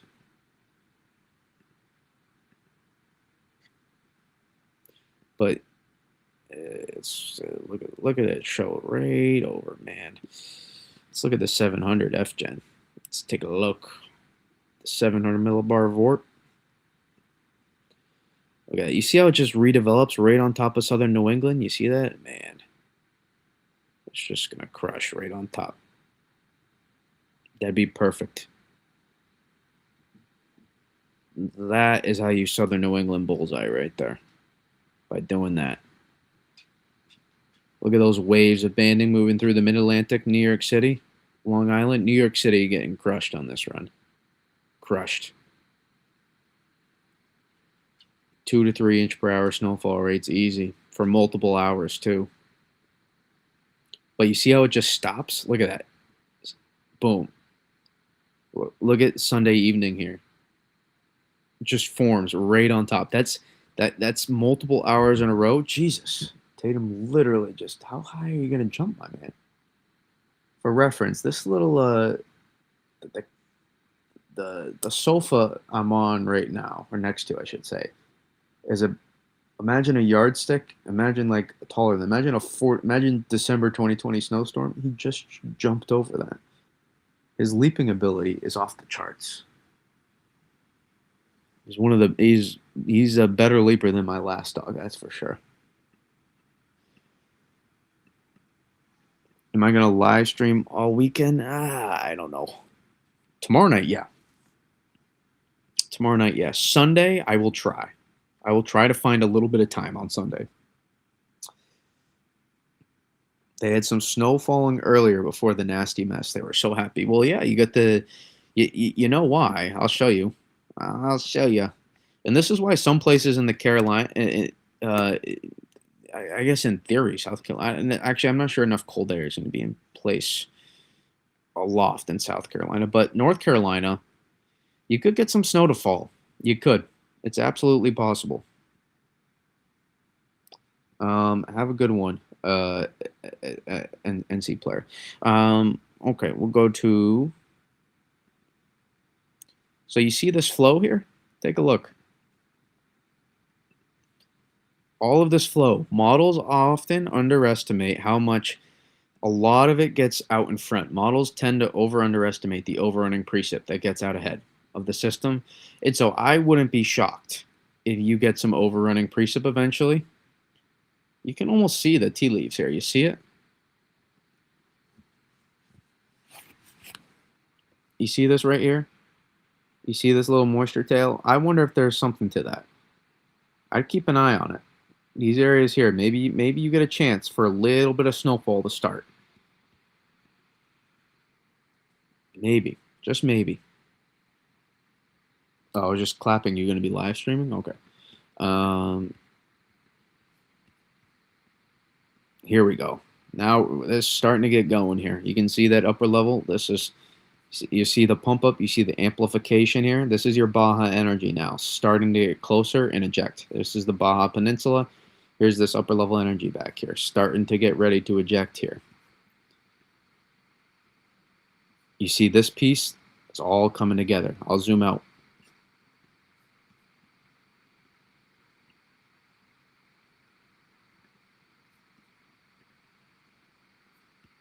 Take a look. This is the key right here. This is why everybody was talking about everybody's talking about this being like a southern snowstorm. This is why it was way more nuanced than that being forecasted. Because people were like, this high pressure is just going to suppress the system. Obviously, as you can see, that's not the case. The high is going to suppress. This is the key. This is upper level energy back here. You see the spin right here? You see that spin? And you got this guy right here. Where this piece came in was everything. And no, I'm not sure why that wasn't being talked about enough, but it's true. Because I don't care how long you delay this, if this keeps working back enough for it to move through, then you're going to get it. So for anybody worried about the storm not happening, that's not the case. The pieces are already set. This person, whatever you want to call it, is coming down, and boom, here's your amplification. And these two, excuse me, I got to get more liquids to help with the voice.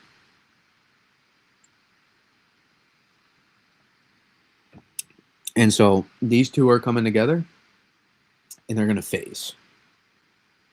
The timing, though, since there's so much overrunning precip, it will be messy.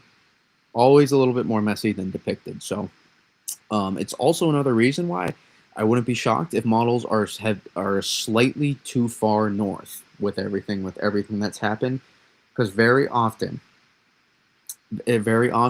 models tend to overdo the amplification in the medium to short. Sometimes something in the medium, it depends, but oftentimes, once they pick up on it, they can overdo the amplification. Very possible. So that was something I would keep an eye on.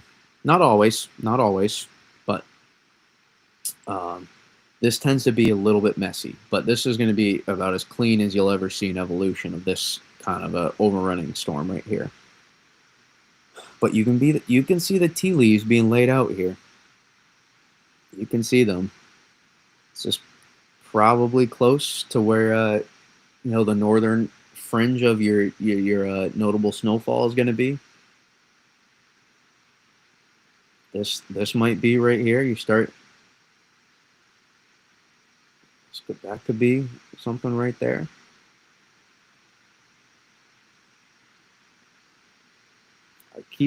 Something keeps pointing me right here, which makes me think just to the north of here is going to be fine for getting their snow.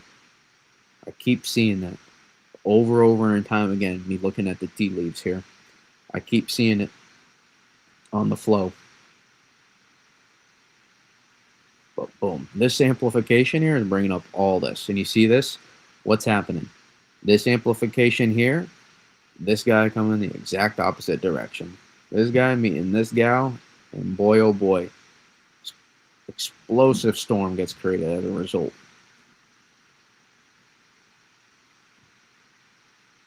And then you also notice, though, you see just over the ridge here, you see a little bit diving down here, some of the flow. So you get this kind of multiple pieces coming to meet up here with this upper level energy.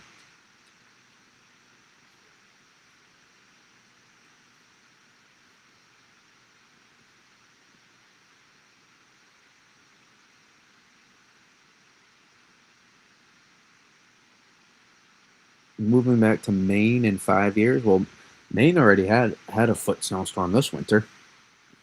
Maine had an inverted trough and saw 12 to 20 inches of snow the day before Christmas. It wasn't even a storm, it was an inverted trough. I picked up like a couple, and Maine decided to, no, that's not enough. But this is interesting here. It's alright, look at that. It's already on to the next run, so it doesn't count anymore. What? See that 850 FGen banding there?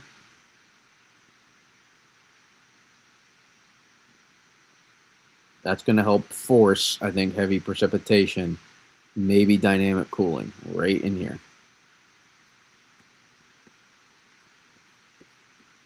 I'm not sure if you're even flirting with mixing on this run in southern New England.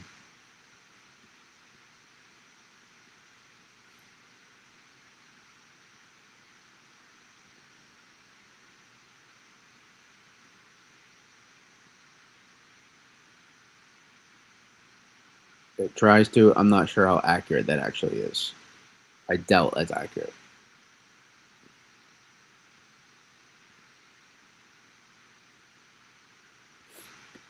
I doubt it.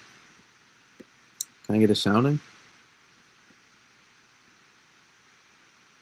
I can. Very nice. As Borat says, very nice.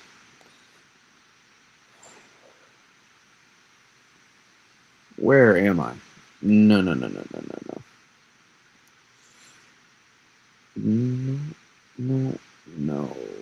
Let's go to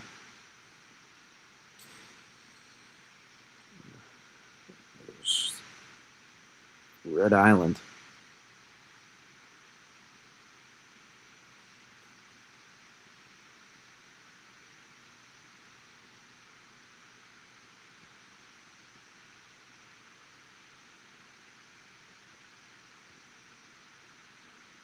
If that's your warm tongue, that's because you're dry. You're dry at that point. I don't see any mixing taking away from totals on these soundings here. Not at all. You mix, it's because look at this. You're dry anyways. You're not snowing. You're not snowing. This is coastal Rhode Island, by the way. Coastal Rhode Island. This is not interior southern New England. Coastal Rhode Island, this is. Right on the Atlantic. Westerly.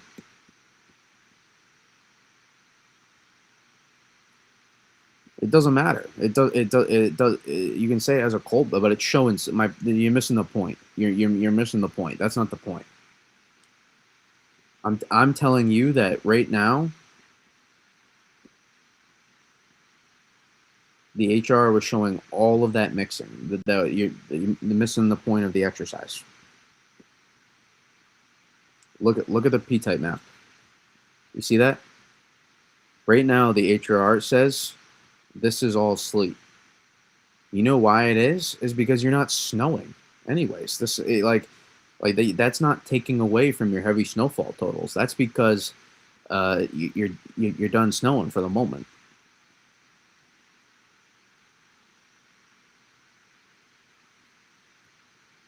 Look at it. We're showing you that even I'll show you the 1 hour preset map. I'll show you the 1 hour. No, they got it. NC player. Don't. You see how it's showing that? It was showing it along the coast too. We were at Westerly, which is right here. You're not sleeting on that. Not if you're heavy precipitation. If you have heavy snowfall rates, you're not. Moderate to heavy snowfall rates with that warm tongue, you're not.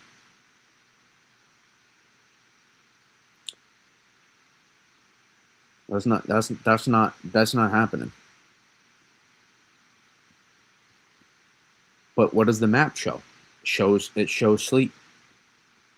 The only way you sleet is if you're not snowing anyways at that point.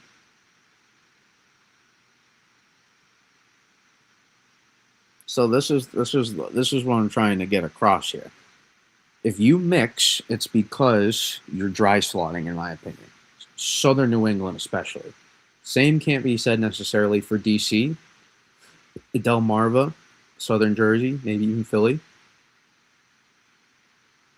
But the same could end up being said for New York City and Long Island, which are those people are freaking out about mixing right now. Yes, dynamic cooling, Christopher. Those people are freaking out right now about that. And mixing is not. This is people are turning mixing into the takeaway of this system, and that's just not even close to the case. The takeaway of this system is not going to be mixing. It is not for these places here. None of these places, in my opinion, the takeaway will be mixing. Here, more so, absolutely. But that's not even before before then. You're still going to get a bunch of snow. I'm still finding a tough time finding a way that DC doesn't get warning snow, does not get a snowstorm. Really having a tough time. And I'm still having trouble. I still think a lot of these places in here are going to still get at least 6 to 8 inches of snow, in my opinion. Now, down here south may be a little bit more difficult, southern part, but DC, Baltimore, northern Maryland, especially Pennsylvania, where you're going to get this overrunning precip to happen initially, and then the moderate to heavy snowfall rates come in for those last several hours at a minimum, maybe more. And then you're going to get heavy snowfall into here. You're going to get heavy snowfall into here and here and here, especially here, and it'll be the heaviest across these places. And none of these places I'm worrying about that much at all. Into here, you won't get you probably won't get the most intense band, but you'll get plenty to stack up, and you'll get I just don't think this aspect is being talking about enough. All of these places back into here are literally going to get like 10 to 20 inches of snow, and it's going to be widespread because of how cold it is.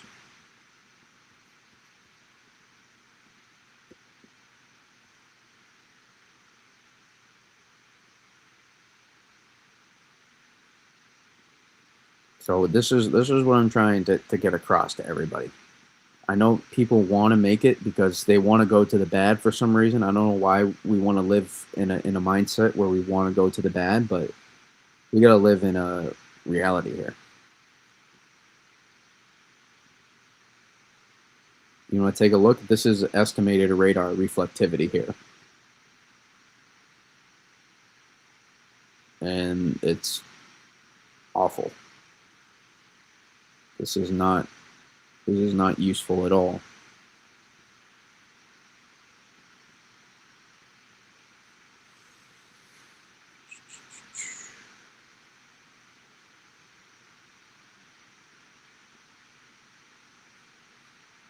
But it's fun to look at.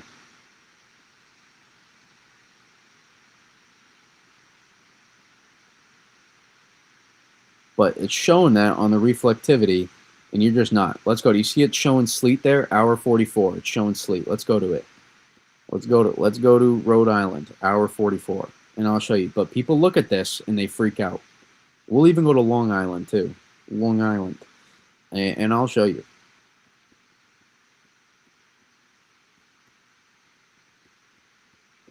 Scatterbrain.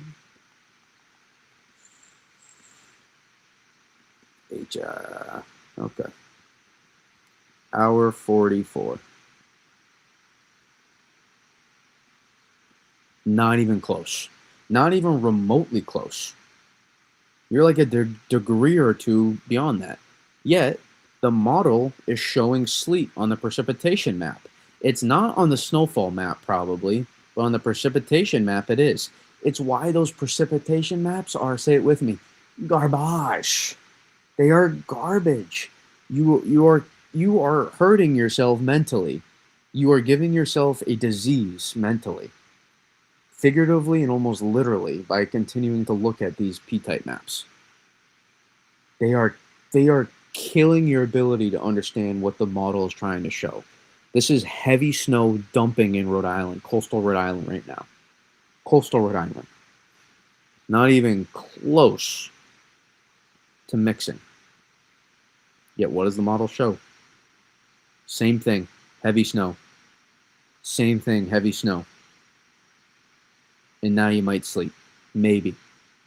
But if you're heavier rates, dynamic cooling very well might win there as well. With the warm tongue being a little bit deeper, meaning it's a little bit longer, but it's very, very, it is not strong at all.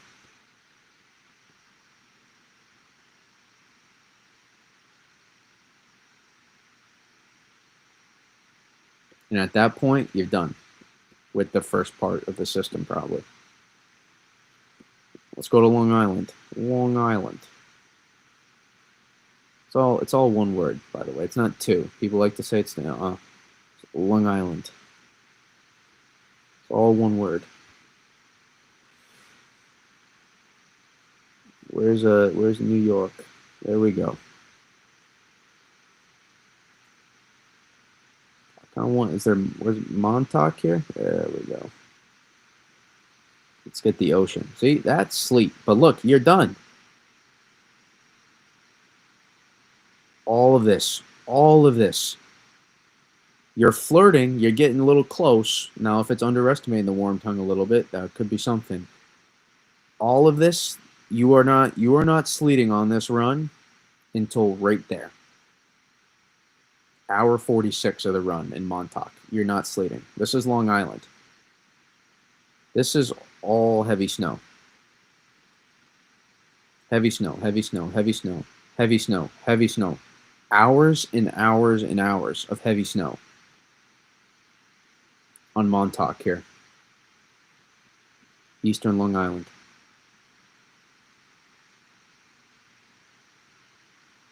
Montauk's going to get crushed. I'm sorry. We can go to the NAM too, the warmer one. Oh, crap. Rewind. Is it there yet? Hasn't made it. So we'll go to the 0Z1. Yeah, same thing. Hours and hours of heavy snowfall. Hours of it. And then you don't go until you go a little bit earlier on the NAM, but you also might start earlier on the NAM as well, so keep that in mind. It's hard to compare hour to hour. This is also 6 hours before, so don't compare the hours here. Even then, there's a small chance that you get that such heavy rates, dynamic cooling could win. And there you're sleep probably. The NAM slightly more, but and there you get a few more hours of sleep. But that's not before you go. I mean, that's heavy snow. 2 hours, 3 hours, 4 hours, 5 hours, 6 hours, 7 hours, 8 hours, 9 hours, 10 hours, and probably 11. All of that is heavy snowfall.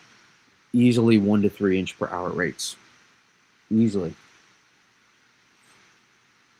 Which is I'm struggling to see how Long Island could not get at least, and it could get at least, especially Long Island. Long Island might be in a better spot than New York City, potentially. We'll see.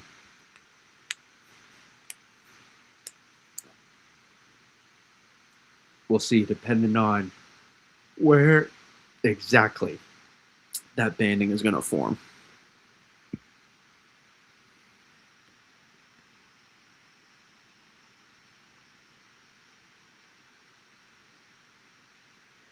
It's because it's you don't finish syllables up here. Montauk. Montauk. It's just keep it simple. Kiss, keep it simple, stupid. All right, let's go to. We can take a look at our lovely little man model. Lovely little man model. Border, very nice. Okay. Um, definitely changes. This is why. Look at the changes. Yet people want to trust this. If the models are that far off at the upper levels, how are you going to expect them to nail down? Why are you putting so much weight on a model right now? That's going to do that 15 hours into the 6 hours later, 15 hours into the model run. It's going to look that different. Yet, completely put all your faith in it and your emotions into it.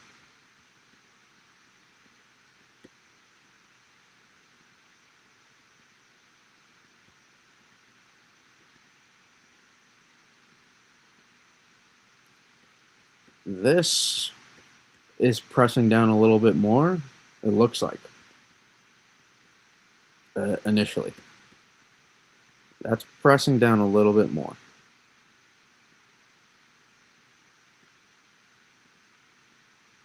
But it seems like this is convection getting pulled back out ahead as well. Let's see here. Here we go. Definitely changes, I can tell you that. It's pulling everything back a little bit more. I wouldn't be shocked. Well, we'll see here. But this is pressing. So this piece is amplifying more, this is pressing down more. So I'm kind of curious to see how this is going to play out. This has been not an easy one to do run-to-run analysis with compared to the precipitation maps. Let's see, 700. Look at that. Look how long the 700 millibar vort is. Only like 1,500 miles. Let me look at the upper air wind.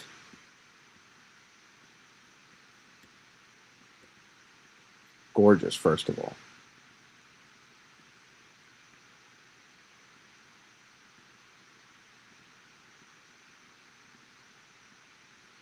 And then let's look at our 850s.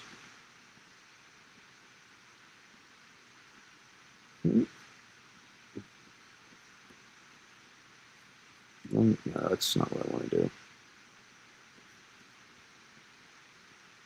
And the warm tongue is not going to push as much, it looks like, on this run.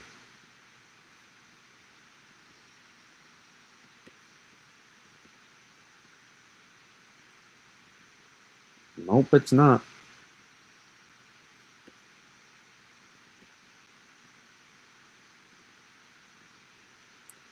Nam took a notable jump south there.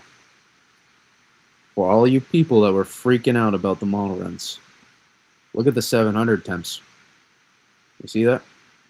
Look at the difference.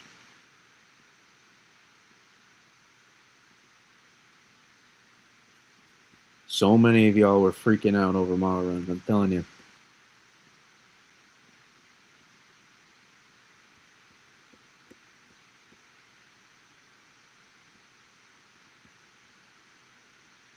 I want to see the 250 jet. That's what I want to see. I mean, oh my God. This is, you can see it here. You see how this is a little bit flatter? A little bit. You see how this, you don't need to be from the area. You see how the upper level jet stream was a little bit taller right there, and it was a little bit more reserved, held back.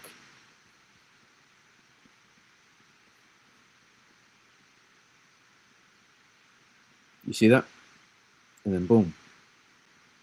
I bet you the coastal redevelopment on this is going to be a bit better as well. See the angle of this a little bit. It's not shooting up as much into the jet as well, increasing the warm tongue.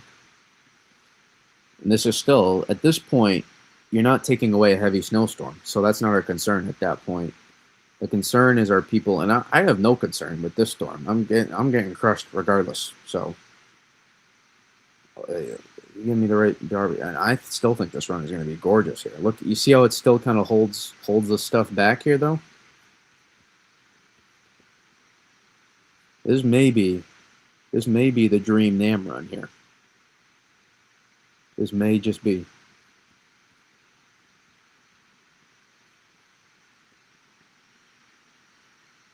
Oh, oh, come on now. Come on now. Perfecto. Me gusta mucho.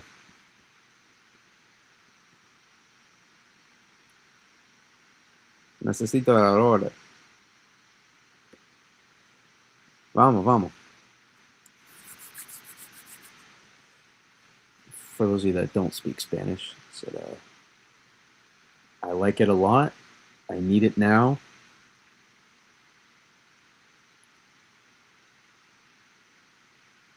Basically, I'll take the name in a heartbeat. But that's not how it works. But doesn't mean you still can't. It doesn't mean you still can't be excited. I still get very excited over the model runs here. Very excited. They're fun. They're fun to look at. I enjoy it. Enjoy the maps. I enjoy breaking them down, and they're important. They mean a lot to me. I value them. I just don't put the same weight on the end result as many people do. But this is a fantastic run. This is a fantastic run. This is exactly what you want to see. Really, in my opinion, too, Southern New England right now, you do not want to see. I would love to see the highest snowfall right now more here, because it always tends to be slightly north of where it puts it out. Because models do not understand that 700 millibar vort is not where it happens. You always look just to the north. Always. Anybody ever looking at this right now? If you're looking here, that's not where it is. You're not trying to look. You're trying to look along the area into the north. Right in here. That's a little too far, but it will get there eventually. I mean, is it stronger? It's more put together too. The band at 0.6. It's more put together. This is a dream run right here, man.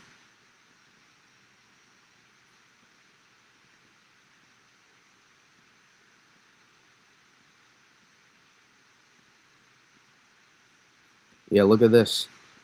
How many times have we discussed over the past several days how these pieces here, models will struggle with that sampling, and this plays a huge part on this system. Right here, models will struggle with this. They will struggle with this.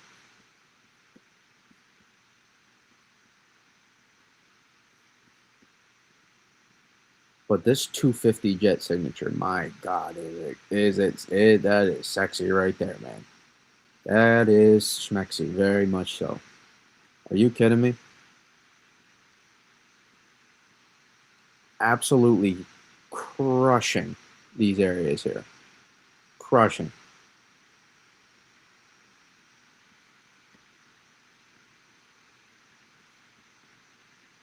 And then you see the lift that happens in that process. You see it's clearing out here. It's those waves of Bannon that move up. I can't believe I don't have like 8 people coming here right now. Brady, did you see the NAM? Yeah, I'm not gonna lie. I am not. It's not that I don't want you guys to get ice. It's not that I want you guys to get ice. It's just I'm not gonna be I'm not gonna be denying what's gonna be happening for this snowstorm. Virginia Beach had a bigger snowstorm at any point than I did last winter. I'm not I'm not going to be disappointed in it. So let's see the fun stuff now.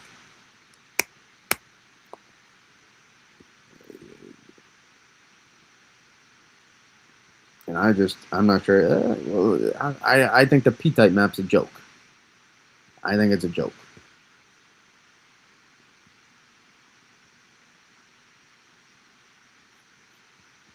There's no way your warm tongue is that strong. You are not going to be -8 at 850 in sleeting. It's a joke. It's a joke. That's not happening. Is not You are not going to be -8 degrees at 850. This is baloney and a half. This is baloney and a half right here. This is ridiculous. This is why you need to stop looking at these so much. They're garbage. Absolutely garbage, these model depictions. Terrible. Whoa. Thank you so much, Rhoda Foa, for the super chat. Where is the low pressure off the coast of New Jersey going to set up? Is it going to be right off the coast, giving 994 corridor next precip? It's not about how far. How do I phrase this? This is not a storm necessarily that's riding up the coast. Really, it's really more so coming in from our southwest. And so what happens here is you get. Hopefully, I try to answer this as good as I can. You get an initial low pressure to form here out ahead for this overrunning precip happens. And then as a result, though, this is where most of your upper level energy is actually happening back here. This is where the most of your upper level energy is. So you see this? You see how that's where most of your upper level energy is? It's still back here, and honestly, a lot of it is actually still back here, yet to fully phase. It's yet to really come together. And so this is where your next low pressure system forms. Is what you're going to get is another low pressure that forms to the southeast here, but it's going to run into the high pressure. And so what happens is it's almost like a three-part system. As you get the initial overrunning, that low pressure sets up here, the next one sets up here, and then it will reform again for like a third time.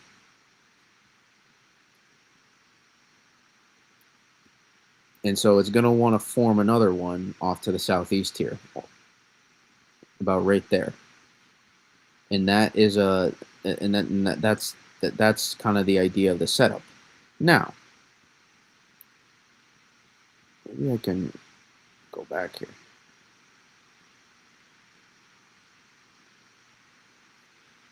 I look at this a lot of times, and in my opinion, I think you'll get a low, the initial, that overrunning, that kind of, forms, and I think it's going to want to be closer to the gradient. Low pressures like to be closer to these these tighter gradients here, and I think we'll see it. I think we'll see it form closer to this one than this one. If I'm wrong, listen, it won't make the end of the difference. It will just be, it will make a. It's the difference between you hitting your floors and your ceiling for places. That's really it.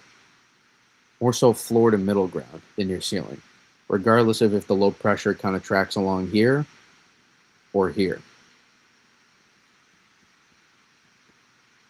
If it's a little bit further south here, then that will allow for more coastal redevelopment to happen on the backside for these places here.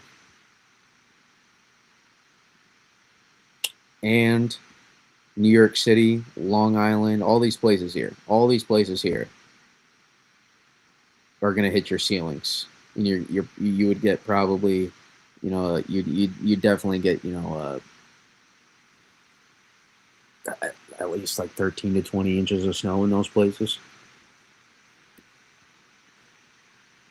And I still think, regardless, you're going to make out fine. So hopefully that answers your question, Rotofoa. The I-95, the entire I-95 corridor is probably not going to be all snow, but the mixing, in my opinion, is less of a concern the farther northeast you go. It's less of a concern. I think these places, here are, in my opinion, it's more so the dry slot that moves through that will put an end to your totals, more so than the actual mixing line concerns itself. Just in my opinion, at least. Now, down here, you're going to mix. But that's not before you get a very solid front end thump with this, and you get a snowstorm still. Nowhere in the mid-Atlantic is not getting a snowstorm, in my opinion. Nowhere is not getting. It's going to be hard for me to find a place that doesn't get warning criteria snow.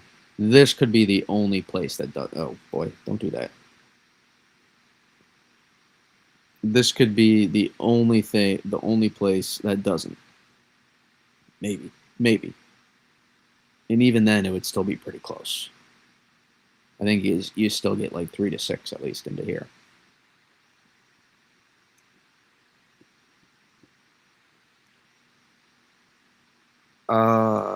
Lancaster, PA, Heather. What am I seeing? I think Lancaster is in a great spot. I think, you know, I think Lancaster has got a really good shot for double-digit snowfall, and I think you have a pretty good floor, in my opinion, there in Lancaster of at least 8 to 12 inches.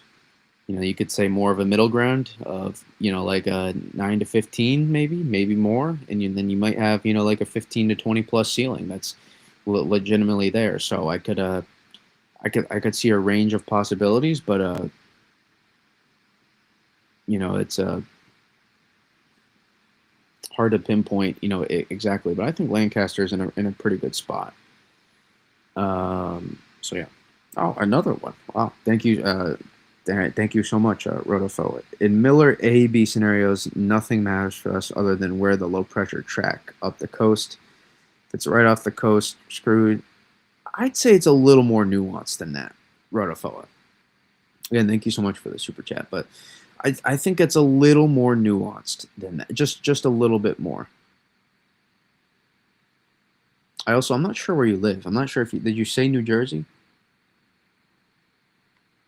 Do you live in the Mid Atlantic or the Northeast? But you know, this is kind of a combo of a Miller A and a Miller B. It kind of starts as a Miller A and then it turns into a Miller B, where you get the coastal redevelopment, then the primary load transfers, and then the cold air collapses on the backside, and we'll see how much is left.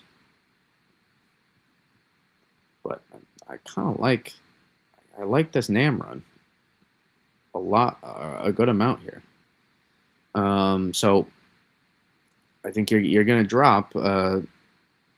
You're in Philly, okay? I think you're gonna mix some in Philly, but not before I think you still get at least 6 to 12 inches of snow. I think your minimum floor is like 4 to 8 inches. I'd say you start moving up. I think you have a good shot for at least 8 to 12.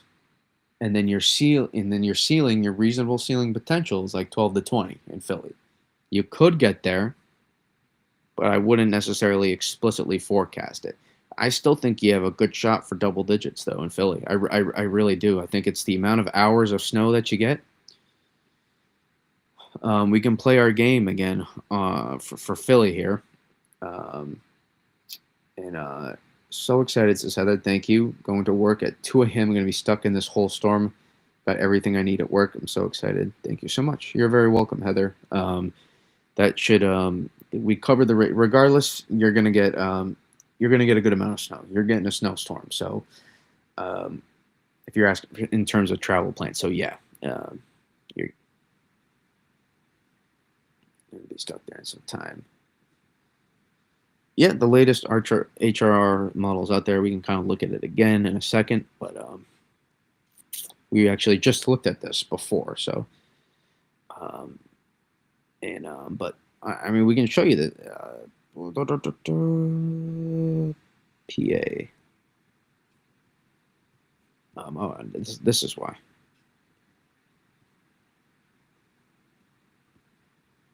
We passed it. Wait, what is going on?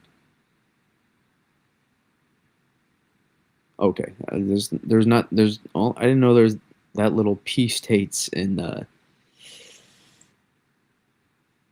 area. So there's Lancaster. Lancaster. I know there's a specific way to say it. It's more like a Lancaster versus just Lancaster. Being in that area enough. Northeast Philadelphia Airport. That's kind of where we're going for.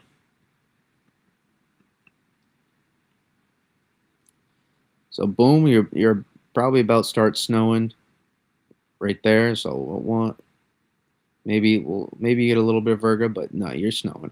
One, we'll say two. Oh, this is the Euro. I kind of want let's go choose our no, don't drop that there. No, let's go. Don't do that. Okay.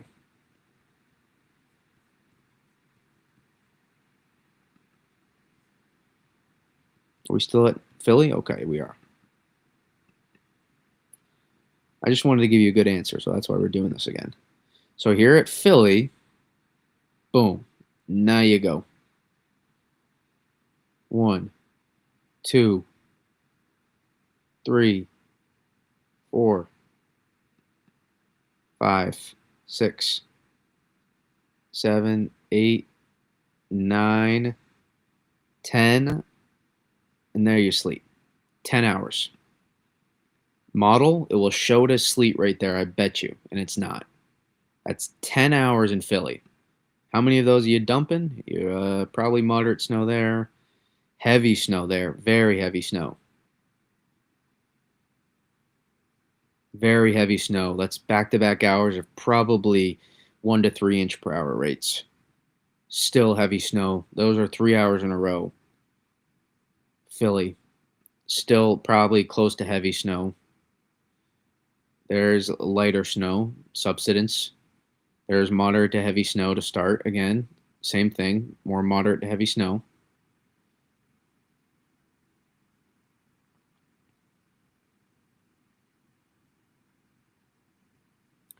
So we're doing those 10 hours, right? About at least 4 or 5 of those were at least 1 to 2 inch per hour rates. So we'll even be at least 1 to 3. We'll be conservative. We'll say, even with the ratios, we'll say they're 2. We'll say, you know what? We'll get real. We'll go 1.5.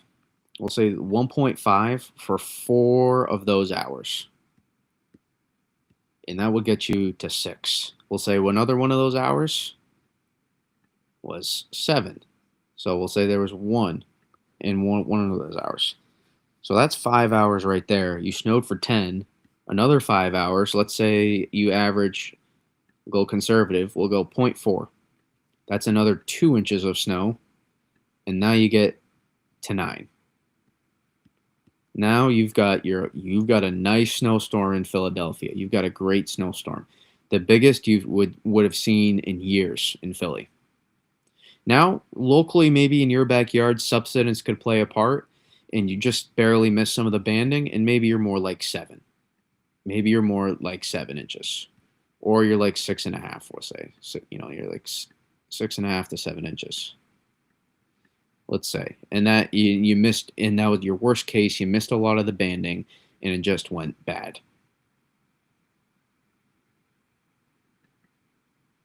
3 inch per hour doesn't seem reasonable. You gotta know what kind of setup we have here, though. We're gonna be so cold at the surface and such amount of lift in the dendritic growth zone. There are absolutely, maybe not specifically exactly where you, but especially have a good night, chill weather. There are going to be 3 inch per hour snowfall rates with this. I don't know, maybe not in your backyard, but even then, we didn't assume that. We assumed 1.5 at max. We assumed 1.5. Let's say 2 more of those hours were 2 inch per hour rates instead of 1.5, you get the 10 instead. I don't think anybody in Philly would be complaining if you get 10 inches of snow, in my opinion, especially based on the last several winters.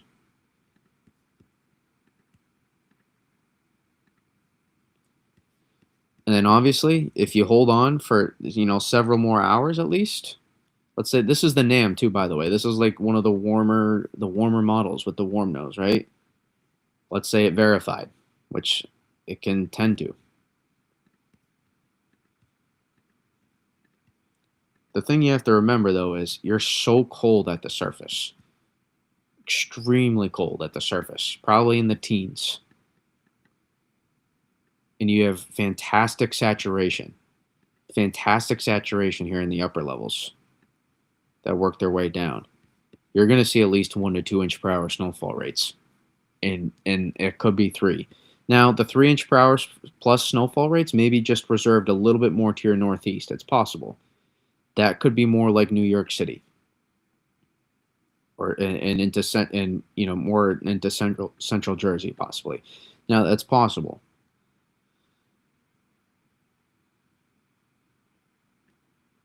But that right that that right there is fantastic heavy snow sounding. So is that's a perfect heavy snow sounding right there.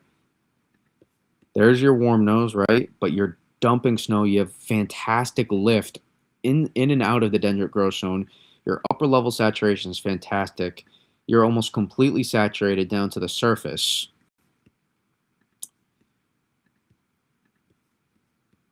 And you're probably in the teens.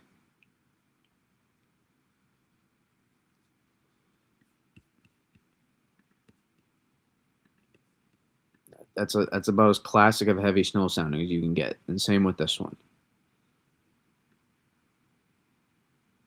Those two hours right there though are going to be considered sleet on the model run, and you're not. You're going to be heavy snowing, and if you're not heavy snowing, then you wouldn't be getting a snow accumulation anyways. So hopefully that helps. Again, thank you so much, Rotofoa. How many miles off the coast of southern New Jersey do you think the low pressure will set up? I don't know exactly how many hours, how many miles. I could not tell you that. It's unrealistic. But again, I'll break it down.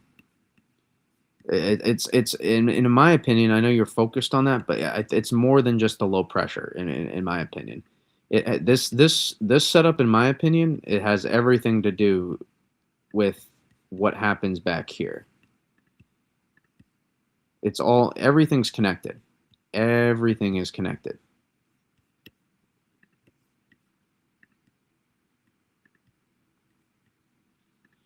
Everything is connected. How these interact. How does this come in from behind? How does this press here? How does this storm wind up here? What does the confluence look like as a result from this storm that goes up here? How strong is this? How connected are these two in between, which will allow whether or not how much height lines rise? All of these are all connected. So it's more than just the surface low track. That the surface low track is dictated by almost all of these things. But what I have found, and what research supports as well, not just me, is that oftentimes the surface lows like to pop near the gradients. So there's about 3 I notice here. There's one right along the coast, there's one here, and there's one here. Your Gulf Stream, and then there's your one to the north in between, and then there's your one along the coast.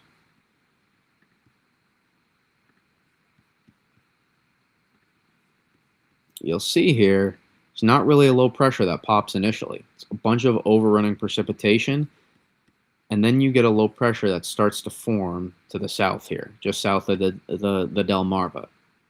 And this probably rides, in my opinion, this gradient at that point. I think we're closer to here. Not as now it could, maybe it does. Maybe it tries to pop and form along that gradient. I think it's going to be at least a little bit closer.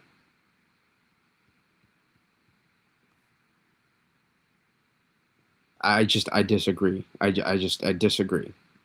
It's not only the surface low is not the only thing that dictates that. The surface low is a result of the upper levels of what happens with this system.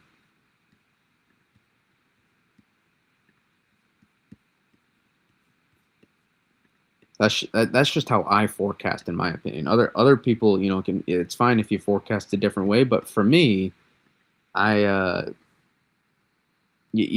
me, what happens with the upper levels is what's going to dictate the exact surface low track, because models are going to place the surface low a different spot nearly every single time with this. They almost always do. But I'm also giving you, an idea of where I think it's going to set up. But the most of your snowfall with this system,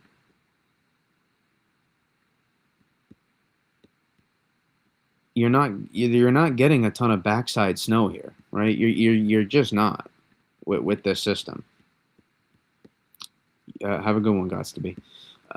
You're just, like you can clearly see here that you're getting a lot of overrunning snow in front end thump if you're looking at South Jersey, but you're not going to get a lot on the backside. So I mean, the transfer, the specifics of the transfer. Kels, have a good night as well. Um, the specifics of the transfer, are in my opinion, and you can see here on the model, it pops on the coastal one. This is where it shows it, and that's possible. That's the other scenario that I think we could have, and that would be exactly kind of what models show, and it would still get everybody a good amount of snow. But I think we'll be a little bit closer to the south, just a little bit, maybe. I could be wrong.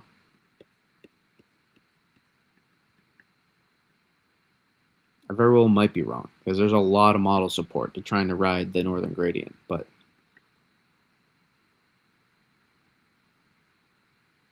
also these model maps are kind of crappy always. But and then the new low pressure, why does the low pressure not keep running? It's because there's the upper level energy coming in from behind.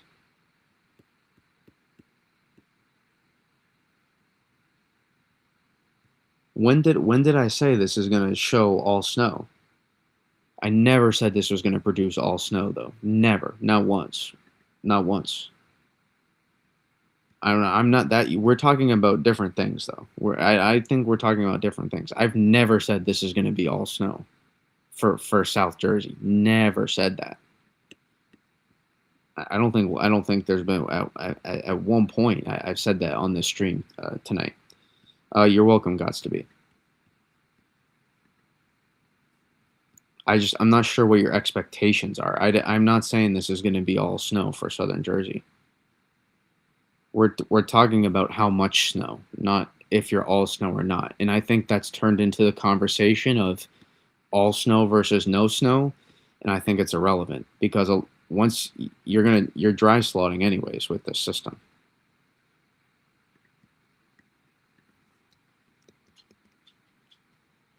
You see that? Nobody's going to snow at that point. Doesn't matter what your temperatures are. And the NAM is a little bit less, or it's just a little bit more delayed with it, the timing wise.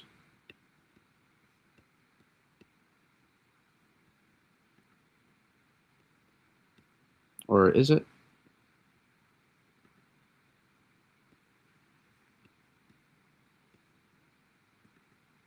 Yeah, it is.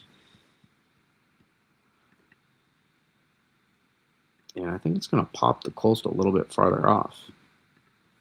So, I thank you so much for the super chats and for the good discussion as well. It's really enjoyable for me to break it down. But again, I never really said that this was going to be an all snow event at any point. So I think you might have misunderstood kind of what I was saying because I don't think I think pretty much everybody here can vouch for the fact that it's not. I'm not saying that, but my point, I still think you just you like at this point. Yeah, I don't think anybody going to be complaining about getting a good snowstorm here. This is a really good snowstorm that's going to happen. It's just you're going to mix as well for some places. And this P-type map is overdone still, in my opinion.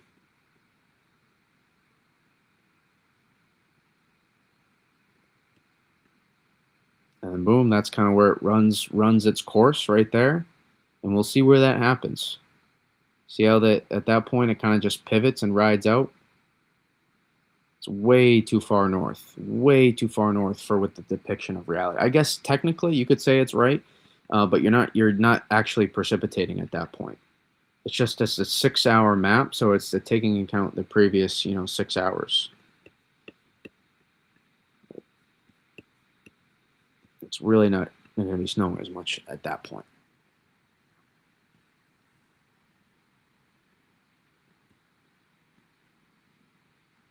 And then can we get more after? I don't know. And let's look at the fun stuff here. That's the goodies. See that? I'm asking questions because no meteorologist I've seen has talked about that low that's going to form off the coast of southern Jersey. Well, I've been talking about where the low pressure is going to form a lot. I can tell you that right now. I've been talking about exactly where we're going to see that low pressure track a lot. I'm not saying it's I 100% agree with you that it's important. It's very important. I'm just telling you that surface low track is very much dictated by what's going to be happening at the upper levels. This plays the evolution of this is what drives this. It's not the other way around. It's not the surface low is what dictates everything with this system. It's a very, very weak low pressure to start. It's a lot of overrunning precip. It's a thermally driven event. And then that surface low then does start to pop as the upper level energy gets more organized here. You can see here at 500 millibars, surface low starts to pop southeast of all of this overrunning precip here. But this is where the main show is really back here. This is where the strongest point is. So where exactly that treks will define, like if the height lines are a little bit lower here, then this track will not be able to drive up as much. This will prevent this surface low from being able to track as far north initially. Height lines will be lowered. It will be struggle. It will suppress it a little bit more, make it a little bit harder for that to track north. Vice versa. Height lines a little bit higher. High pressure doesn't press quite as much. There's more room in between the confluence pieces here. Low pressure is going to have a little bit more easier time driving up the coast. And depending on the energy consolidation, we'll see how tucked it will be. We'll see that where exactly that formation. But trying to tell you, I mean this is what, 36 to 2 days out almost, right? 30. I mean that's a good amount of time to specifically tell you the exact specific location of where exactly. Like that's a very, very difficult thing to pinpoint exactly. But I can do my guesses.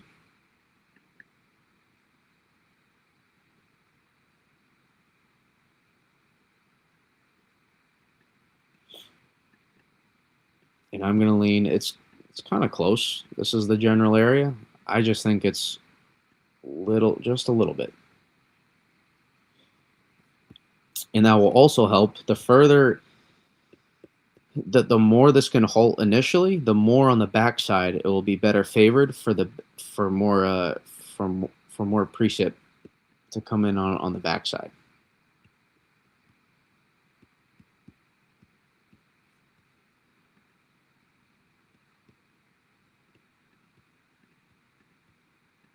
And also, I am also not technically a meteorologist. Since I didn't get the official degree, I try not to consider myself that. I am just kind of a weather whiz nerd who just somehow found a way to forecast winter weather very well. But definitely not an expert. I am not the expert at this. I live and learn a lot with this. I am humbled frequently by Mother Nature in what happens. So hopefully that was a productive answer to give you. I think I answered it pretty well, but hopefully that helps.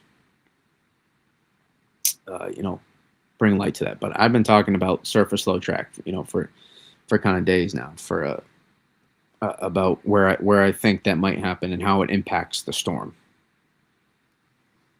But this is just not an all. It's not an all snow event in South Jersey.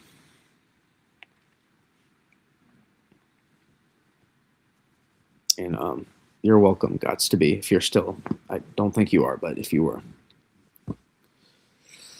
have a good night, NC player.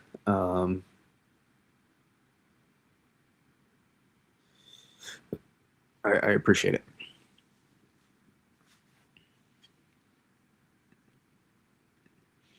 All right, let's. I kind of want to 3K for a second, and then I'm gonna.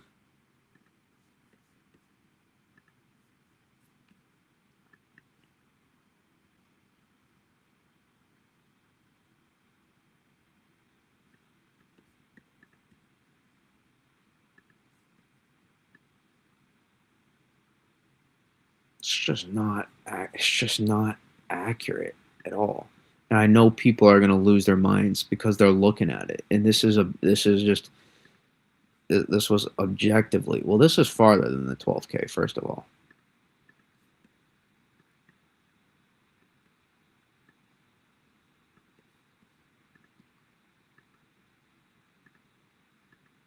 These two are different. The 3K and the 12K were not the same. And I questioned the 3, these were not the same. Well, were they? Hold up. Hold up. Wait a minute. Hold up. Okay. No, there's some similarity. It's just, it was way, it's not the same, though. Kind of. In my opinion, this is a better run, but others will freak out on the P-type map. They'll lose their freaking mind. All right, let's open up.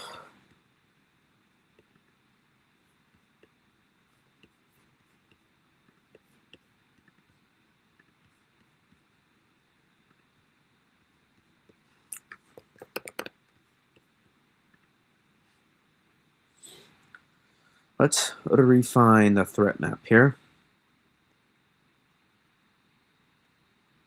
If you remember last night, we ran into scratch disk problems, so I think I fixed it. I think, but we'll find out. Oh, did it save? I think it did.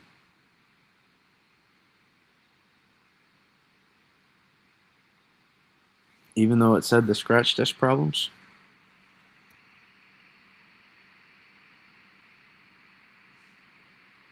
I guess it saved part of it, and it didn't save all of it.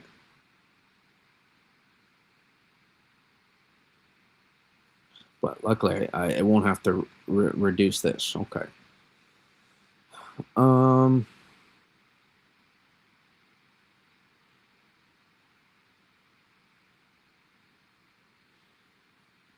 mean, I gotta take a lot of this away anyways. Because I gotta refine it.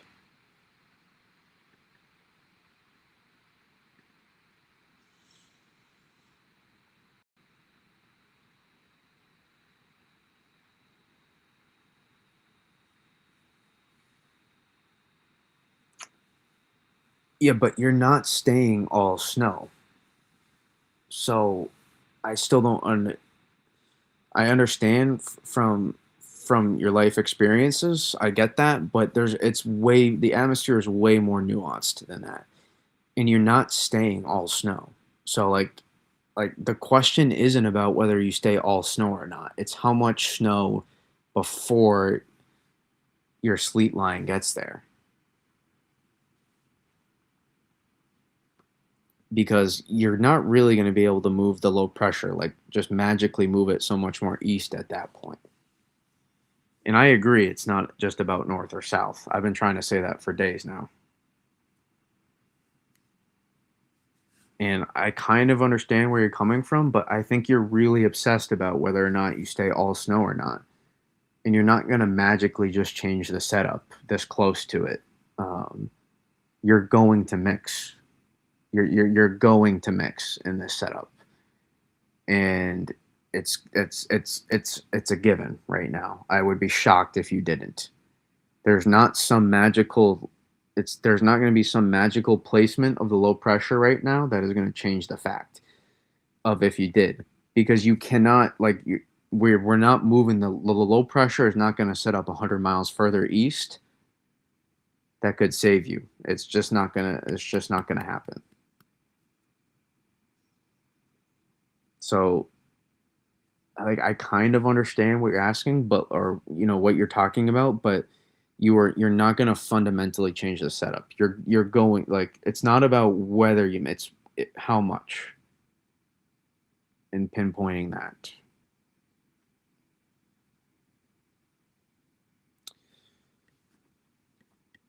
Link rules. It's just the p-type map just doesn't link up, in my opinion. It doesn't. It does not. The p-type map, in my opinion, just doesn't match.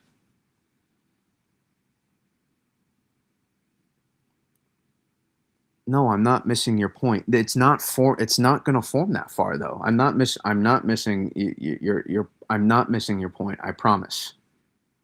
I am not missing your point. It's just you're asking a question that is, like, unreal. It's like it's like saying, well, like, is the snow band going to set up, like, all the way up here in Canada when we're looking at right here for the heaviest? Like, we're not just going to magically move the low pressure. It's not just going to magically form 150 miles further east. It's just not. Like, even as bad as model runs are, you can look at every single run and you can clearly see the low is forming in the exact, as bad as model runs are.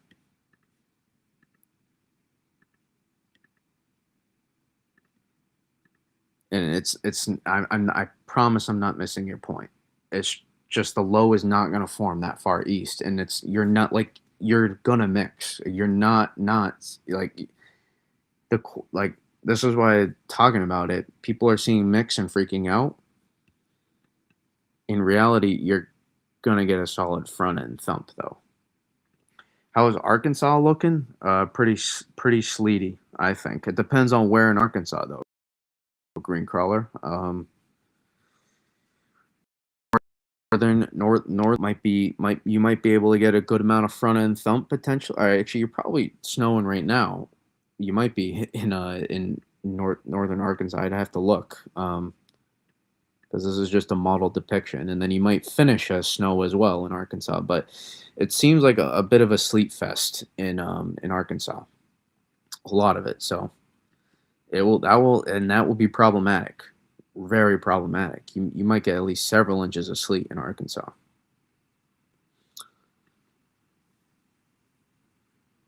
Yep. Good night, NC player. But I need to figure out how I'm gonna piece this together.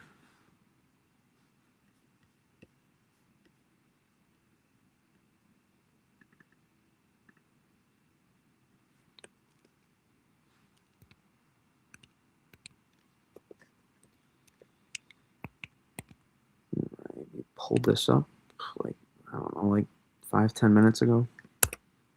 I don't remember, but we'll go with that. It's 124. I'm in the south central part. It's sleeting right now. Then you're definitely not going to go to snow. Maybe snow on the backside. You're going to get a lot of sleet.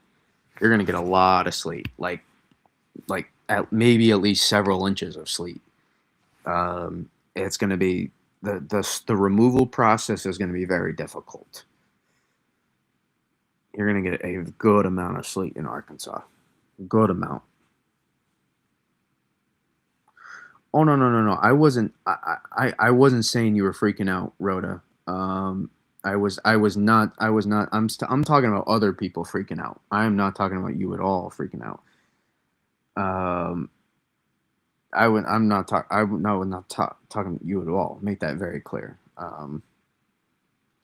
Want it to rain because I have a job. I'm simply asking what is keeping the low pressure from forming 200 miles off the coast of New Jersey. Okay. Well, that's a different question than what you were asking. So I guess it's possible I was not understanding, but you weren't friend. I'll bring up the pen tool for a second because you were very very nice in sending those super chats. So I will try to give you his best an answer. This is not just going to form 200 miles to the east because there's no reason for it to. The convection, I got to do this quickly so I don't drain all my battery. But the you see all the precipitation and the convection here with all the upper level energy back here. Okay. This is not going to want to form here because this is where you have high pressure that's locked in here. This is where you have Atlantic ridging. You have all of this high pressure. So the low pressure is not just going to slide out to the east when it has high pressure right here. It can't. Has to go up the coast more. Has to. And then you have high pressure here. So now it's about how far north is it going to be able to get with the high pressure? Northeast, so to say. And then what happens, you see all this precipitation back here from the upper level energy? When all of this starts riding through, where does the next one come through? And so this, as a result, is gonna eventually we get a little bit of a transfer from the upper level energy back here, and then the low pressure now starts to intensify more at this point, and then it will kind of keep sliding. Now, very southeast coastal Jersey is a different animal than just southern interior Jersey. Southeastern coastal Jersey might rain. These places might rain here. If you're back into here, though, back towards Philly, I don't think you're going to rain. I think you're going to get, I think you're probably going to get sleet, in my opinion, after the snow. I don't think you'll get a ton of freezing rain. I don't think you will. Now you could, but I don't think I think it's going to be snow, sleet, and then maybe it's possible you finish as a little bit of rain, maybe a little bit.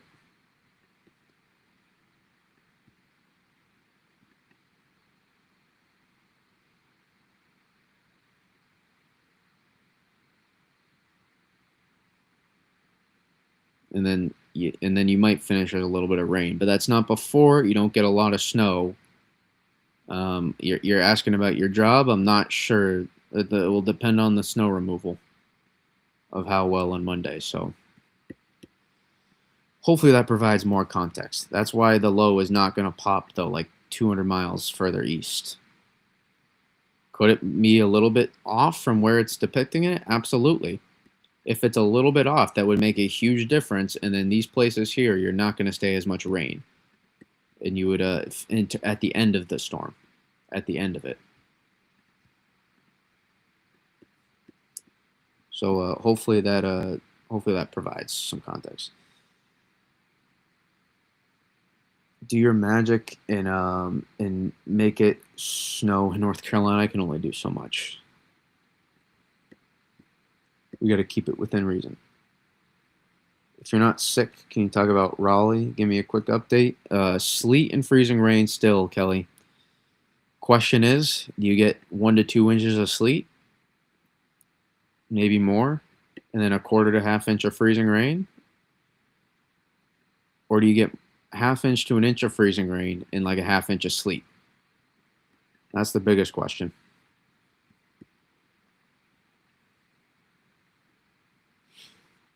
But let me take off the pen tool before I drain, because I have to make this, refine this map here. So hopefully that helps. You missed the other Kelly in here a little bit ago.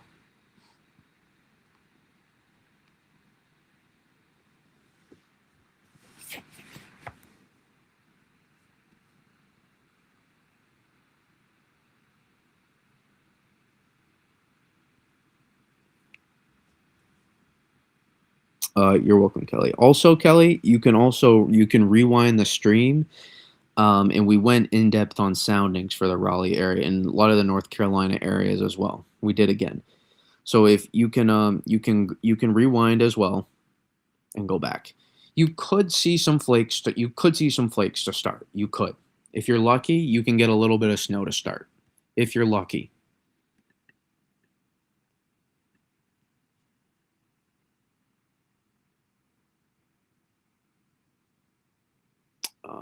I'm not sure the format of how I want to do this here.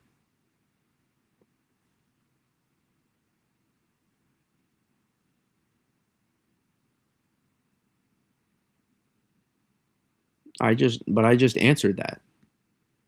I wrote it. I just answered that. The high pressure to your east is what's doing you. This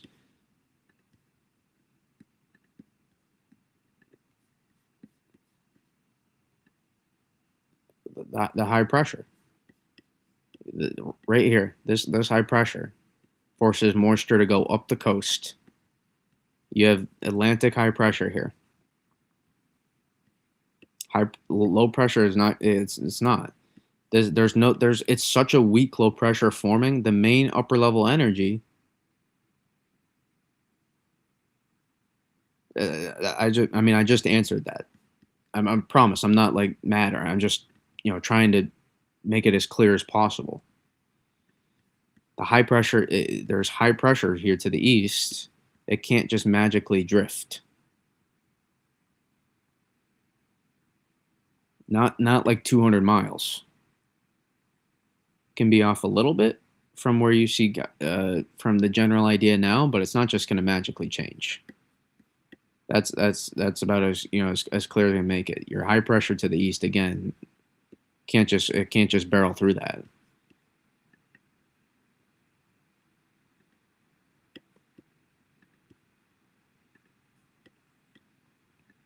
See that? See the H there? The H is locked in, and this is the pathway.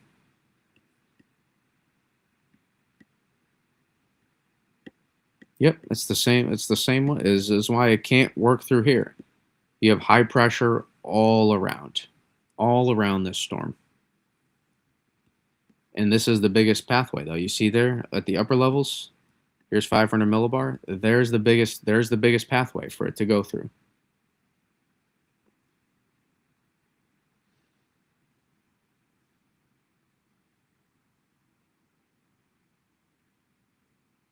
It is not going to be a 990 on the New Jersey coast. It's not. It's not even going to be close to that. I'm not sure where you saw that. It's not going to be a 990 until it's off the coast of New England. It's going to be a very weak high pressure. It's going to be. It's going to be in like more in the thousand-ish, like 1,000 to 1010 range off the New Jersey coast. So it is definitely not going to be a 990. And that 990 is a strong high pressure, a low pressure. But this is not a setup. This isn't some like this is not the kind of Miller B you think it is. This isn't some piece diving down and then forming with a clipper late. This is not that kind of system. This is a pretty much a Miller A system with southwest flow moving up, and then a transfer happens after the phase happens. But all of this high pressure right here forces it to go up the coast, and then eventually it meets this high pressure, so it has nowhere to go. It has to slow down a little bit, and we'll see all about that. I don't think it's weird, Green Crawler. I think if you look at this map here,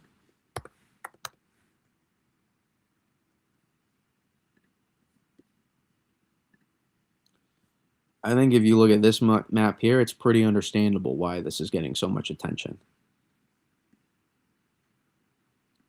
This is impacting hundreds of millions of people.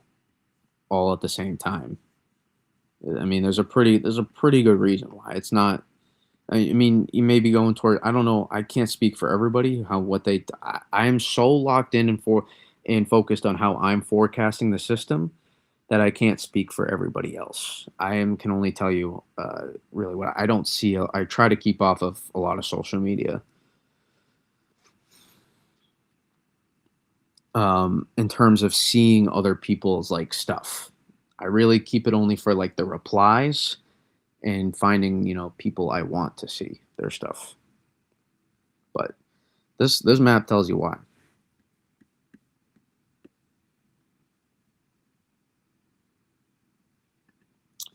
How is it looking for Boston in terms of temp and precipitation?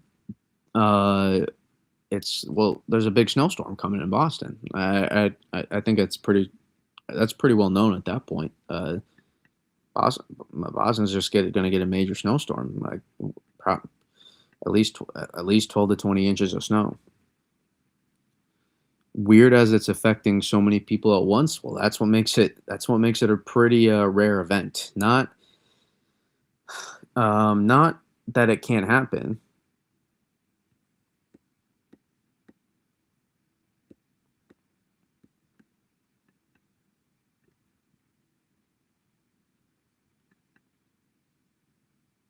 What do you mean you disagree with? Well, what of what I said do you disagree with?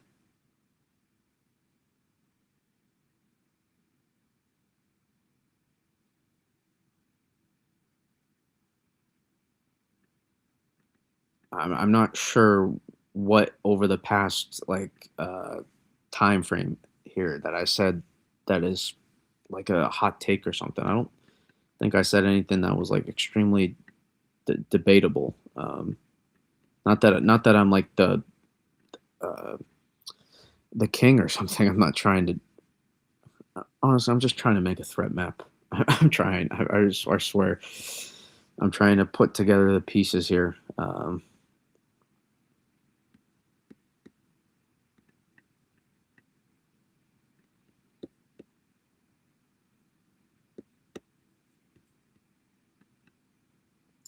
But I mean, there's been a fair amount of systems though that we've had. I off the top of my very head, I can't name you the one right now. After the stream, I can go off and I can almost certainly tell you which ones they were though. But um, you know, I'm trying here. I'm not sure I said anything that was really a hot take there, but let's try to refine this here. I have no idea what I want to do with the color schemes, how I want to draw on this. It's not the final snowfall map.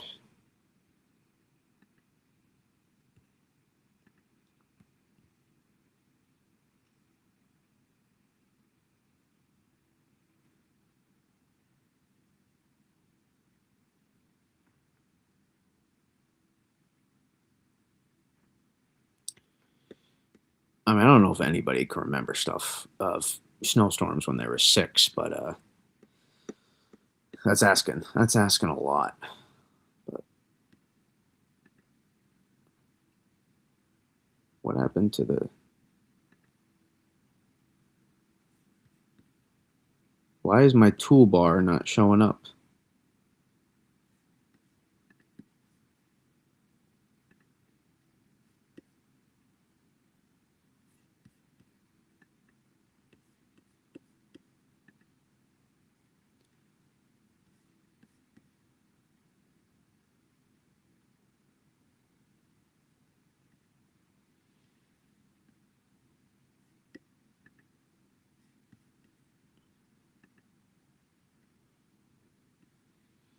Mm,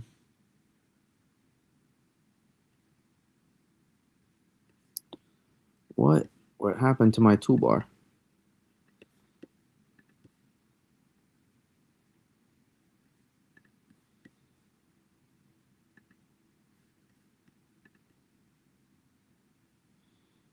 It got taken away from me. I got taken away from me. So I'm gonna have to do this on the fly here.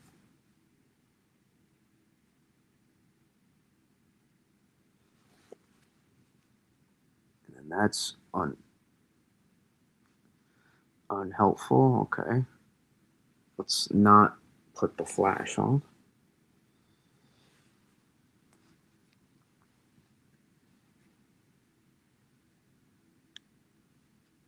Ew.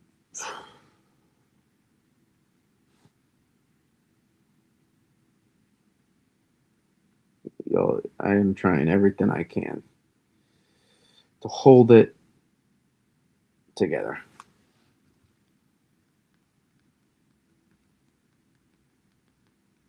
It's been a long stretch here of forecasting.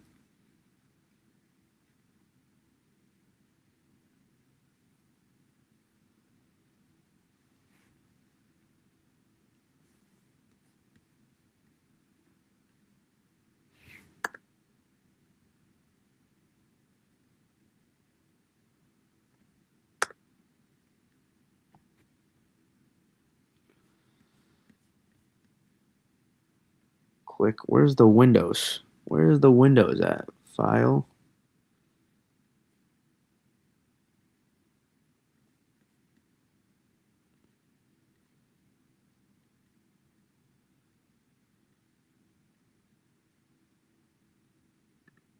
This is. You don't understand how annoying this is.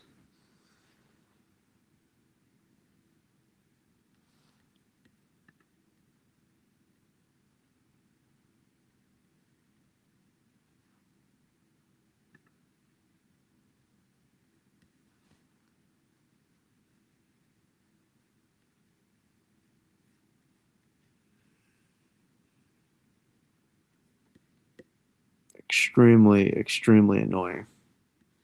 Because I'm trying to do something and it just.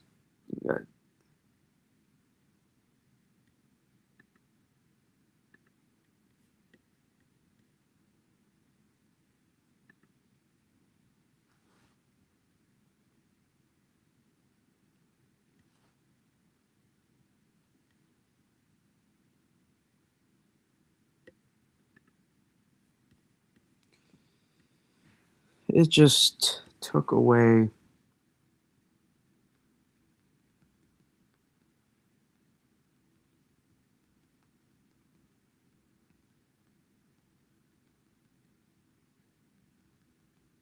Because I'm trying to adjust my threat map right now, and I can't do that without a toolbar. And I'm like literally, I'm amazing with technology when I know what I'm doing. I am horrible at it when I have no idea.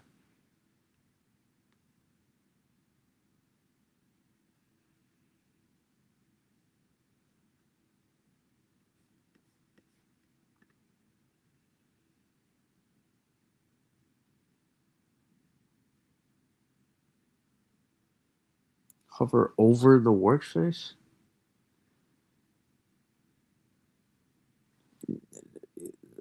Why? Oh, window.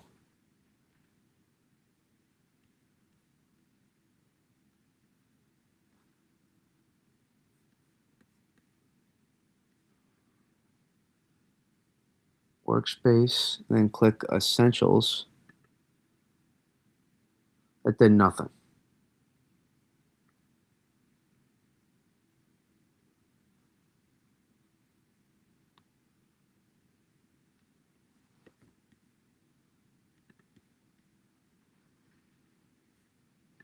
All right, we may have to just hope your power stays on.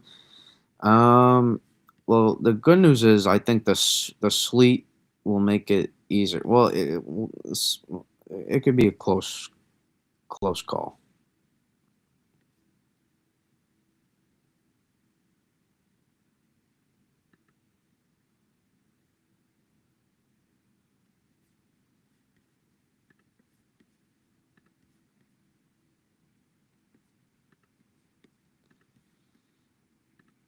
We gotta force quit this.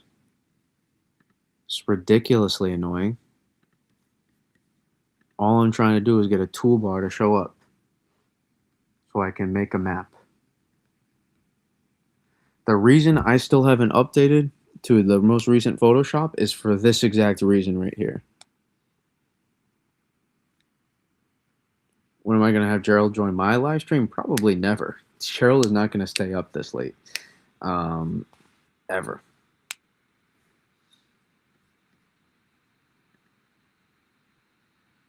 Will we get the toolbar back here or no?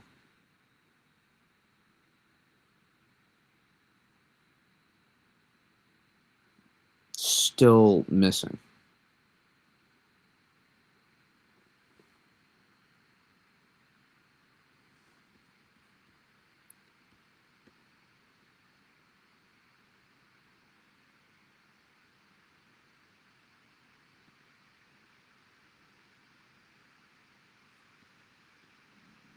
And only, this is not what I wanted.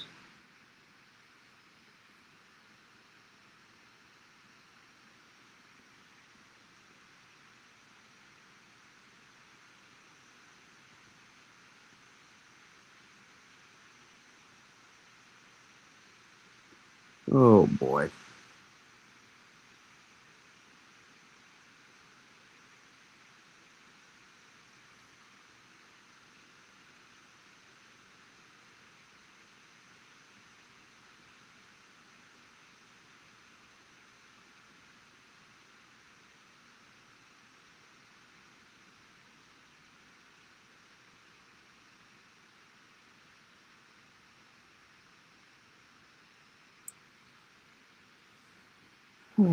This is...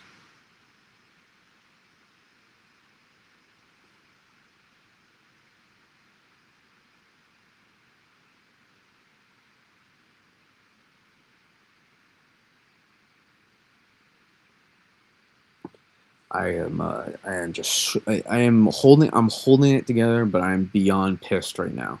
I am beyond pissed right now that Photoshop is, the user interface is just so ridiculously troublesome sometimes.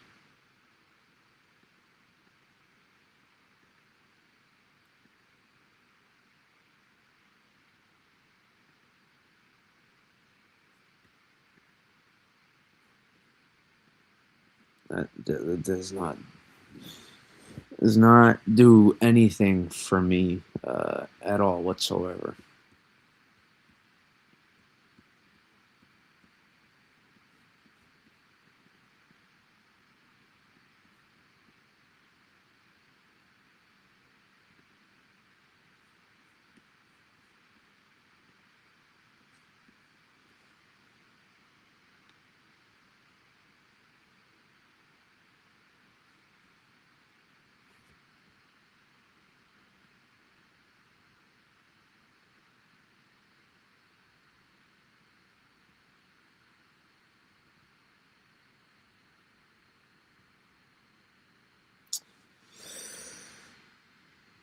Why I feel all of you are just...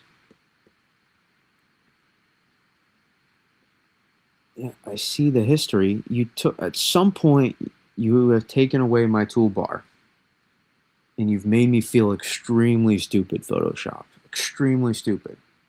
You need to have much better user interface than this.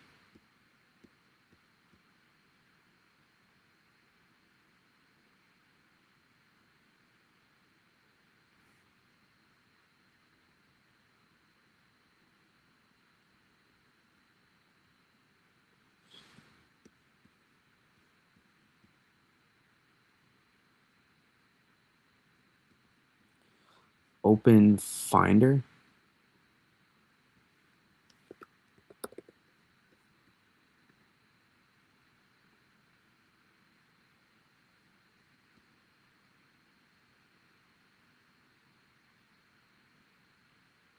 What hidden preferences folder? There's no hidden preferences folder on here. This is the internet. I don't have a hidden preferences folder. This is just...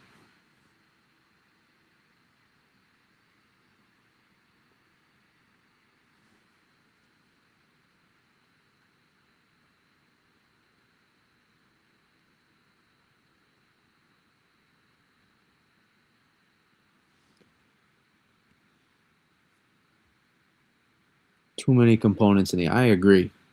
I agree. Green color, but the maps I can make are just so much better compared to anything else.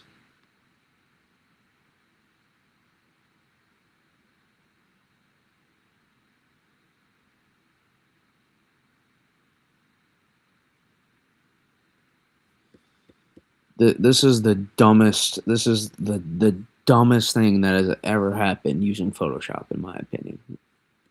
The dumbest thing. And ChatGPT is being the most unhelpful right now.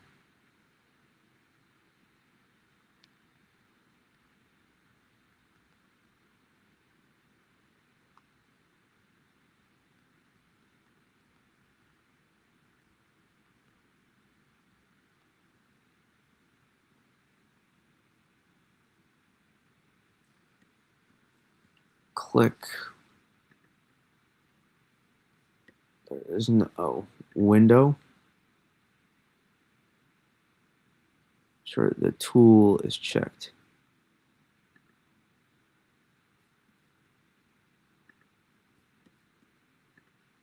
It's not letting me check the tool. Oh, tools. Bring it back. We're back, people. ChatGPT, you need some work to do. That's all. I had to go to Google for that. Are you kidding me? You couldn't give me this the whole time? What a joke. All right. We're back, people. We're back. Let's go to pen tool.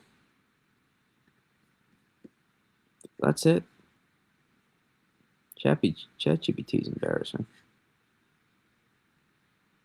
It literally told me to go to window 2 and it said go to workspace. All I had to do was go down here.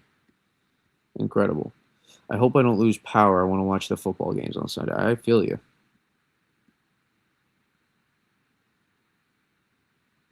2011 was a great winner, man. That was a great, great winner.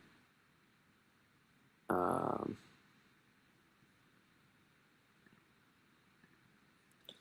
so we're going to go layer, new, layer, shape, 3.2 is what we're going to call it.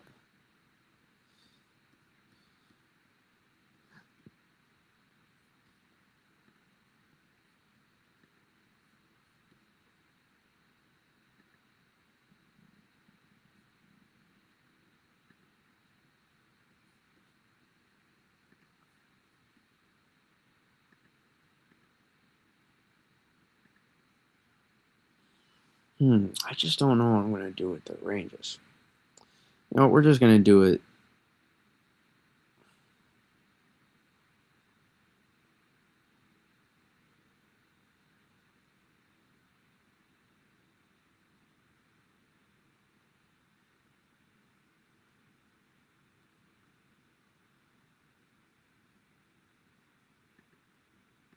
We're going to do it something.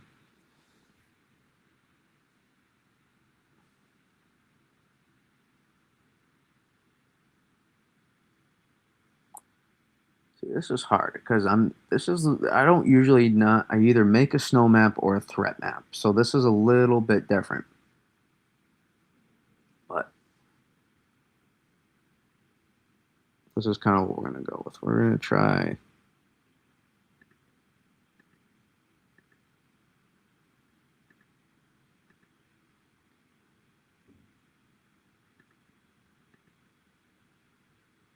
I don't even want to go that far. No. No, no, no, no, no.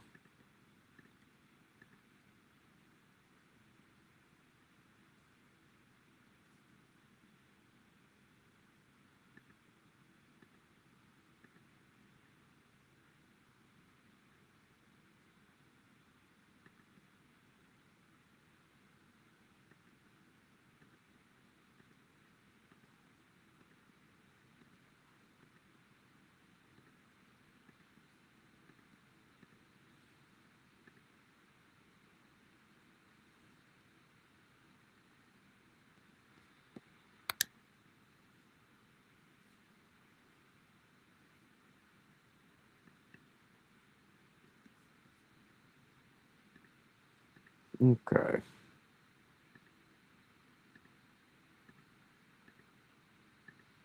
People ask, why isn't my place on your map? If my place isn't on your map, it's because it's not fair to me or you to give a forecast for an area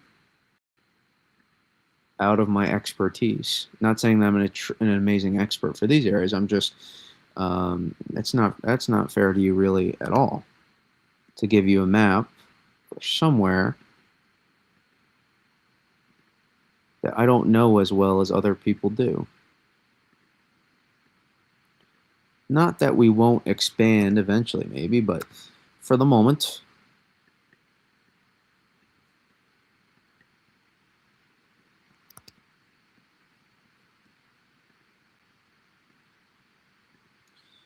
the map will remain like this.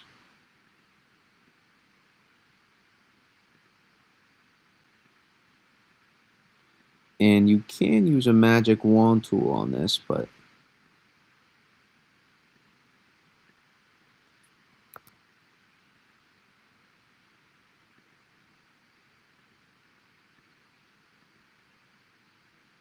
actually, I don't know if that far.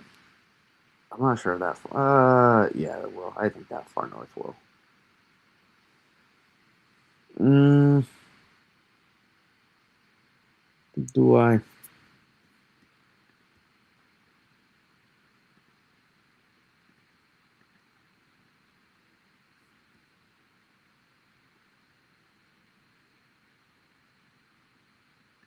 Yeah, I'm gonna keep it.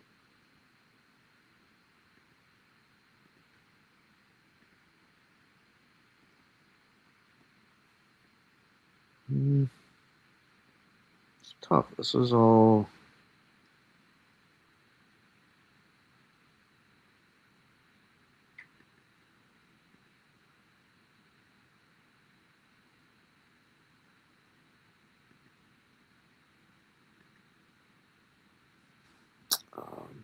The heck was that?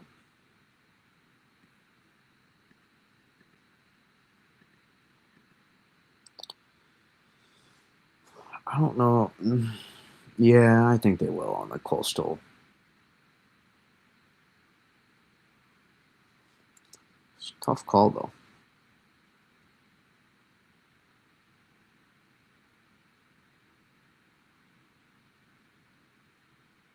I think ratios will be so good.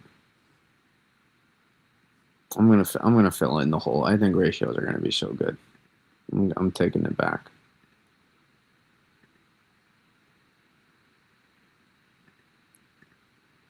This is the beauty of making a snow map. You can adjust what you want.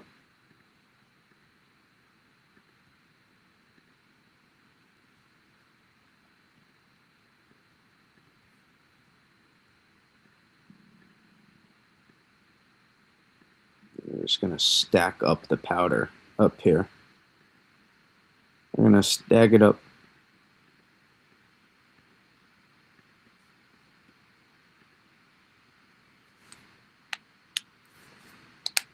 Um, and then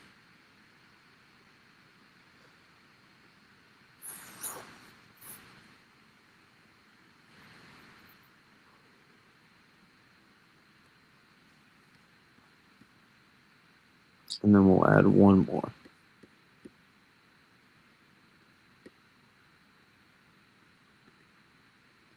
Uno más.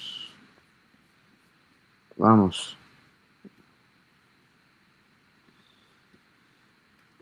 Shape 4.2. So kind of had to test me a little bit for my snowfall map, a little bit prep me, and then we'll make the final one. We'll make the final one tomorrow.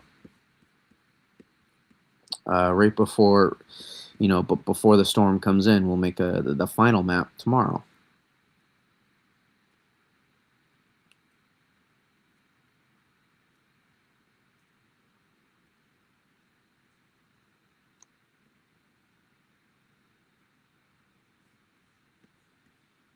We're gonna go, and then we'll bring back the pink.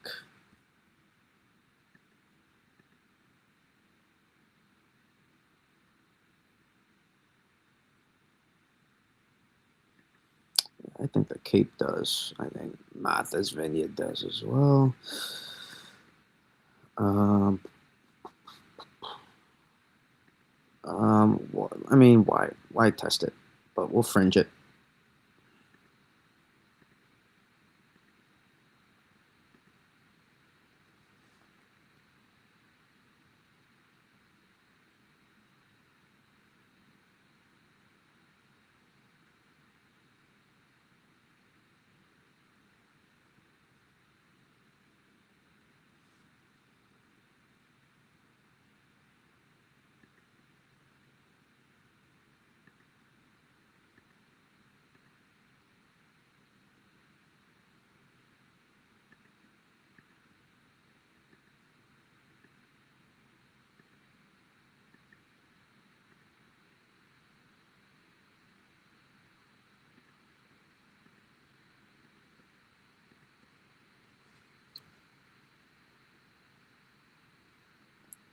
Do I want to push it that far? I don't know. I'm not sure if I do. I just want to. I want to play it.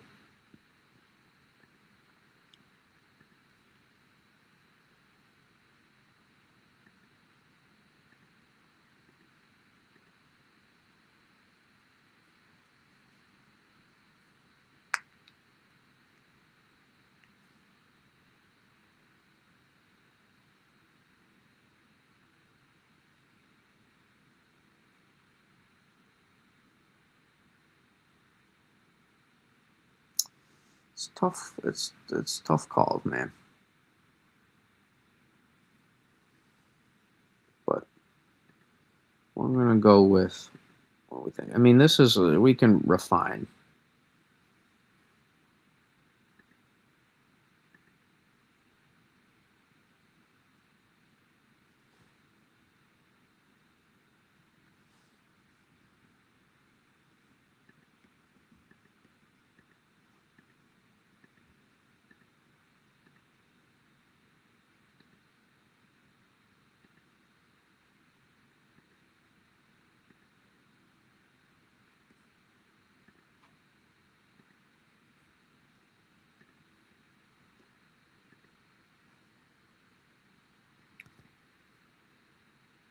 Come on, don't double.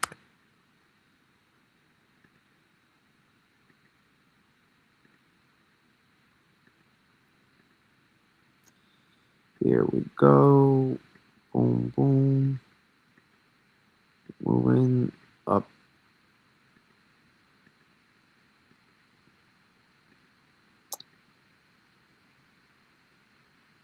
I don't know if I want to go that far.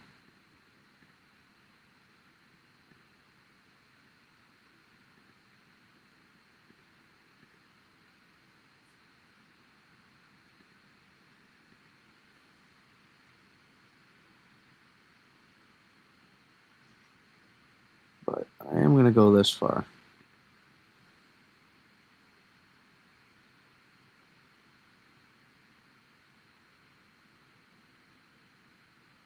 It's just insane how good the ratios are gonna be way up here, man.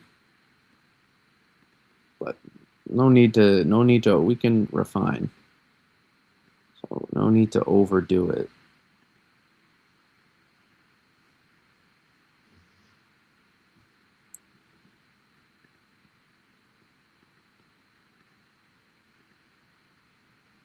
I think Maine is gonna get it's gonna do just fine on the backside of the system here.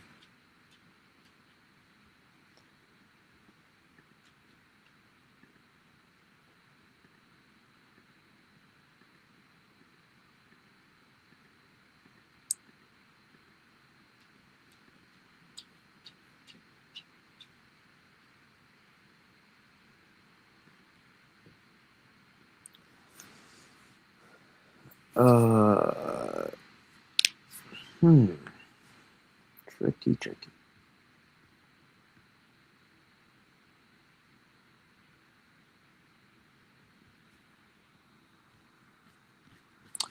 Yeah, okay.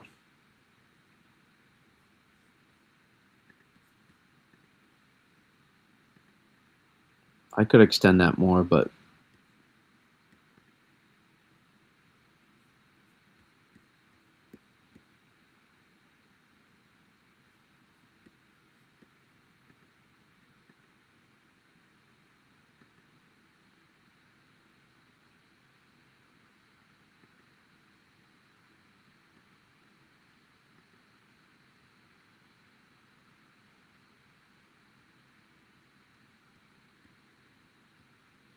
and then we'll go here. Boom, boom. By the way, it's a perfect time to ask questions, by the way, while I'm making this map. Yeah, later tonight. Have a good one, Kelly.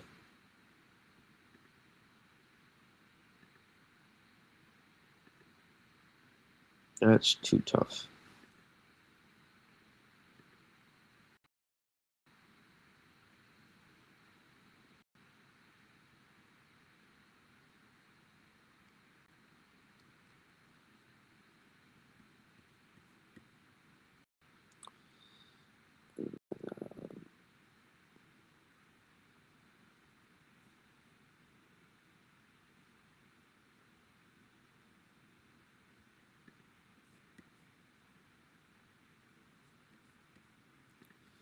I wonder if we can try something.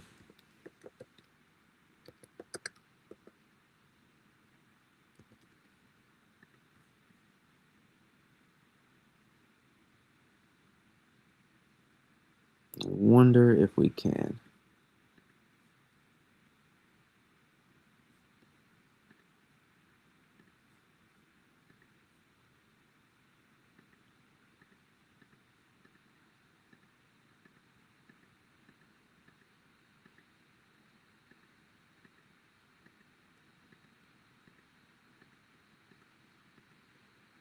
This will look bad for a second, but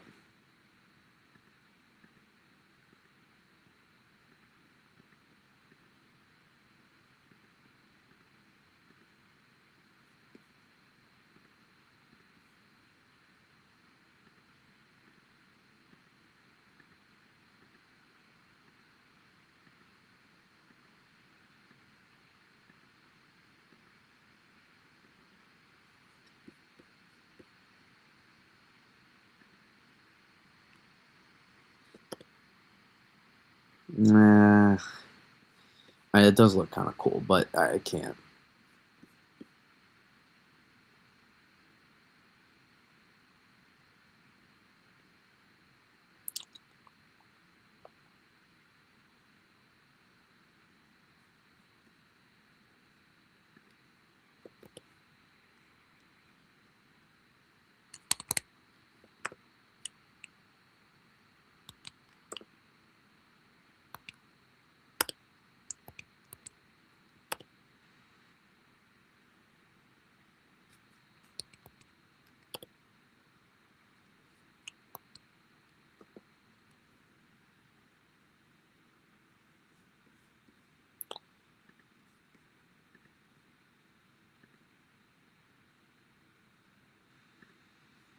Kind of like that a little bit more.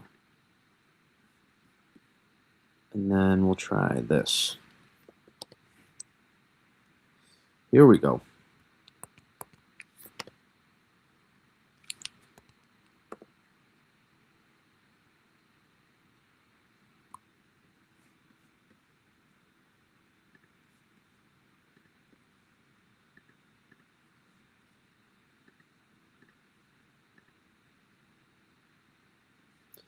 No, that just shows up weird.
make some changes here. Again, if you have questions, this is about the storm. This is about as good of a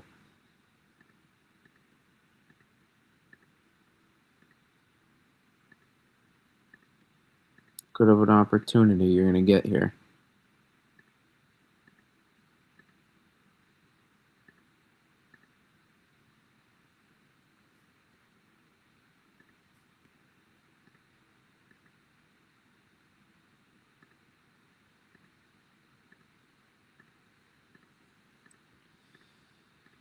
I just didn't like portion of what I drew, and I'm such a perfectionist. Doesn't mean I'm an expert, but I'm such a perfectionist at what I'm trying to do that I'm willing to do all of that just to make the map look like how I want it.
Okay.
This is just true perfectionism right here. This is psychoticness, but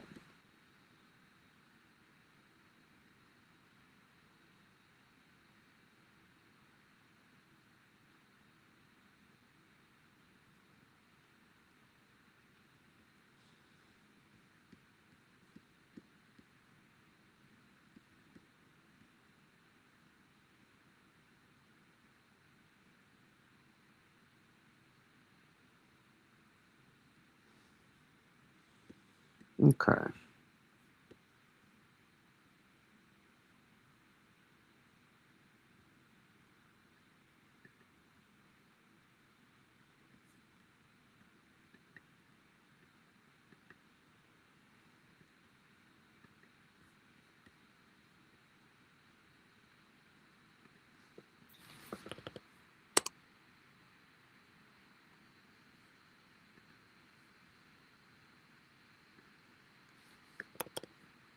NC player showed up again.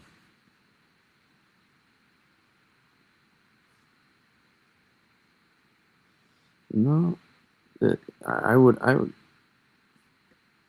Did you wake up and think, I gotta go back into the stream? There's breaking news? Or am I just that enjoyable?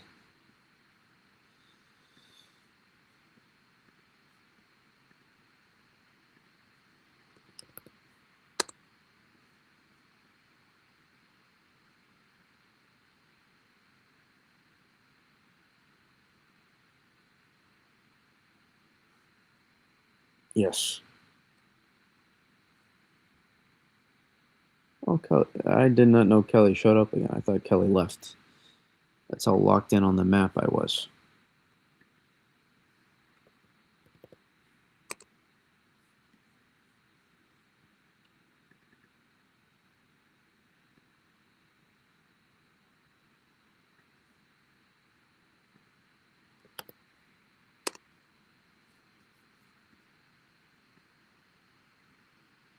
I'm your favorite streamer? Oh boy.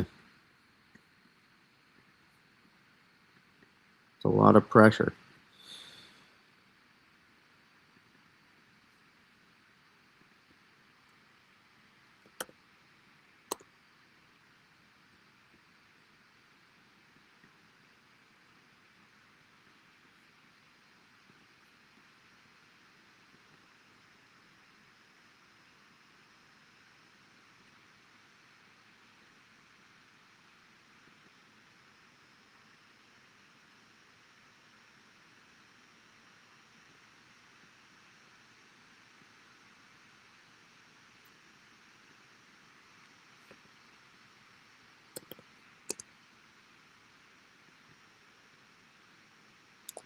Nope, that's not gonna work.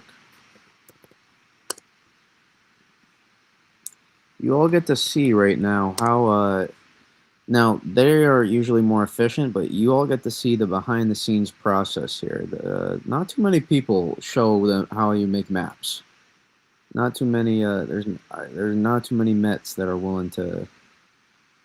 Not that I'm a degree meteorologist, but there are not too many that are willing to do that. So giving you guys the special behind the scenes access here.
Don't let us down. 100 live streams tomorrow. Double that Sunday. I'm gonna be streaming tomorrow. I'm not too worried about really letting anybody down though. I kind of just try to do my thing and try to, not that I don't care about you. It's just I try to, I can't let that be a driving factor. Uh, you know,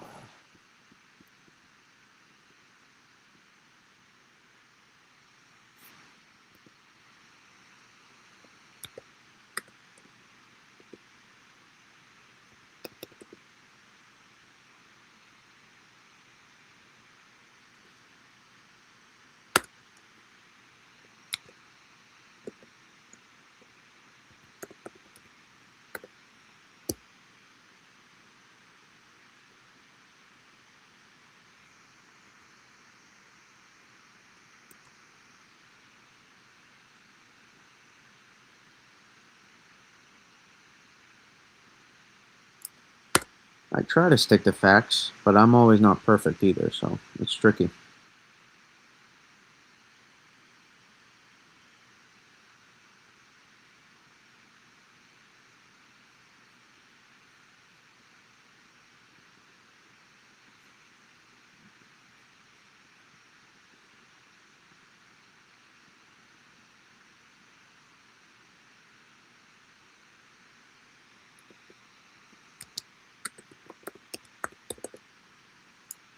How much snowfall will Attleboro, Massachusetts get? You're about to see here. Typically, I answer the question right away, especially from my members, but you're about to see me put the pieces together to the snow map if you just wait a couple more minutes here, Aiden.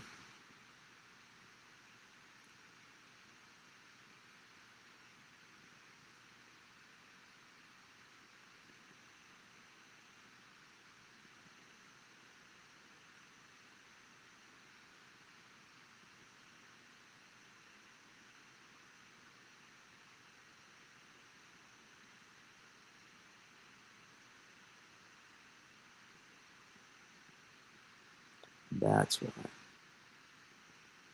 Wait, what the heck? There we go.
Okay, we're gonna go with that, and then we're gonna go.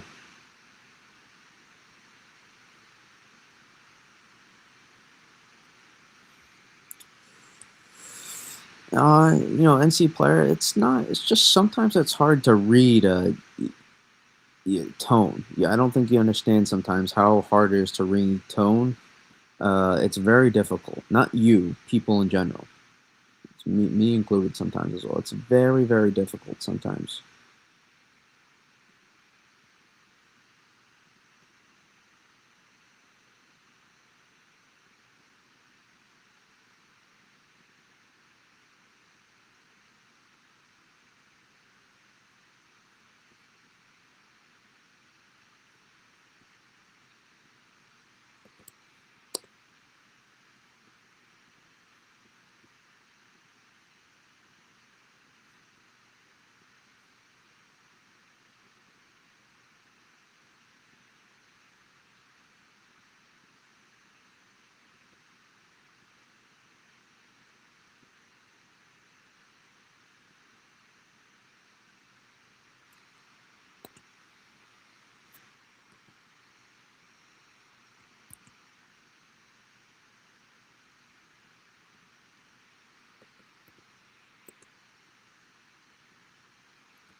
Look at that.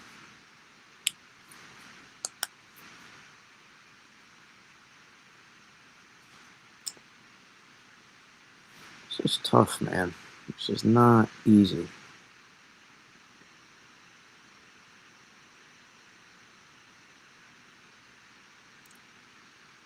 You woke up in the middle of the night to get some more, and you came back to my stream? Like, your fault.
I don't know where I made this layer is the problem.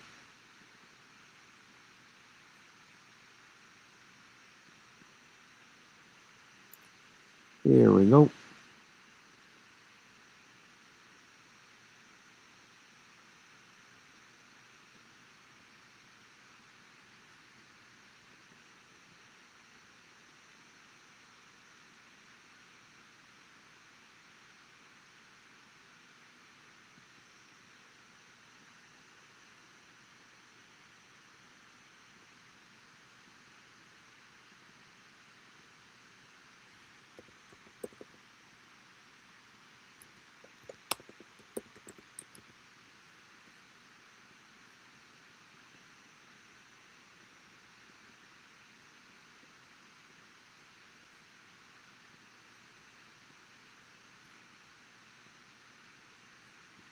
Yeah, the white definitely looks better on that.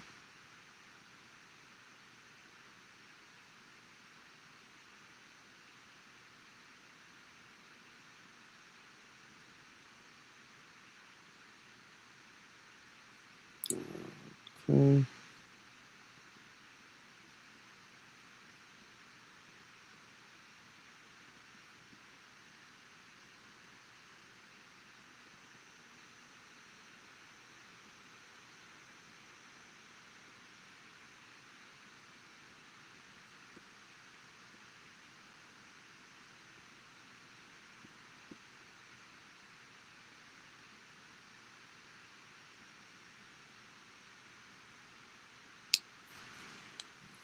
It's really tricky. The trickiest part with this will be pinning down exactly how good the ratios will be for some of these areas. Let's see. Exactly how good the ratios will be for some of these areas outside here.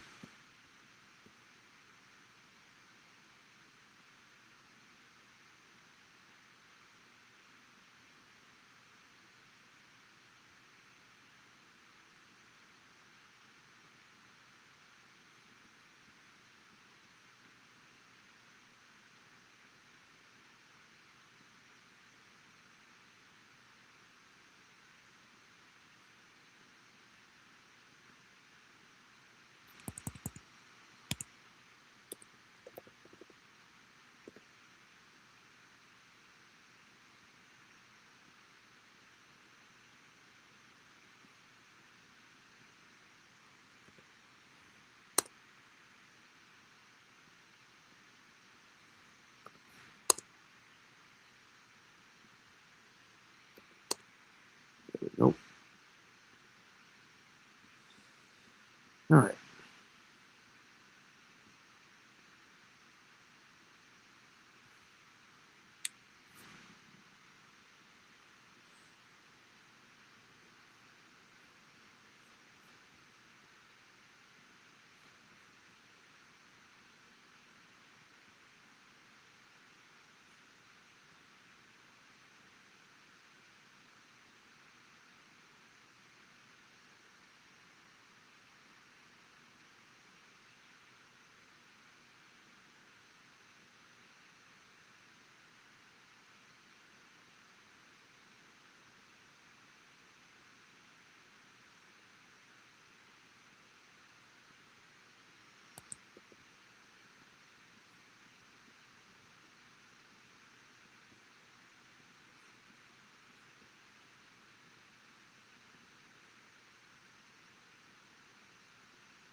Let's now post this.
All right. Let's make sure.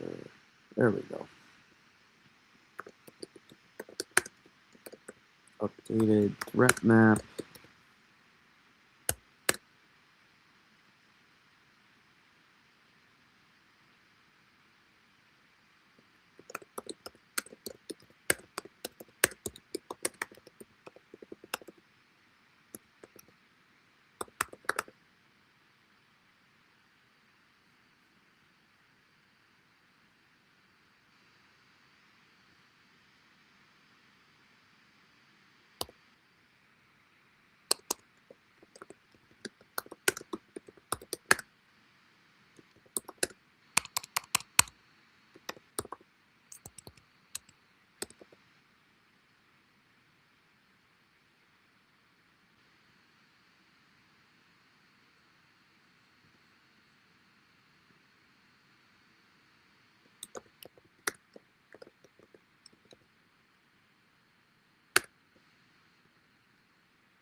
Okay, post that.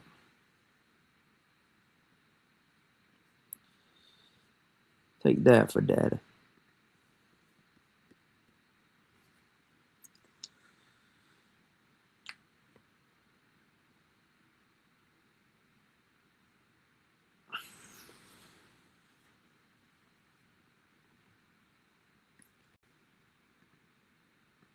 This app right now is just has to be ruthless. I don't have any plans on checking too many replies. So Aiden Jackson, hopefully if you're still watching, Actually, this is one thing I will say. Let's see. This looks like the same map though as yesterday.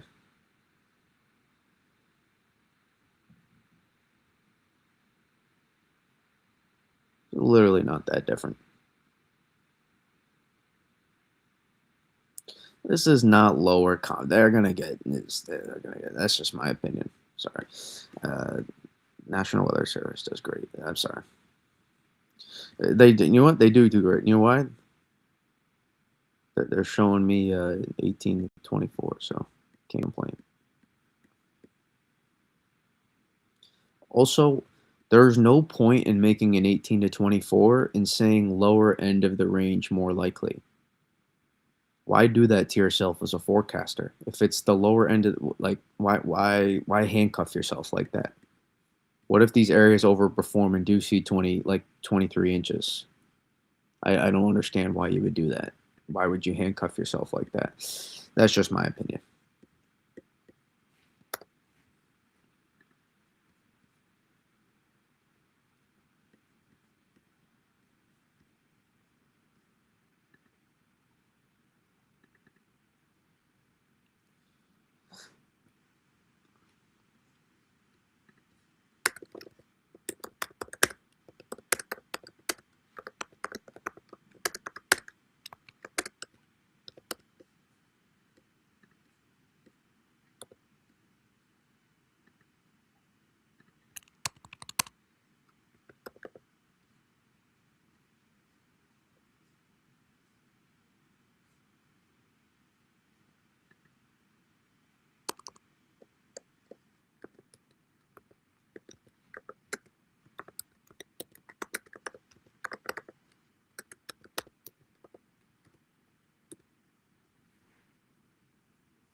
I will just leave it at that.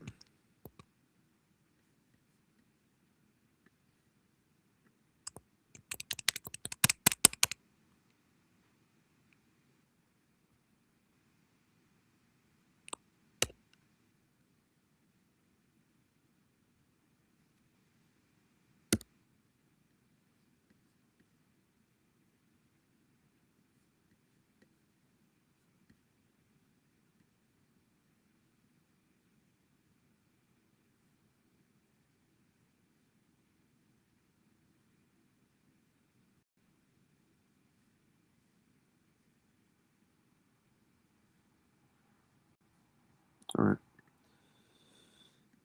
Screw it.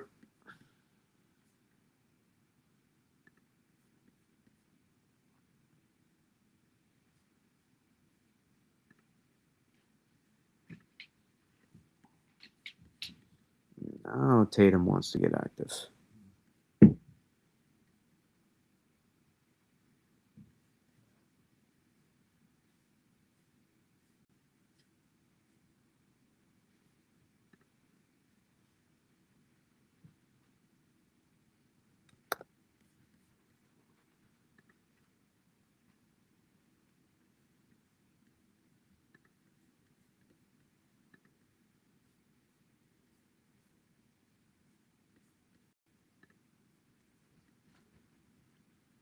go.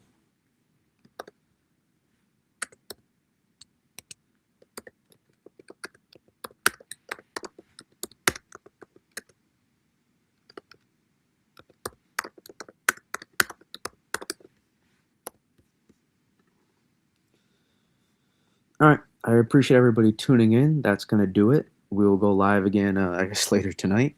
And until that time, we got snowstorm coming.